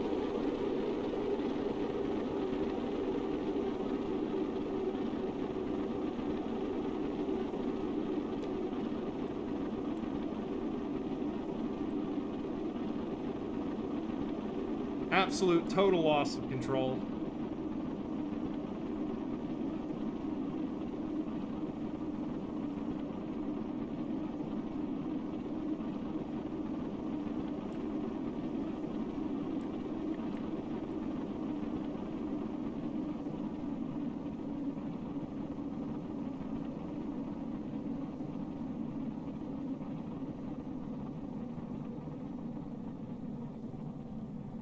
Okay, well, we are in a spin.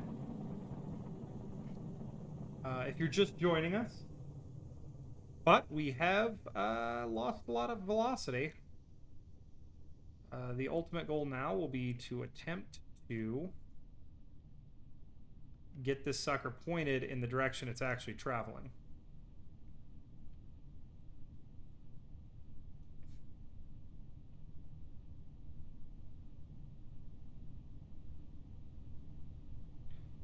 Okay, I'm hoping the pointy end stabilizes down. Whoop, whoop. Attitude. Whoop, whoop. Attitude.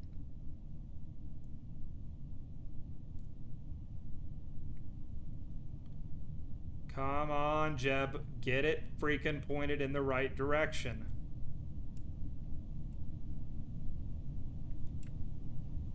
Okay.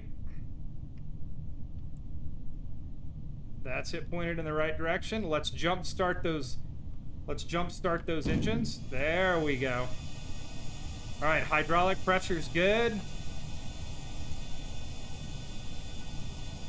All right, do we have enough control authority to pull out of this dive?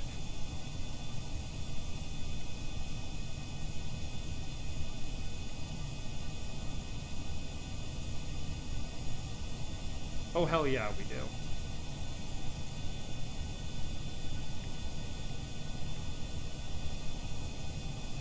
Jeb is looking out the window and sees a beautiful plane laid out before him and says, screw it, we bush landing this sucker. We ain't flying back to KSP.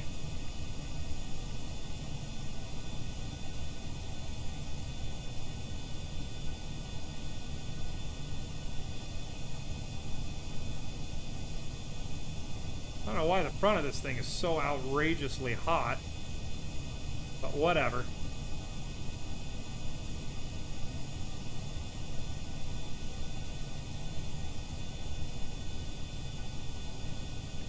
It has a tendency to roll slightly to the right when you give it up aileron. It's really annoying. Alright.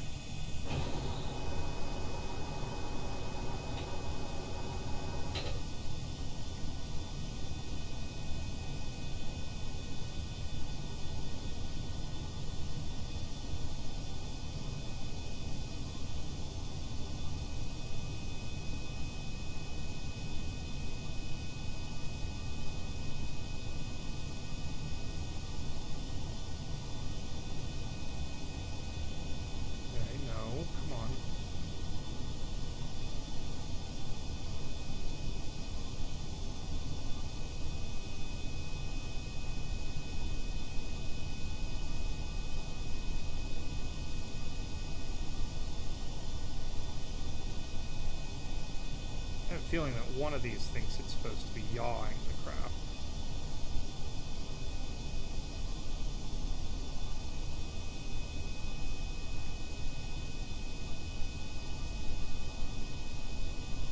Okay, I'm just gonna let this thing gather some speed and glide in.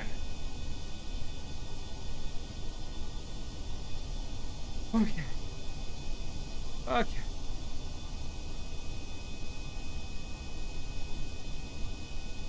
Oh my god, seeing the shadow of this thing on the ground is a little bit intimidating.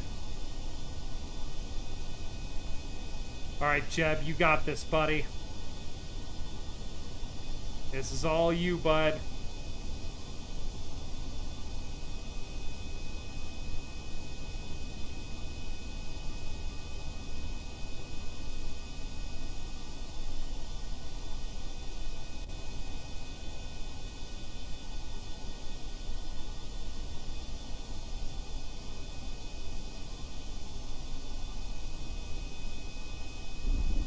Oh, buddy. Okay. Whoa.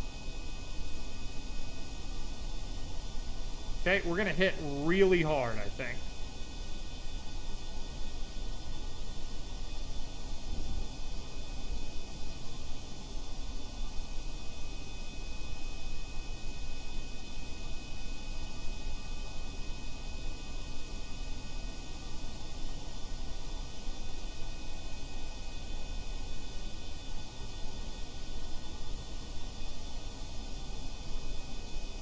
Okay, come on, stop you damn thing.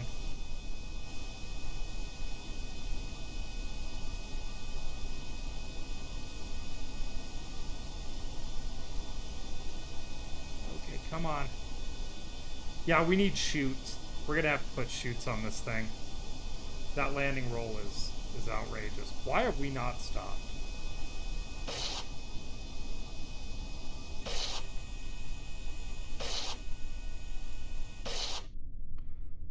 Whew. Okay, she needs some. We need to do some work. I think the undercarriage is a little bit small. I don't like how the larger undercarriage makes it look like it's sitting on stilts, but I think we're gonna have to do that. I think it's a little under air braked. I think we're gonna have to fix that. And for the love of God, we're putting some parachutes on it for when we land. That landing roll was insane.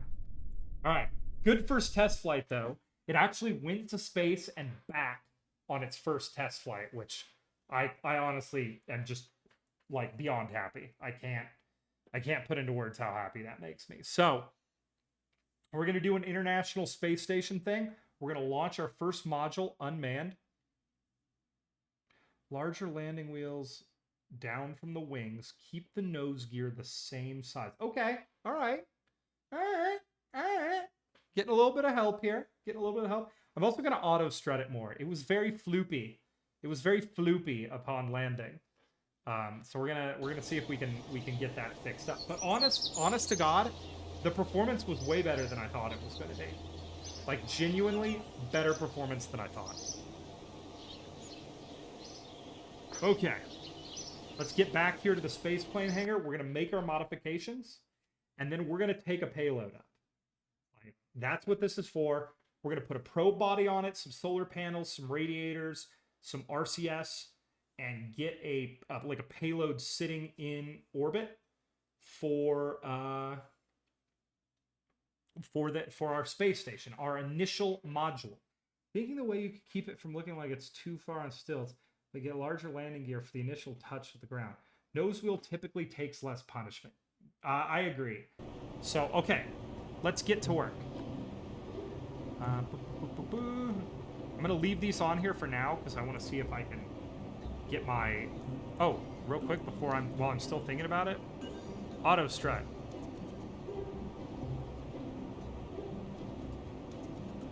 Auto strut. Auto strut.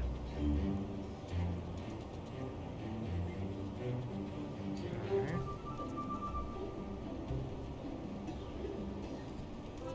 Okay, good.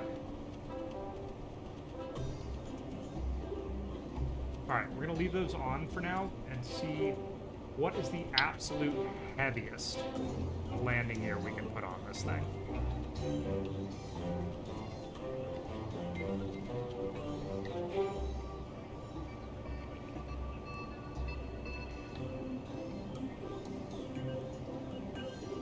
Okay.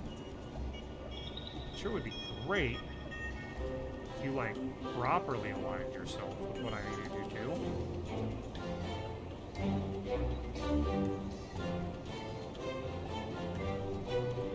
Okay, that's progress.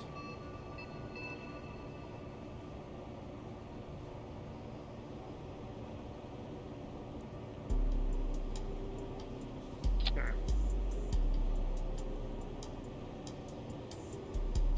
Okay, I can work with that. So here's what we'll do. Go over here to move.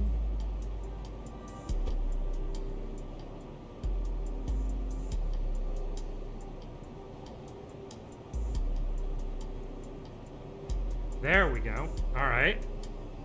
All right. Sweet. Okay.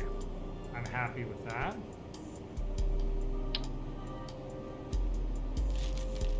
Okay.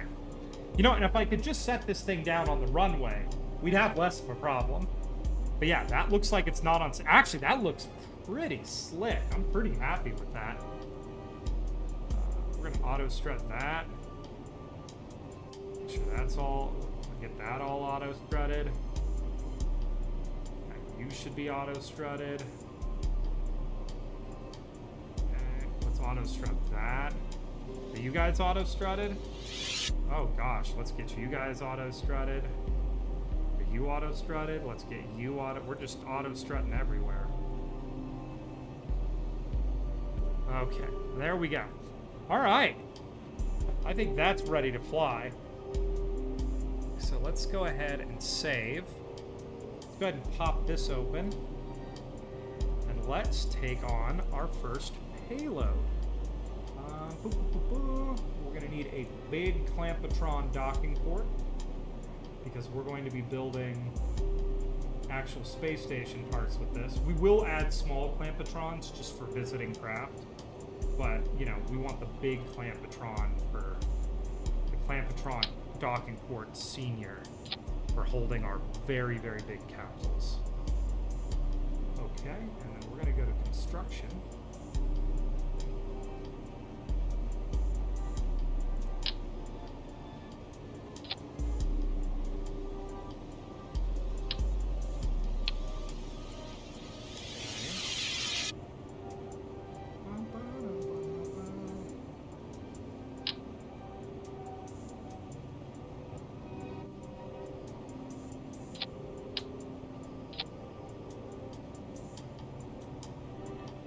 Unless we want to build this with, like, just normal Clampatrons instead of... Oh, Nardi is raiding with a party too. Okay, thank you so much for the raid. I do appreciate it. Also, my graphic there is, like, my favorite anime character ever, which is, oh, shit, what's the character's name? I'm drawing a blank because I'm thinking so hard about what I'm doing. Which is, Aisha Clan from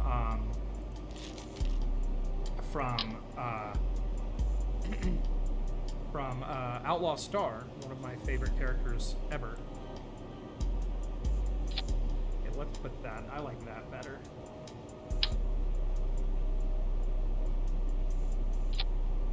Okay.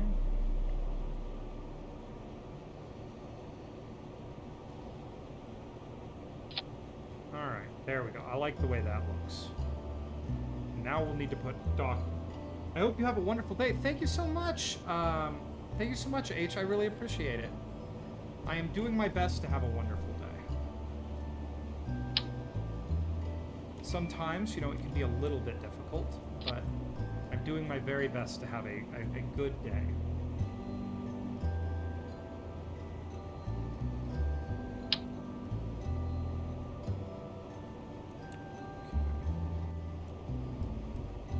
So what we're doing here is we are building our hub, which everything for our space station will connect to. I was having a lot of fun. Hey, that's great to hear. I, too, want to have fun if KSP will let me.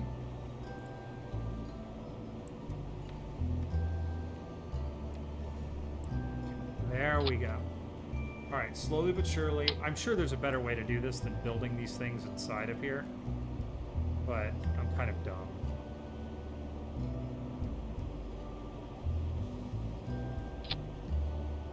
Okay, so there we go. That's our hub.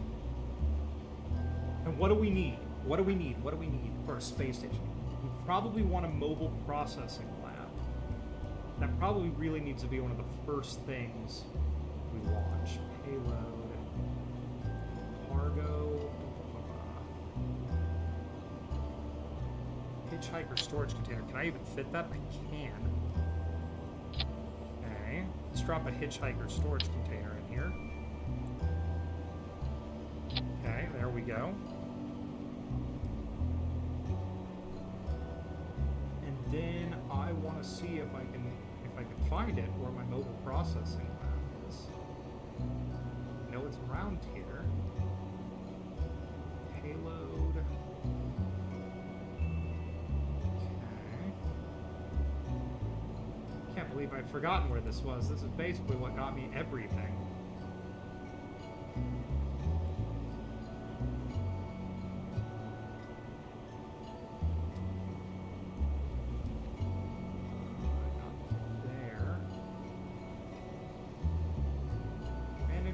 Structural robotics, coupling, nope. Payload, aerodynamics. You're sleepy. How long did you stream today? I know you like to go forever.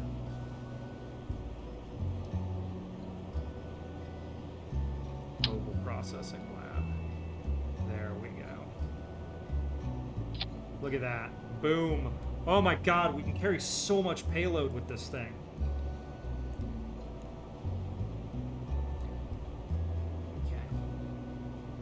10 hours? Oh dear. That's quite a bit. Okay. We're going to take a large battery. Okay, we need a probe body, a large battery, thrusters, power generation, and heat dissipation for our space station. So, let's go ahead And we need probably an antenna. Okay, so, and this is just the first module, everybody. Don't worry. We're going to take a lot more up with us. This is just the first module. So let's make sure crossfeed is disabled. We're not going to carry a ton of fuel in this thing, but we need to carry a little bit. Do these hold?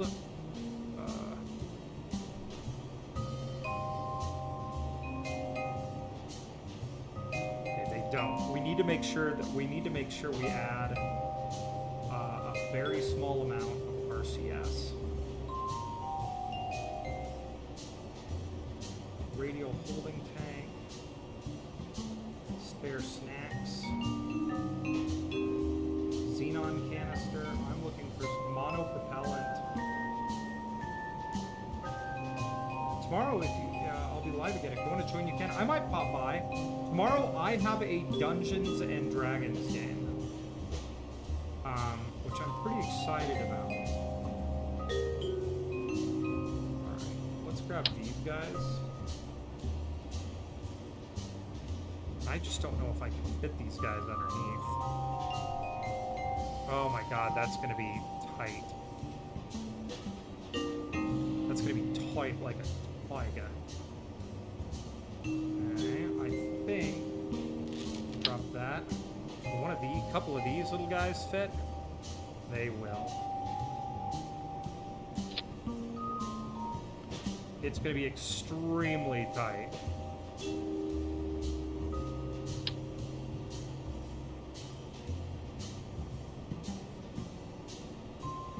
But I think we could put a couple of those on there. Okay.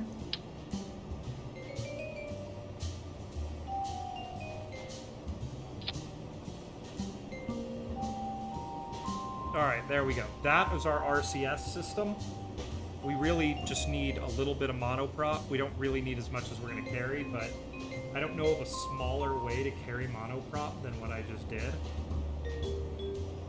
And I want this thing to be symmetrical because I don't want it to fly funny when we pull it out. I wonder if I can put... I don't like that they sit like that, but I wonder if I put them a little bit further out like that. Okay. I'm cooking, people. I'm cooking.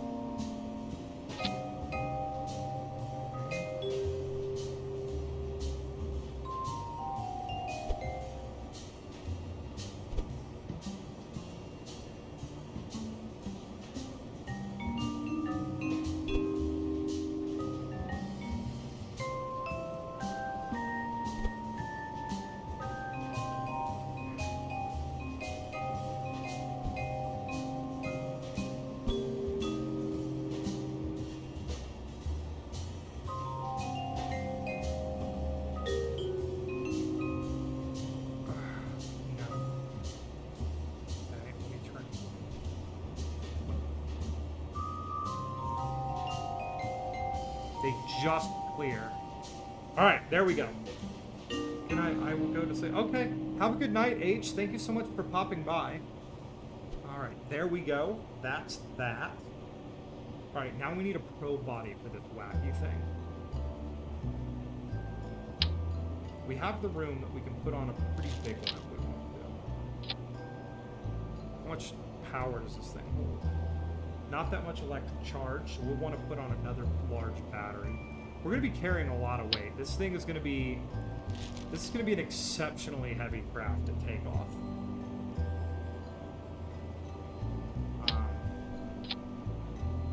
The other thing we're going to do is we're also...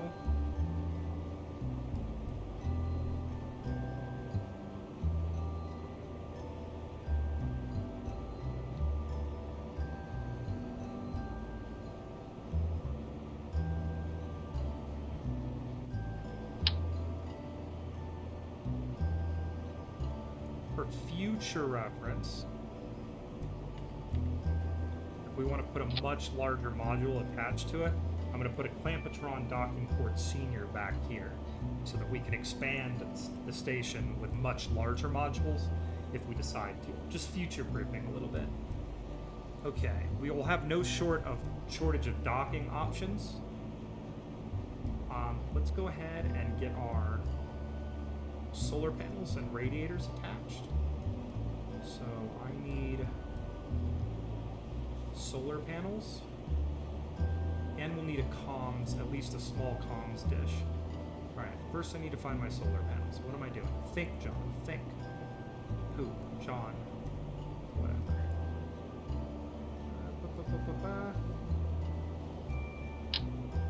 I would love to put these on because they're so large, but I fear we just do not have the room.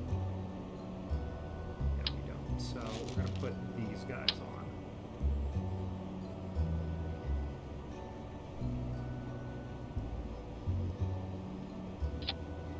So there we go. There should be another set underneath. There are not.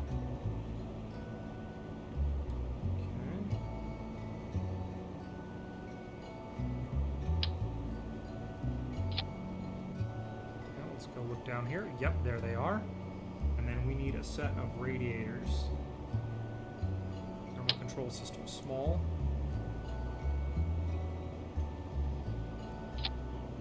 Let's double check and make sure it's attached. Okay, that should be everything we need, everybody, to launch the first section of our space station. What we'll do is we'll just add some quick strutting in. We're going to leave this thing unmanned today. But I think eventually the goal is going to be on my next Kerbal stream, whenever that may be. We are going to try to get this sucker manned. You know, I think that has to be the goal because I think that'll be fun. And this, you know, just has presented a very new and interesting challenge for us to try and work out ourselves. Okay, we're going to attach it just like that with some struts. Oh, and I almost forgot one of the reasons for the seasons, everybody. Very dumb poopy boo. Let's grab boom here. Okay.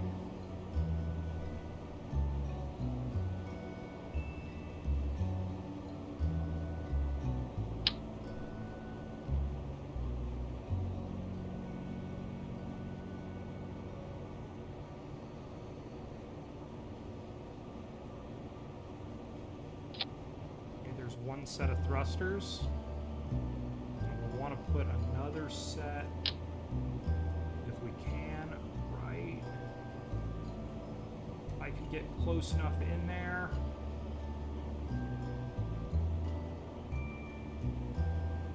Right here. Make sure it's set the other one in place. Okay, the one. All right, and then this is a docking port, so it shouldn't have any ejection force.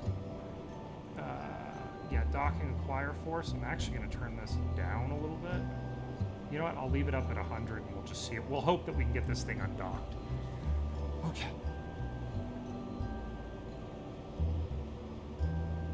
Control point reversed. Okay. I'm ready. Are you ready, everybody? First space station launch ever, and we're doing it with the space plane. Space plane power. Let's get these suckers closed up. This will be my final mission of this stream, I believe. We're probably... I actually am feeling a bit crazy right now.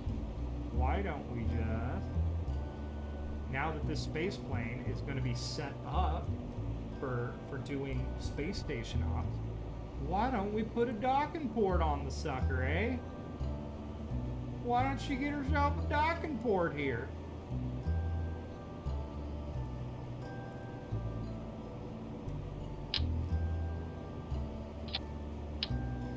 Boom. Then we could just open. Boop. Boop. Boop. Boop. Boop. Boop. Boop. Boop. Okay. Not the prettiest looking spacecraft I've ever made. Auto strut on. Let's check this. Where's my auto strut? Heaviest part. Auto strut. Okay. Now, we had a ton of fuel when we got to space last time. That's going to be important, because we're going to need literally all the fuel we can carry to get this much weight up. But that is the concept here, is that this is, I want to quadruple check that we have disabled crossfeed. Disable crossfeed, yes. Okay. Close. Close. Okay. Oh, and oh darn, I keep forgetting. I'm sorry, everybody. Please forgive me. Let there be light.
There we go.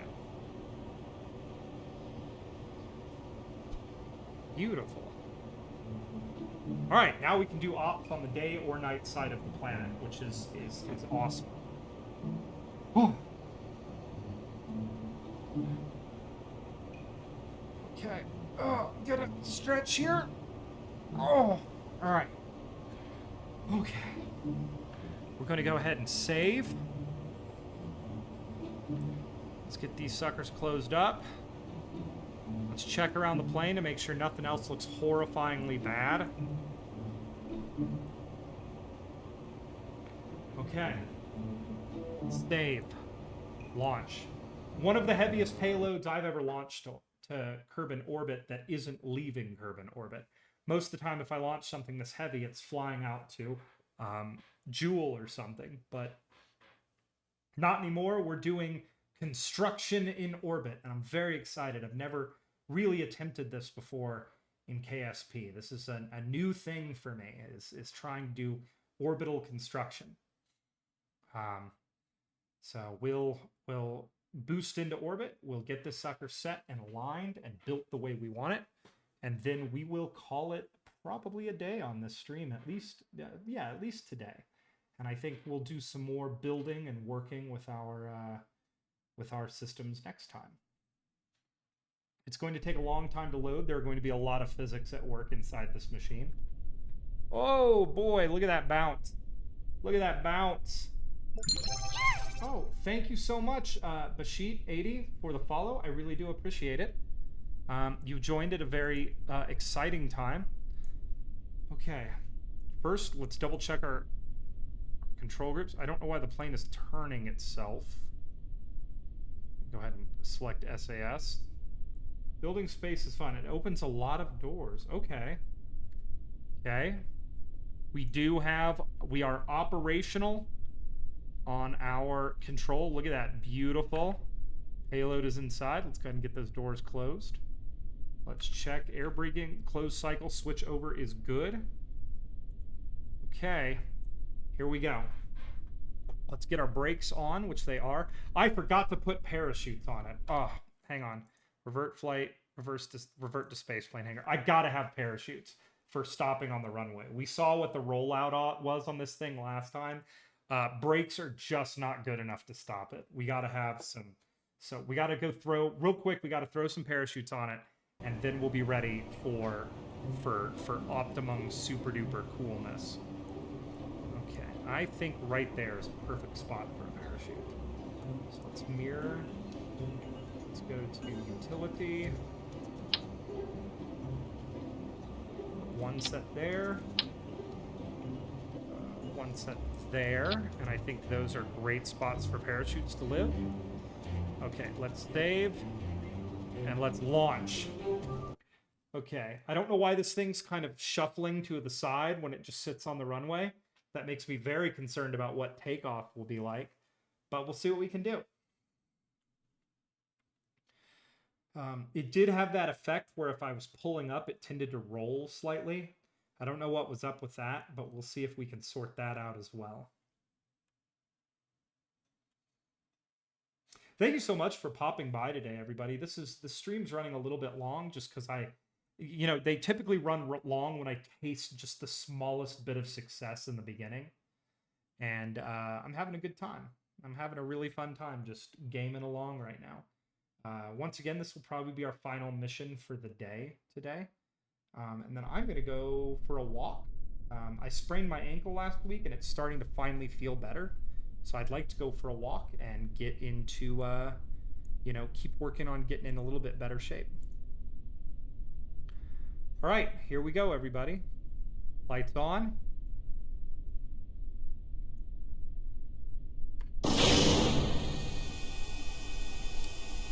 Kind of concerning that I'm already low on liquid fuel. Something doesn't have liquid fuel in it. But who cares? Let's get to work.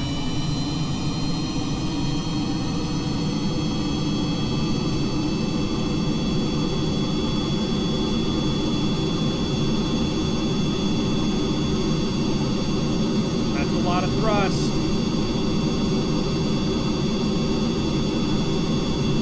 She really doesn't like to go straight. I did not. Didn't know they held fuel. Revert to spaceplane hangar. Yes. Didn't know they held fuel. I am learning so much. Just learning every day. I did not know they carried fuel. Thank you, Toctic. I would not have known that. Okay. Let's get this sucker figured out here real quick. Boop. Beep. Beep. Boop. Boop.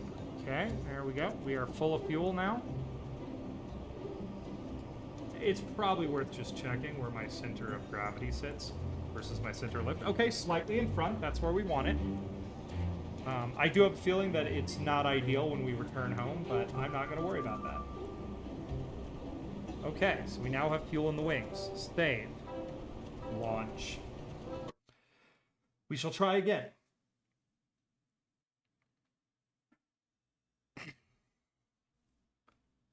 Okay, here we go. Here we go. Here we go. Everybody ready. Everybody get ready. Here we go. Deep breath. I'm ready. Gonna fly to space. Gonna drop off a kick-ass space station. Maybe even do some... Oh, I don't have RCS. I don't have really good RCS systems installed on my shuttle yet. So I won't be able to really properly dock unless I got very lucky. That's okay. That's all right. We'll install them when we land. Man, I hope I didn't just crash. No, I didn't. Excellent. Cool. All right. Boop. Boop. All right, here we go. All right. Main air breathing engine startup. Let's make sure we're set to air breathing for these guys. Boom. Excellent. All right, here we go.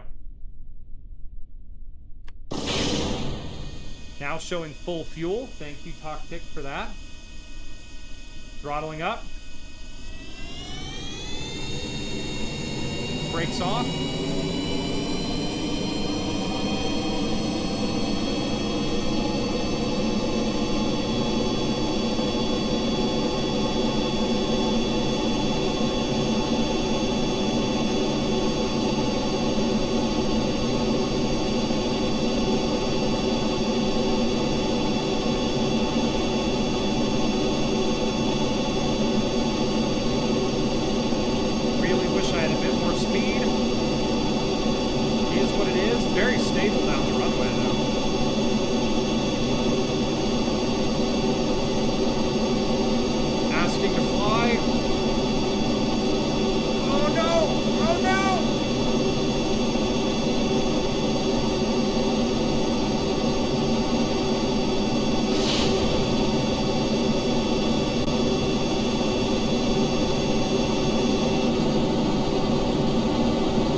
settled and climbing.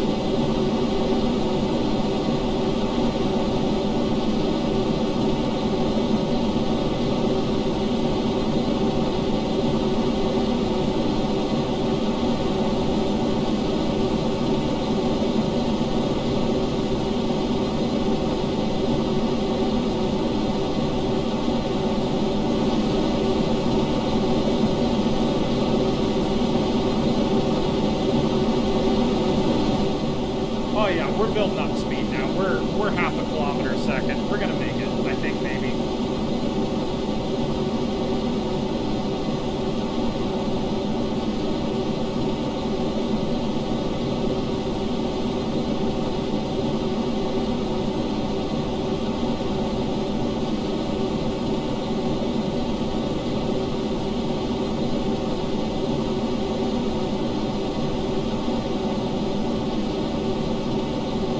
Part of it is we got a little bit of weight in the front right now with that payload. We're also really fighting that roll tendency when we pull up.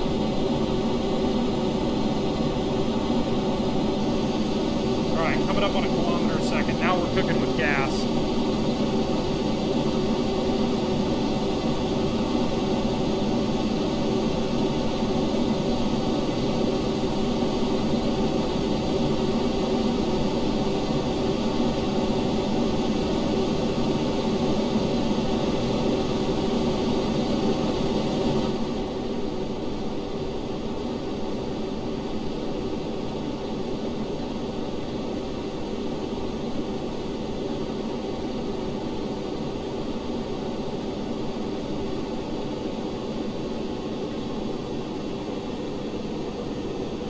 Billowing wings made this thing heavy as heck.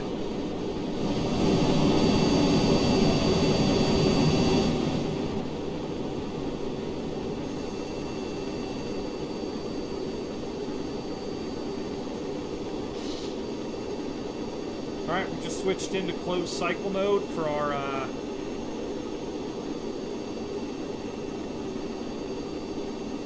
rapiers. I am holding tight for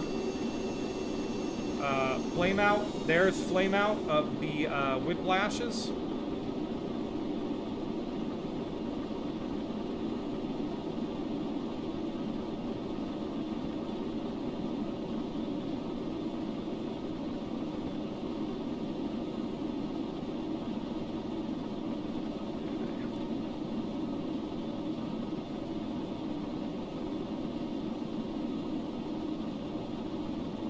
I don't know if we're going to make it into space. We might be carrying too much.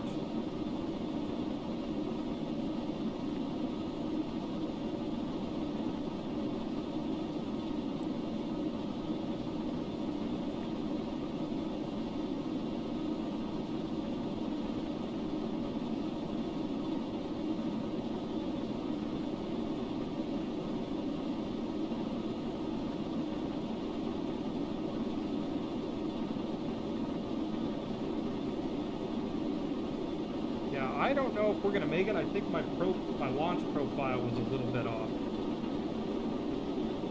We are gonna hit our apoapsis shortly. All right, hang on. Let's revert flight to launch. I need to check something. I need to check every control surface because one of those control surfaces really thinks it's involved in either yaw or roll, and it's not. And it is really fighting, like causing the spacecraft to really try to fight itself.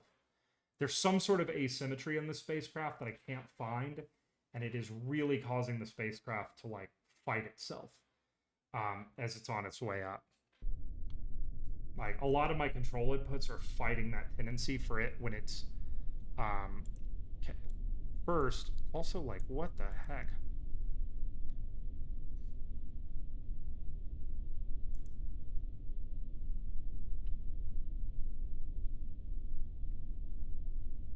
Okay, auto.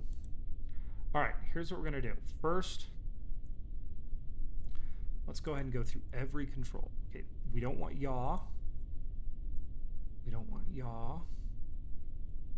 Okay. Okay, what about you guys up here? I'm also taking away you guys' roll authority, because I think you guys might be part of my problem. Okay, you guys don't have roll authority anymore. Now you should not have pitch or roll authority. Yaws your whole life. Okay. Let's see. Okay. So you can see it's the yaw is acting up there. We're going to keep a close eye on that during a synth this time. See what we can do. All right. Let's try this one more time. Okay, lights on for takeoff. Okay, let's go ahead and start up my whiplashes.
Space is up.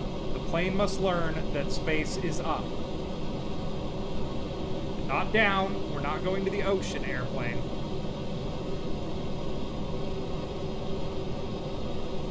We're going up.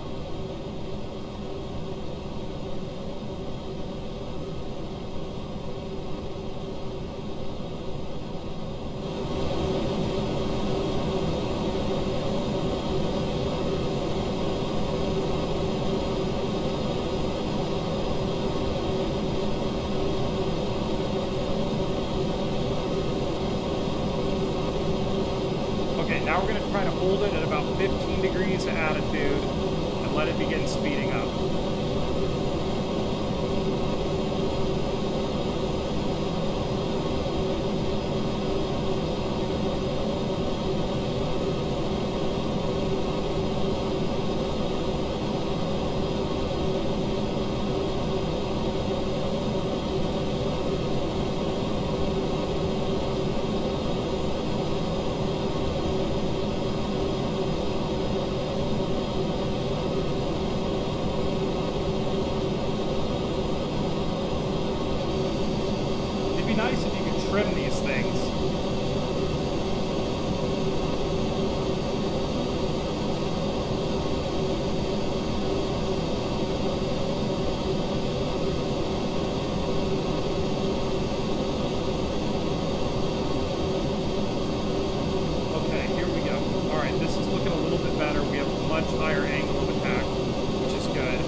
loss of the whiplashes any second now.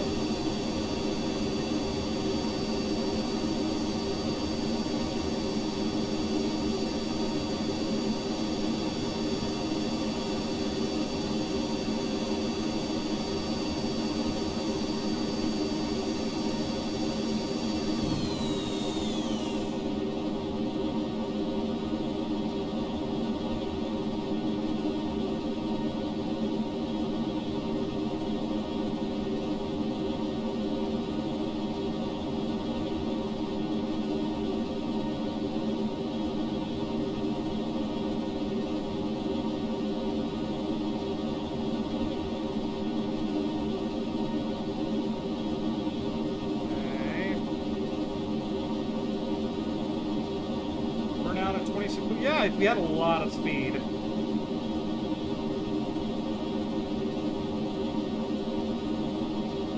Oh, we're just not getting the velocity though. I think I'm gonna pull some. I think I'm pulling fuel out of the wings. I gotta save some weight somewhere, at least out of one set of wings. Because yeah, we're struggling to keep the nose up, and we're just not. We're not getting where we need to be. This is the potentially this is one of the heaviest payloads this plane will ever launch.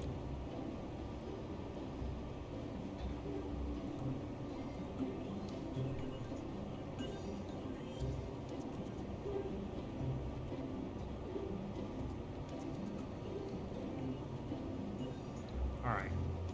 That should still be more than enough fuel to get to space.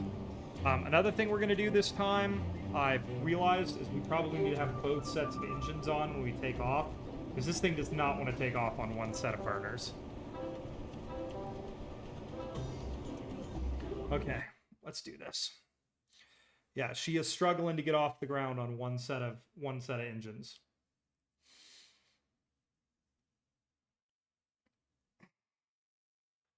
For my jet booster, I actually ended up trimming loss fuel. They can be so crazy efficient. Yeah, I mean, that's the thing. They're so efficient that it's like, I'm just trying to lift a very, not lost. Yeah, I figured. I'm just trying to lift a very heavy payload with this thing. Like I said, I think this might be the heaviest payload we ever see from this ship. And it's a lot of weight to carry. So we're just hoping that it works out, because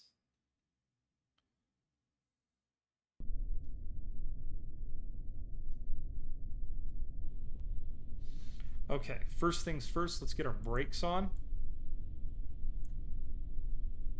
Okay. Let's do engine startup. Start both sets.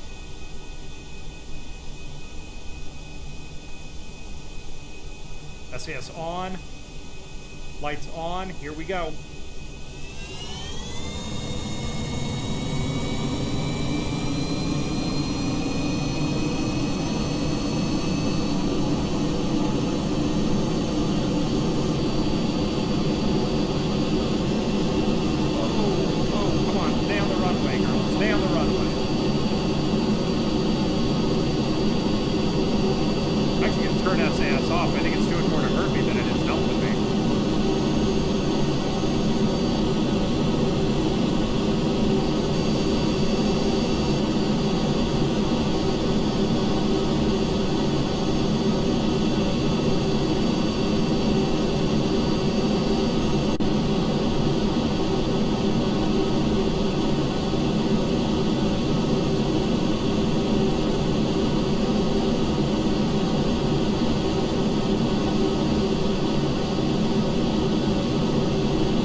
Starting to gain. We are gaining a lot of speed very quickly.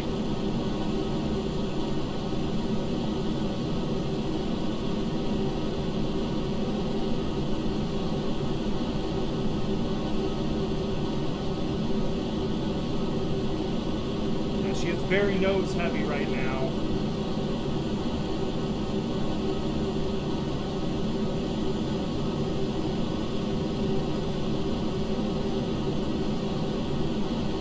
don't even know, what is the orbital velocity of Kerbin?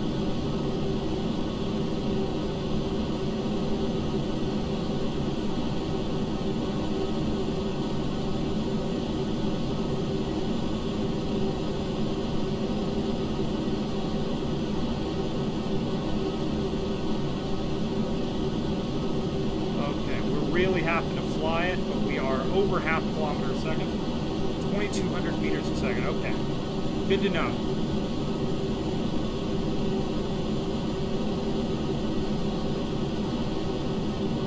Genuinely, I think SAS is hurting me right now. Nope, it was helping.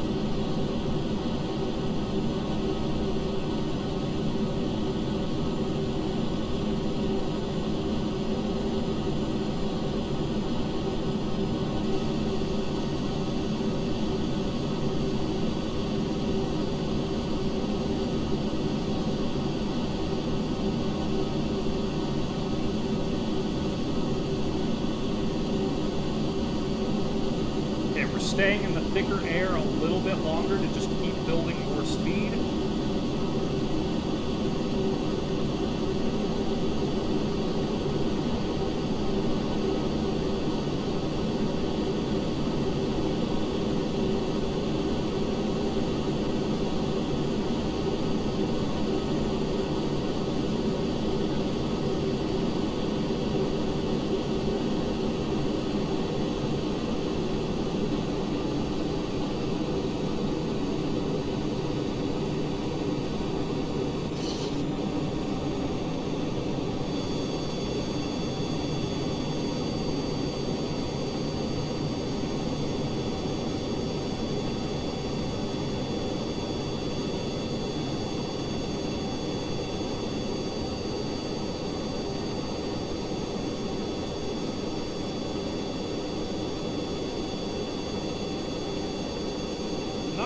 Sure why this isn't working. Like, aerodynamically, we should be good. Like, this thing should do the thing.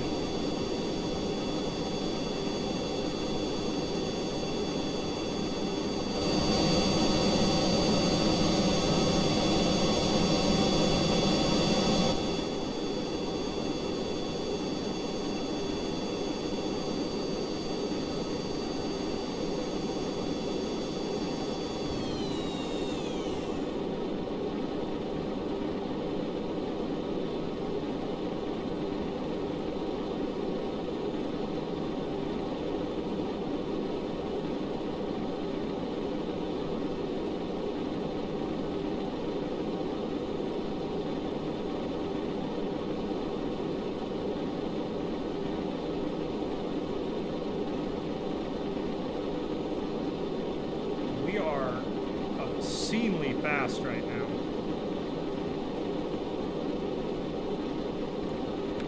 Okay, I'm going to try one more different thing here, and I'm not sure if it's going to work. Revert flight, revert to spaceplane hangar. We're going to save this as a different craft because I think this is a different... Lifting this much weight is just a very different animal for what we're doing. So I have a couple of ideas that I'm going to try to institute. We're going to call this our heavy lift spaceplane 2. Heavy. Okay, save. And now we're going to make some changes. First and foremost, I want stats on these whiplashes. I'm beginning to think that they may not be as great as I thought they were. What's my thrust? Stationary thrust, 130. I want to know... thrust. 300 and blah blah blah at Mach 3. Okay. What about these guys?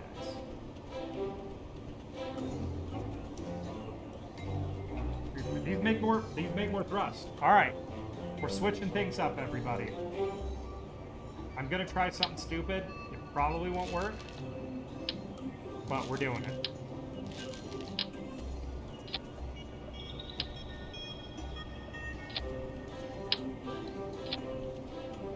Okay.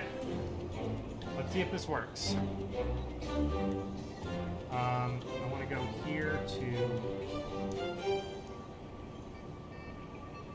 action groups, and I want to switch these in 2 stages. Custom 3. Switch mode.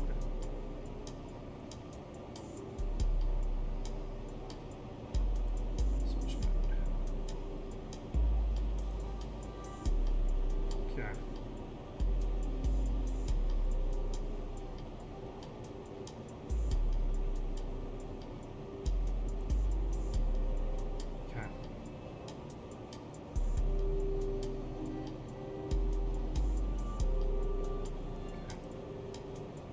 All right. We're gonna go all rapier here. The other thing too is I'm really beginning to wonder if I don't have enough air intake. So,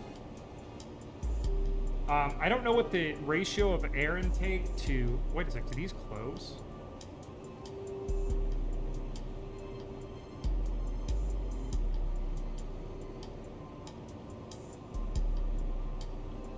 I set those to auto close? I didn't know those closed.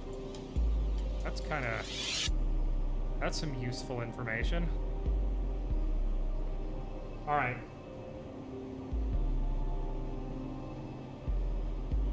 Because that should lower my drag, right? That could probably be an action group as well. Let's go to custom 4.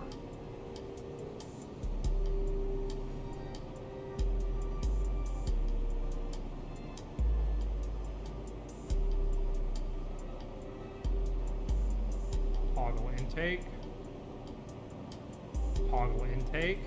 Okay. There we go. That should theoretically drastically lower our drag. I'm hoping. I want to also get a, let's go to Aero. I want to get a quick ID on these intakes real quick. I want to get a I want to get told all about these intakes. Where's the thing that tells me all about these intakes? Okay, you know what? At least where? There it is. Supersonic.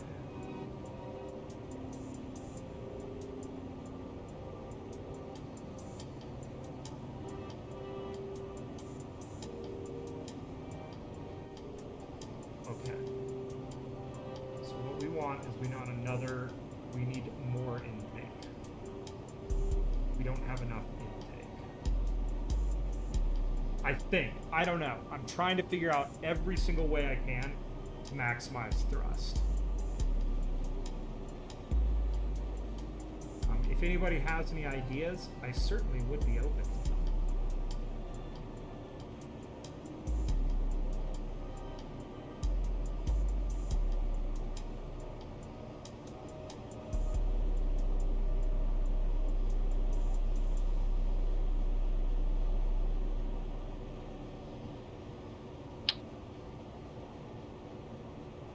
Love to put those on there, but I don't know where I put them.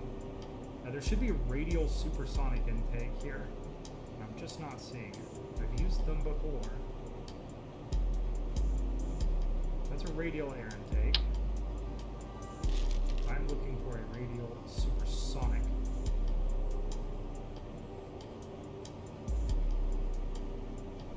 Speeds. Some heat shield in this. Oh, nope, nope, nope, nope, nope. Adjustable ramp intake. Adjustable ramp intake radial. Here we go.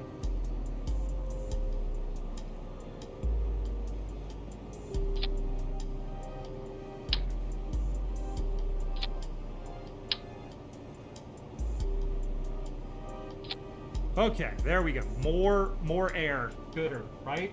More air, gooder. Okay, then we're gonna go to action groups. Once we have set ourselves into that mode, we will close these intakes.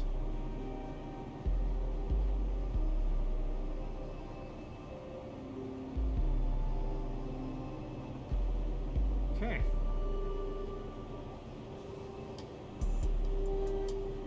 All right, let's go ahead and save. And let's attempt the launch with the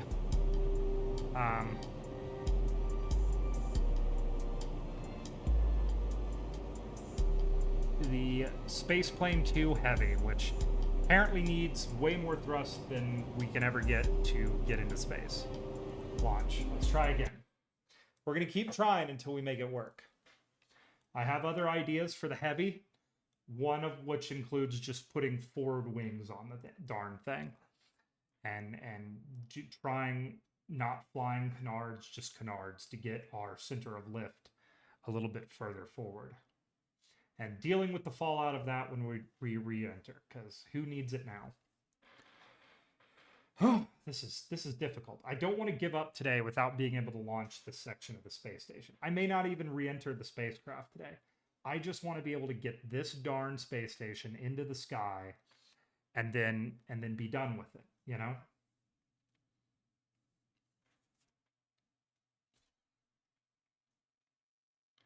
So we're not using turbo ramjets anymore. We're going all Rapier for this space plane. Every engine is going to be okay. We're going to go ahead and put on our brakes. Lights on. Let's make sure our intakes are open. Okay, we have engine group 1 for Rapiers. Engine group 2 for Rapiers. Let's test our controls. Air breathing closed cycle, air breathing closed cycle. Let's check our adjustable ramp intake, 4, open intake. Okay, here we go.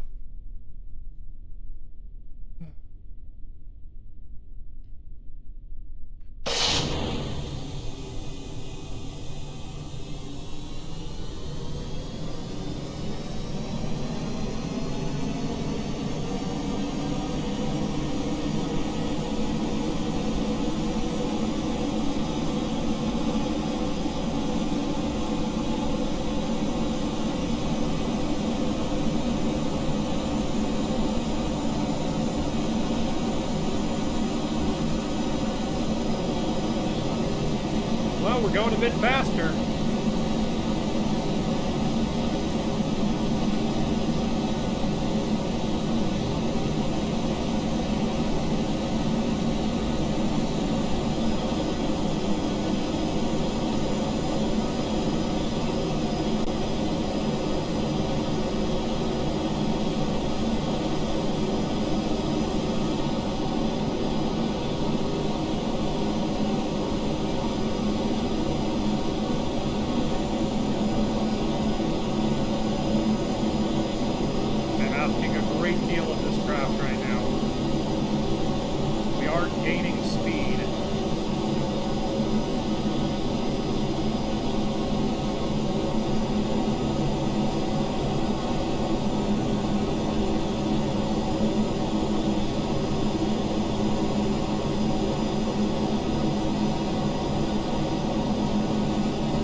Sorry I got really quiet there, everybody. I'm just concentrating extremely hard on what I'm trying to do right now, which is not crash this airplane and let it get to a point where it is like somewhat stable.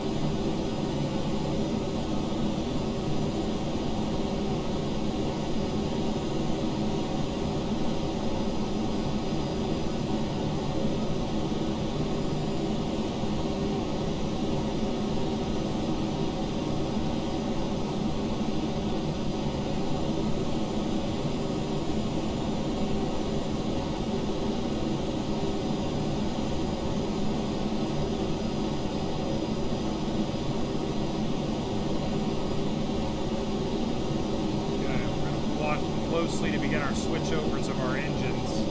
We're going to do it in 2 stages so our thrust never fully falls off.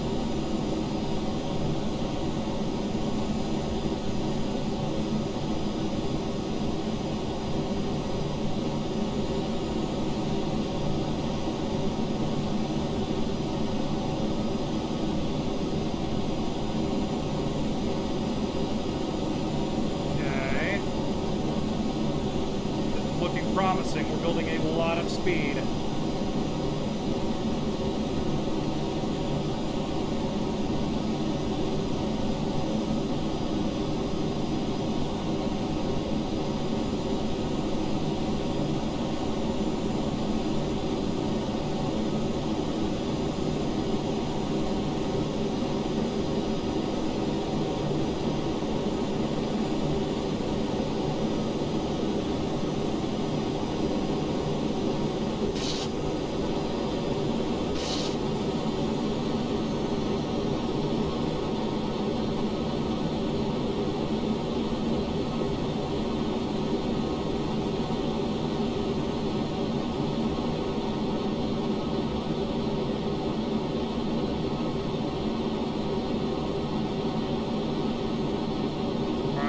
Everything turning and burning on closed cycle.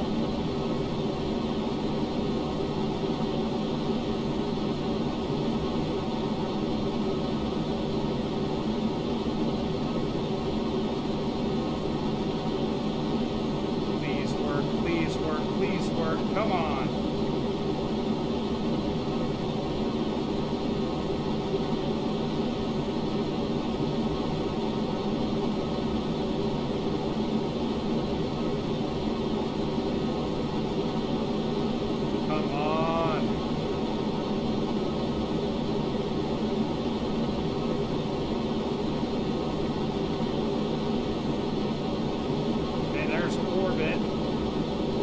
Starting to think we're going to make it.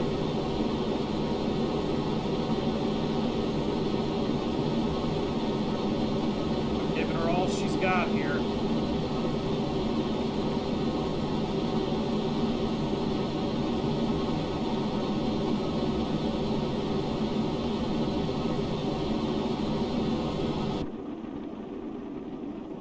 Okay, we're in coast. That is, we're going to space.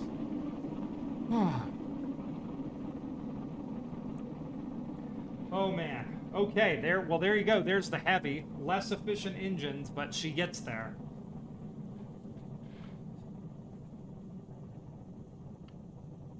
We'll be in kind of a high orbit, but we'll probably stabilize around 100 kilometers, which is a good place to drop this space station.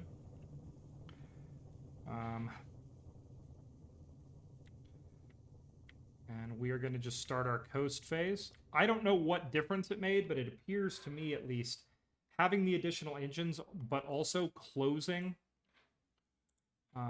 Let's go ahead and shut down engine. Shut down engine. Shut down engine. Let me shut down the outer engines. I'll eventually action group all this up now that they're no longer a mystery to me.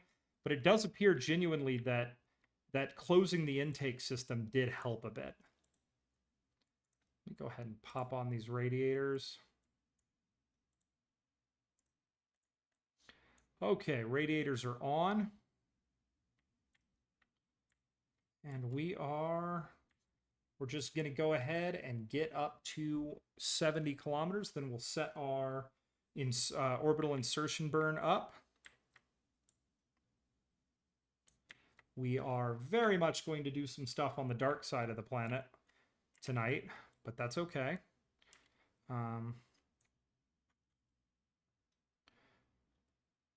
We've got plenty of electric charge,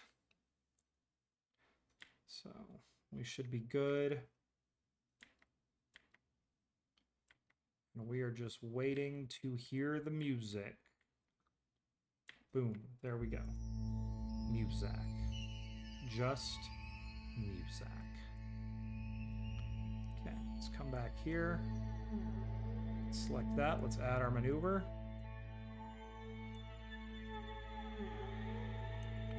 Okay, and then let's just bring it up. And I want to just bring our periapsis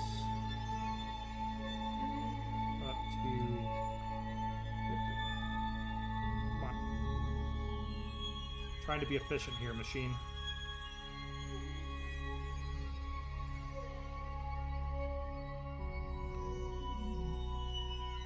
There we go. You know what? 102 is probably fine. The monoprop on the capsule itself can probably do the rest for us. Okay, let's get lined up to that. We'll get our solar panels open. Once again, something I should probably set to an action group now that they're no longer a mystery to me. Alright. Get into that space shuttle style orientation that you used to see it in all the time.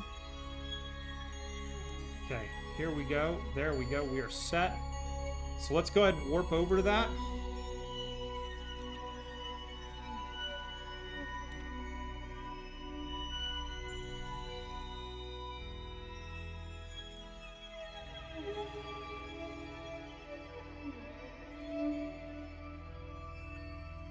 Okay.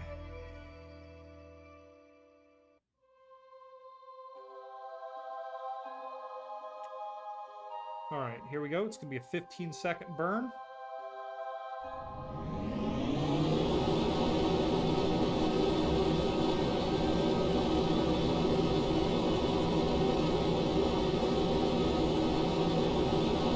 That's orbit right there.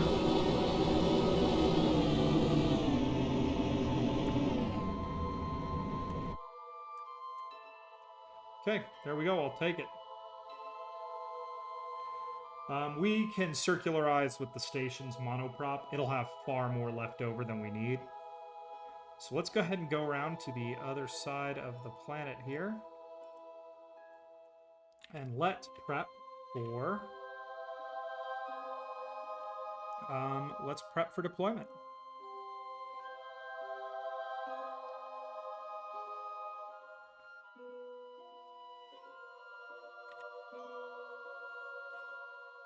Okay.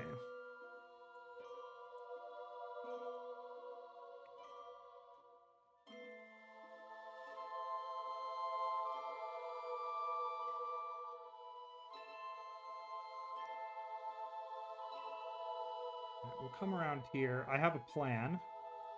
Because the sun is not doing, or the shape of this craft doesn't do us many favors, but once we're here, we'll click this.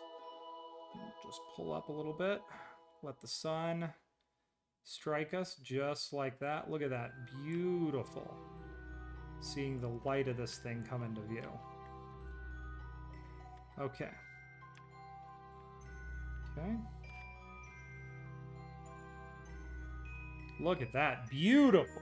Payload bay open. Okay. Let's go ahead and control from here.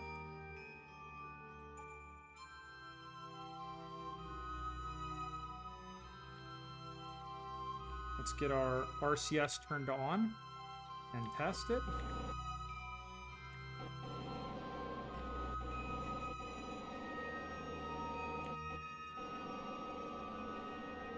Okay, test good. All right, here we go.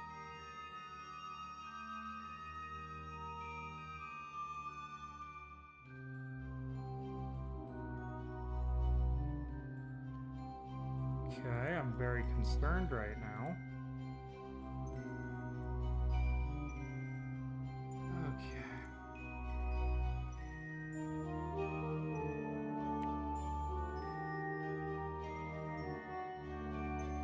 What has occurred?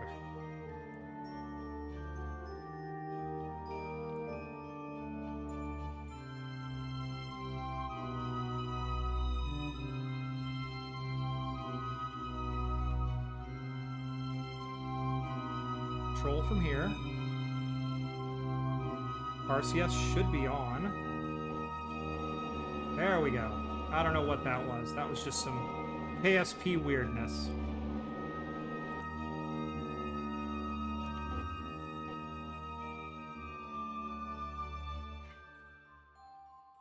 Okay, and here we go. The first piece of our space station is out of the shuttle. Look at that, beautiful. Now we're gonna have to do rendezvous with the shuttle later, which I don't know about that. But for now, RCS. All right.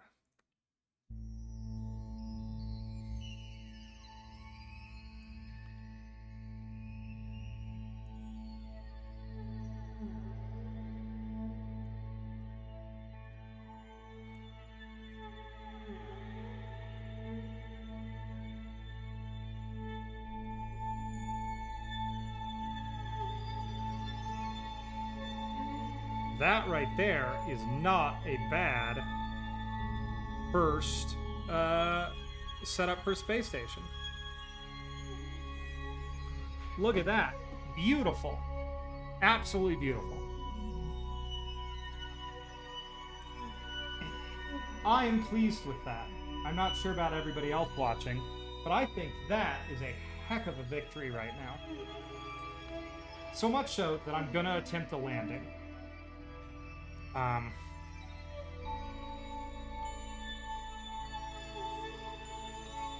Let's take one last look at this. Electric charge is good.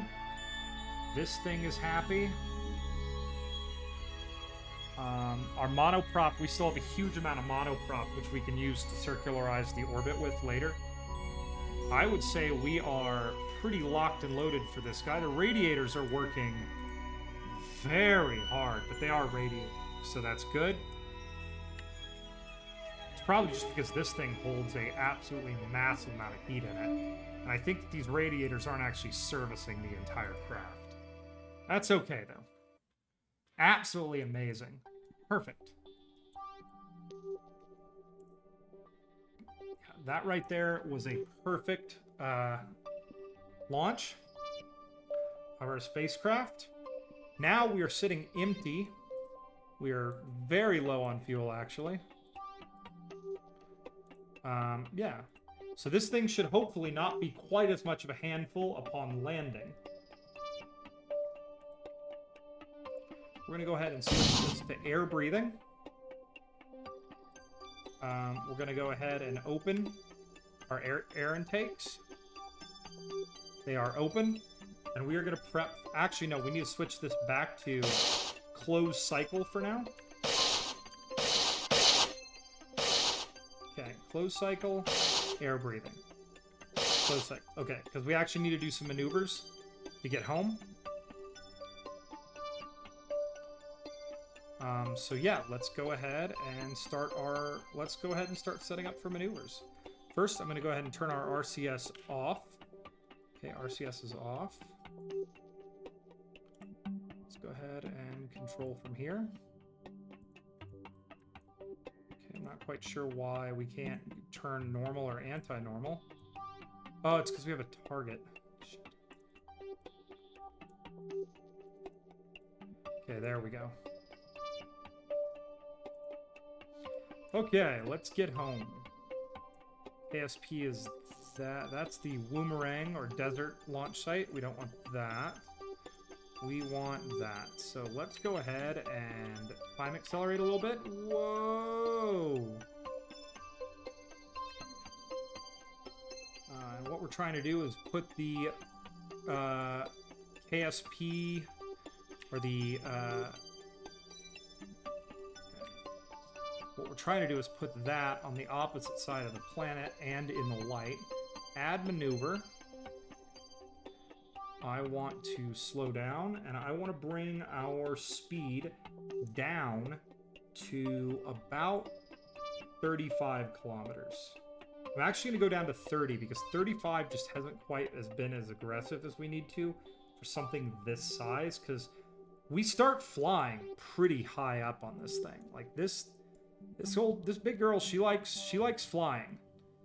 And last time we did this, we overshot a fair distance. So I'm gonna set it right there, our periapsis, and we're gonna see if we don't overshoot this time. All right, here we go. Let's get lined up to it. So I'm gonna leave I like leaving the payload bay doors open as long as possible, because the space shuttle had to have its payload bay doors open, even if they were just using the internal habitat, because that's where its radiators were. There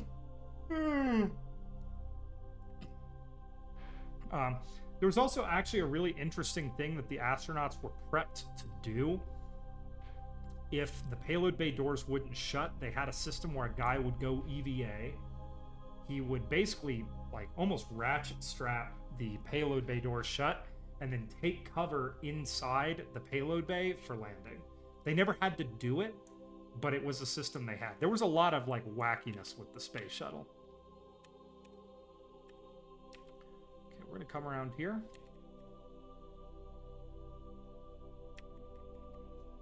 And we're going to do our burn.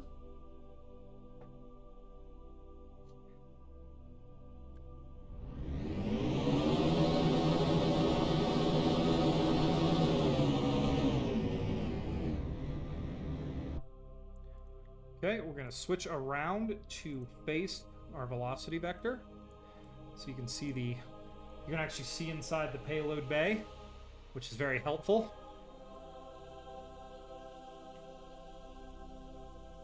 Spotlights all over this thing for work on the night side of planets. They're actually also, if you look up here, I can open this. We do have a docking port, but I forgot to put like a more... I don't really have a robust RCS system on this thing yet, so we're gonna have to wait for that sucker to be used. I'll have to add that.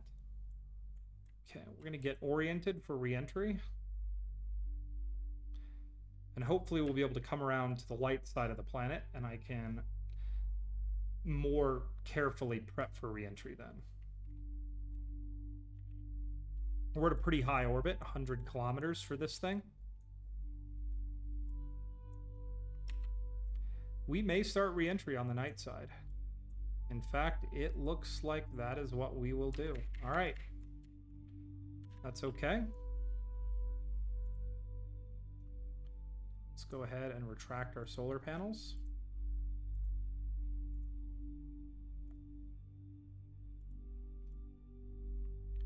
Solar panels are retracted. Okay, we did just lose the music, which means we are in re-entry mode. Okay, I'm going to go ahead and bring the nose up about 10 degrees. And I'm going to deploy my air brakes. You won't be able to see much here in a second, but in a little while, you're going to see a heck of a show.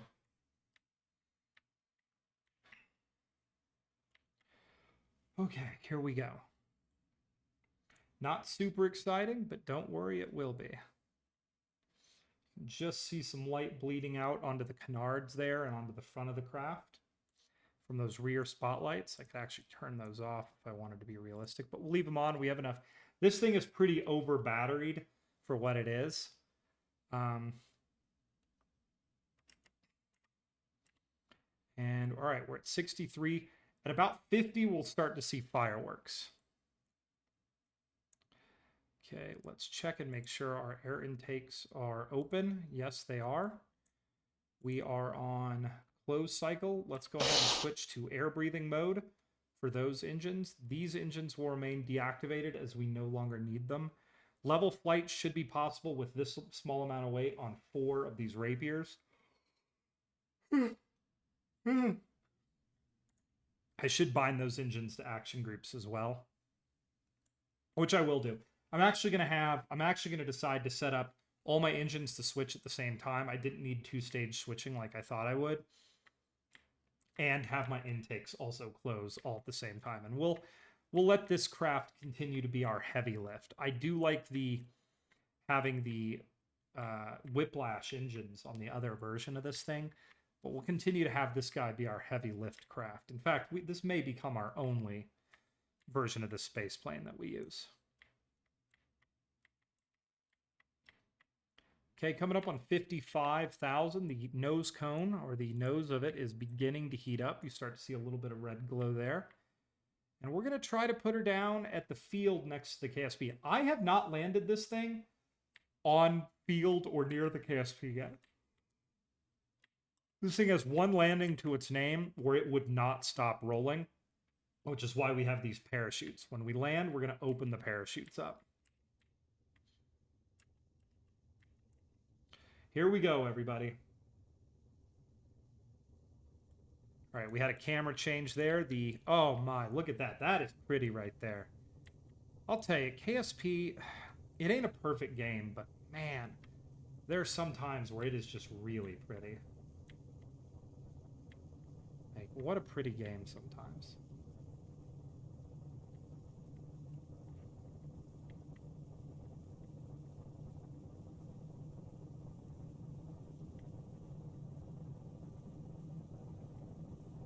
Okay, and we'll go through a couple stages here because we'll start flying on the way down.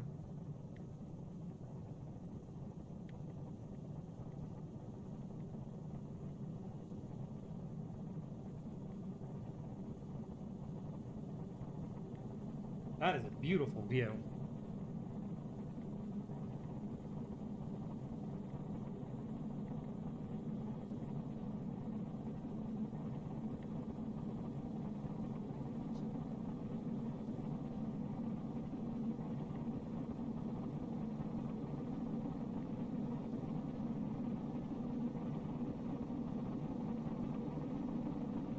Oh, big yawn. Hang on. Ugh, sorry. Big yawns.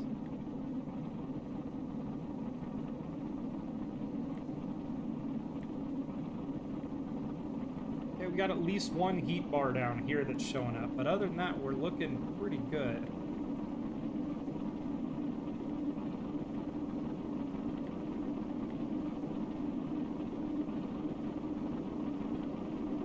Okay. Still losing altitude. Keeping that angle of attack a little less aggressive than we did last time. We flew a long way last time. I'm hoping this time we don't fly as far. You see our Kerbals down here next to me are having a great time.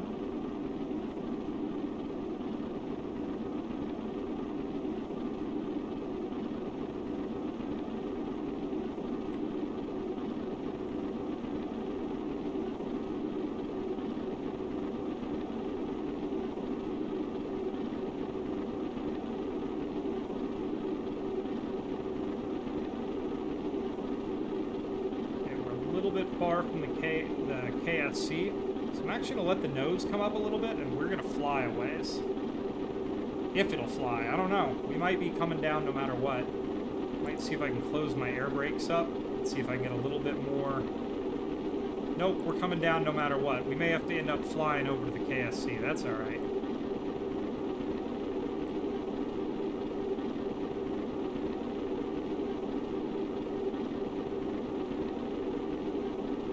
I mean, we're still going 2 kilometers a second. We got a ways to go to burn off all this speed. I am deeply hoping that we are going to be set for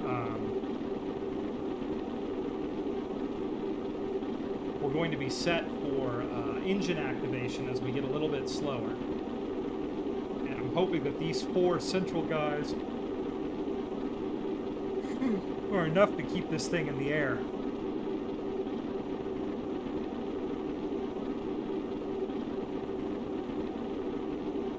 Okay, we're getting there. How are my radiators doing? Are they actually radiating? See, I don't think those radiators are actually servicing the entire craft. I'm going to put some extendable radiators on this thing later. I think those things are crap.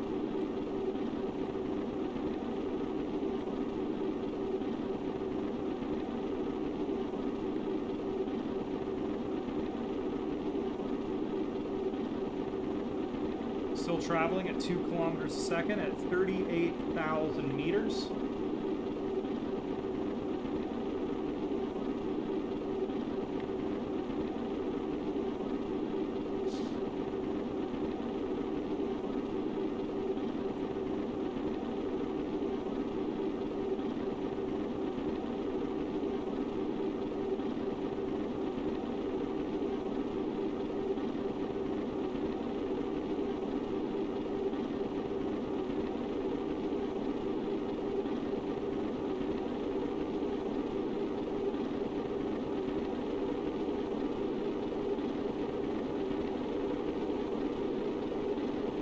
Still over 2 kilometers a second.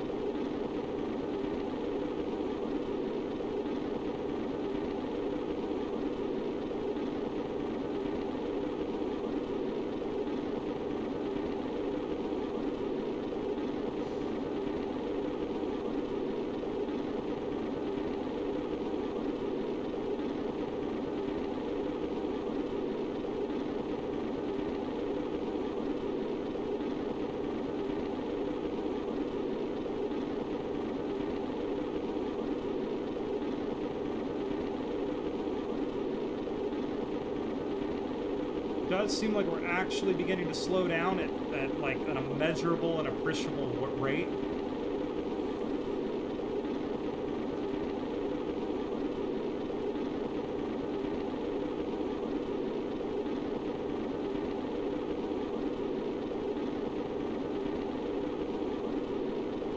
there is the KSC up there. I do not believe we're going to get slowed down in time. But you never know. We just switched to surface tracking. We could try some space shuttle stuff where we do a couple turns. You know what? Screw it. Let's give that a shot. Nope. And that's a spin.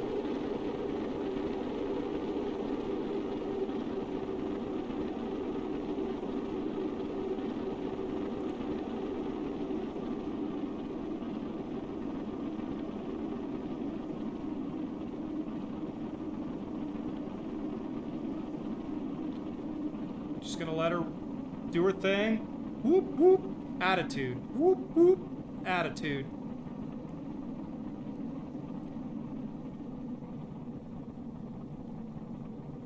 That's alright, we'll just let her find her way. I got Jeb at the controls here. He's gonna get us aligned to that velocity vector. I mean, if we get aligned soon, we'll actually be on a pretty solidly steep glide angle here.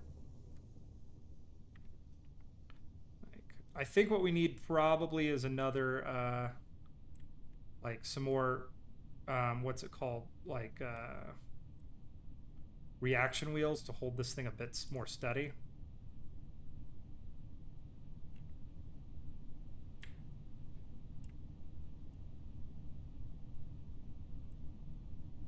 Okay, we could be in a bit of trouble here.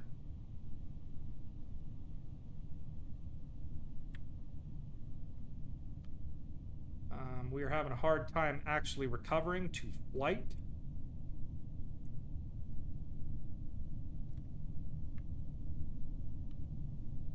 Okay, there we go. All right, now we're flying.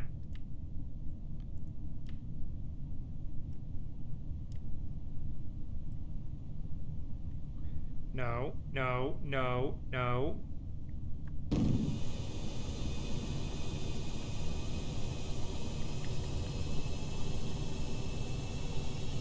That's right, you are an airplane. You are going to fly.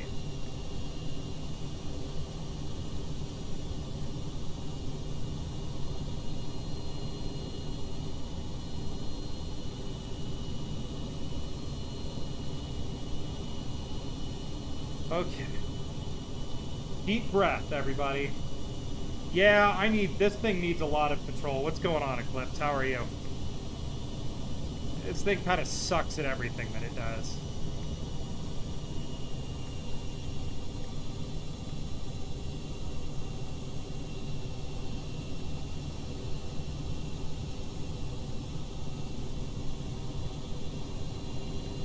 Okay, it looks like we're going to have to come in kind of fast.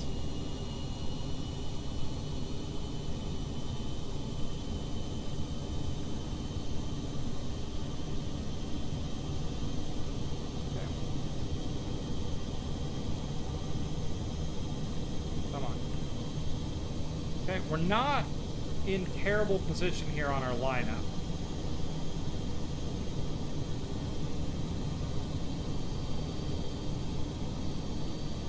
Now if I could just get this thing to fly. There we go. Okay.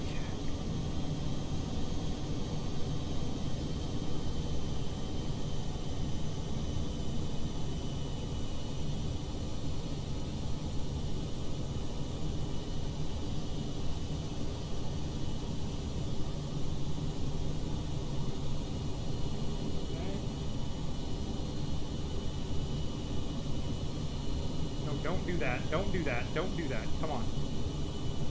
Fly for me, baby. Come on. Fly. You're such a good little airplane. We're all very proud of you.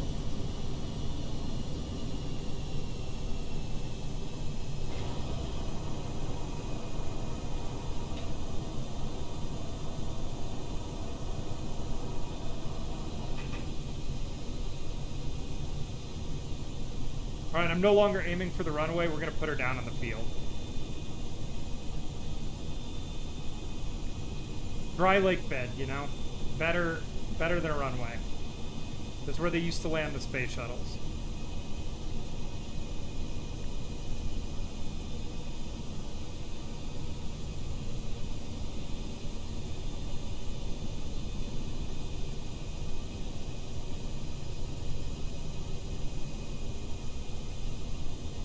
Why is my front gear not down?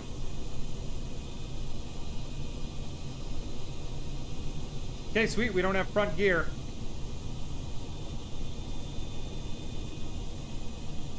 Retractable gear cannot deploy while stowed.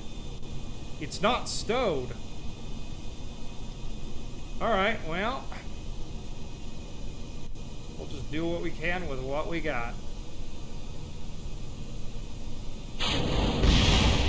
And it killed them all.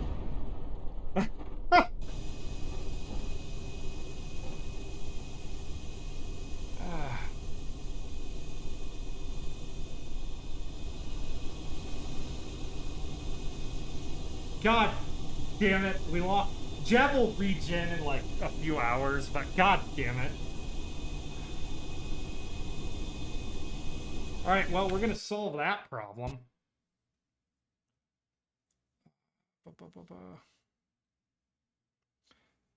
Quit menu, Space Center. Yeah, we're gonna solve that problem. Because I don't know why that didn't work. I'm gonna literally pull the payload out of this thing, take it off, and literally raise the gear and drop the gear and make sure that happens. I don't know why that didn't work, like why that happened like that. I'm wondering if it's because the gear is attached to the bottom, I guess, of the payload bay. It thought that it was stowed in the payload bay. We're going to solve this before I call it a stream today, really quickly, everybody. If it'll finish loading. That, by the way, first Kerbals I'm committing to actually killing on this entire playthrough. Jed died in a freak. Yeah. We'll leave it there as a testament, Jed, that there's a space plane sitting there. Lying there in state. I also eventually I've thought about trying to build a space shuttle. I feel like it's an ultimate like level of stupidity that everybody eventually tries in Kerbal to build some kind of space shuttle. And they're just so god-awful because they don't fly right because they have asymmetric thrust that it's always just a nightmare. But I don't know. I want to build a Dream Chaser. Like, I want to build Dream Chaser and put it on top of a rocket and fly it. Maybe even complete with folding wings. I don't know if I want to commit to that because folding wings are scary. But all right. I wonder if I do... Well, you know what? Let's do this. Let's open this. Let's open this. We can take this out since we already put it there. Let's close everything up. Let's go to our crew. We're not putting Valentina in there. Calvis, I don't even know who you are. Europe. And we're gonna save Calvis. You have one goal, one job in the world. That job is to take off and land, or not even land. Take off, put the gear up, put the gear back down. Okay, so first thing we're gonna do is I want custom 1. I want custom 3. I actually want to throw.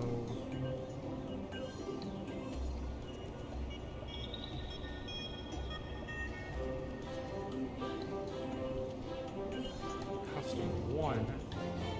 I want.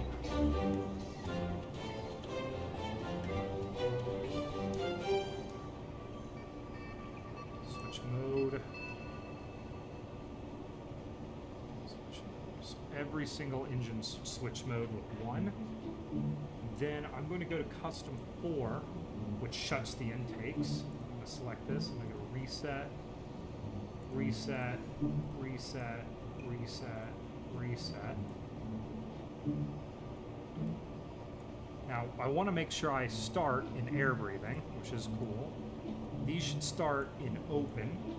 Okay, so custom 1, I want to toggle the intake. Toggle the intake. Toggle the intake. Now, what's going to suck is if these ever get out of, like, sync with each other. Alright, so that should switch it to space mode with a single button. Alright. Let's save. And let's...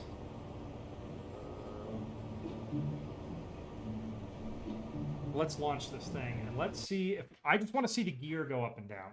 Because that's really weird to me that the gear didn't go up and down. And I have a theory. But I want to confirm that theory before I move the gear. We'll do a couple more things, modifications, though I probably won't get another test flight in today. Thank you, everybody, just for coming and watching me boringly play Kerbal Space Program again. It's very fun. I've never done Spaceplanes before. We're learning together.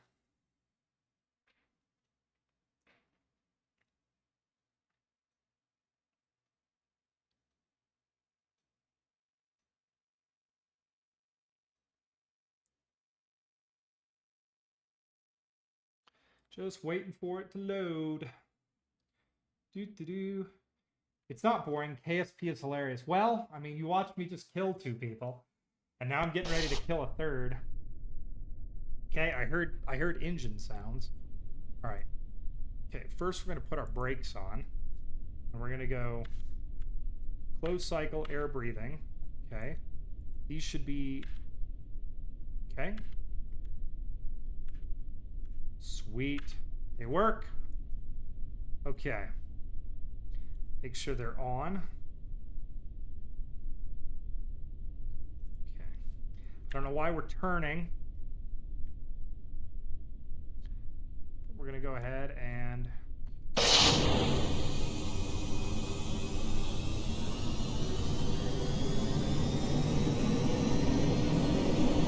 Look at those great...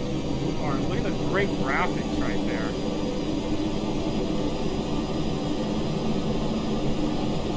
Now, given that we're not carrying a payload, I'm expecting a lot better performance.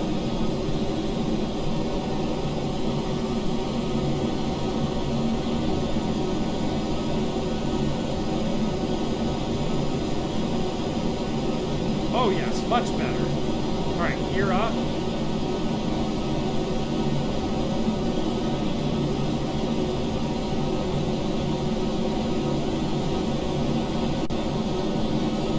Down.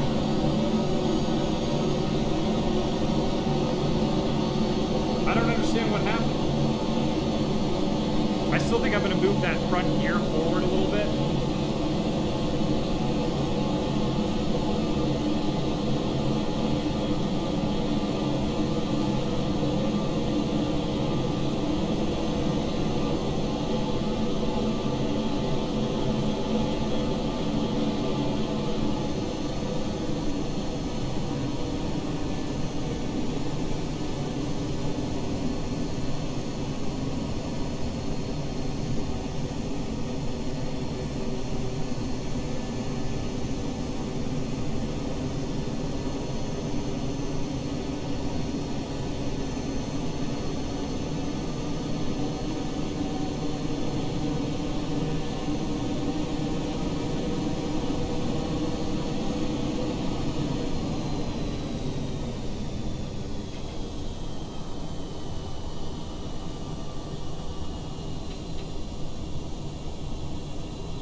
Oh man, I better not hit the other one. Oh no! No!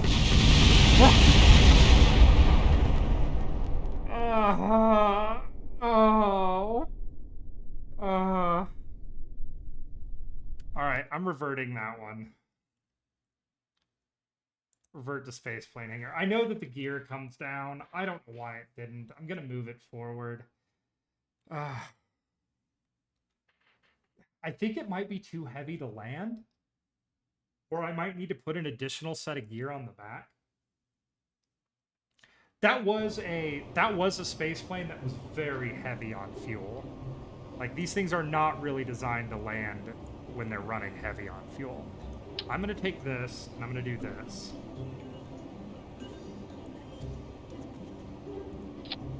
It's gonna go up here far, far away from what made it, I think, be wrong.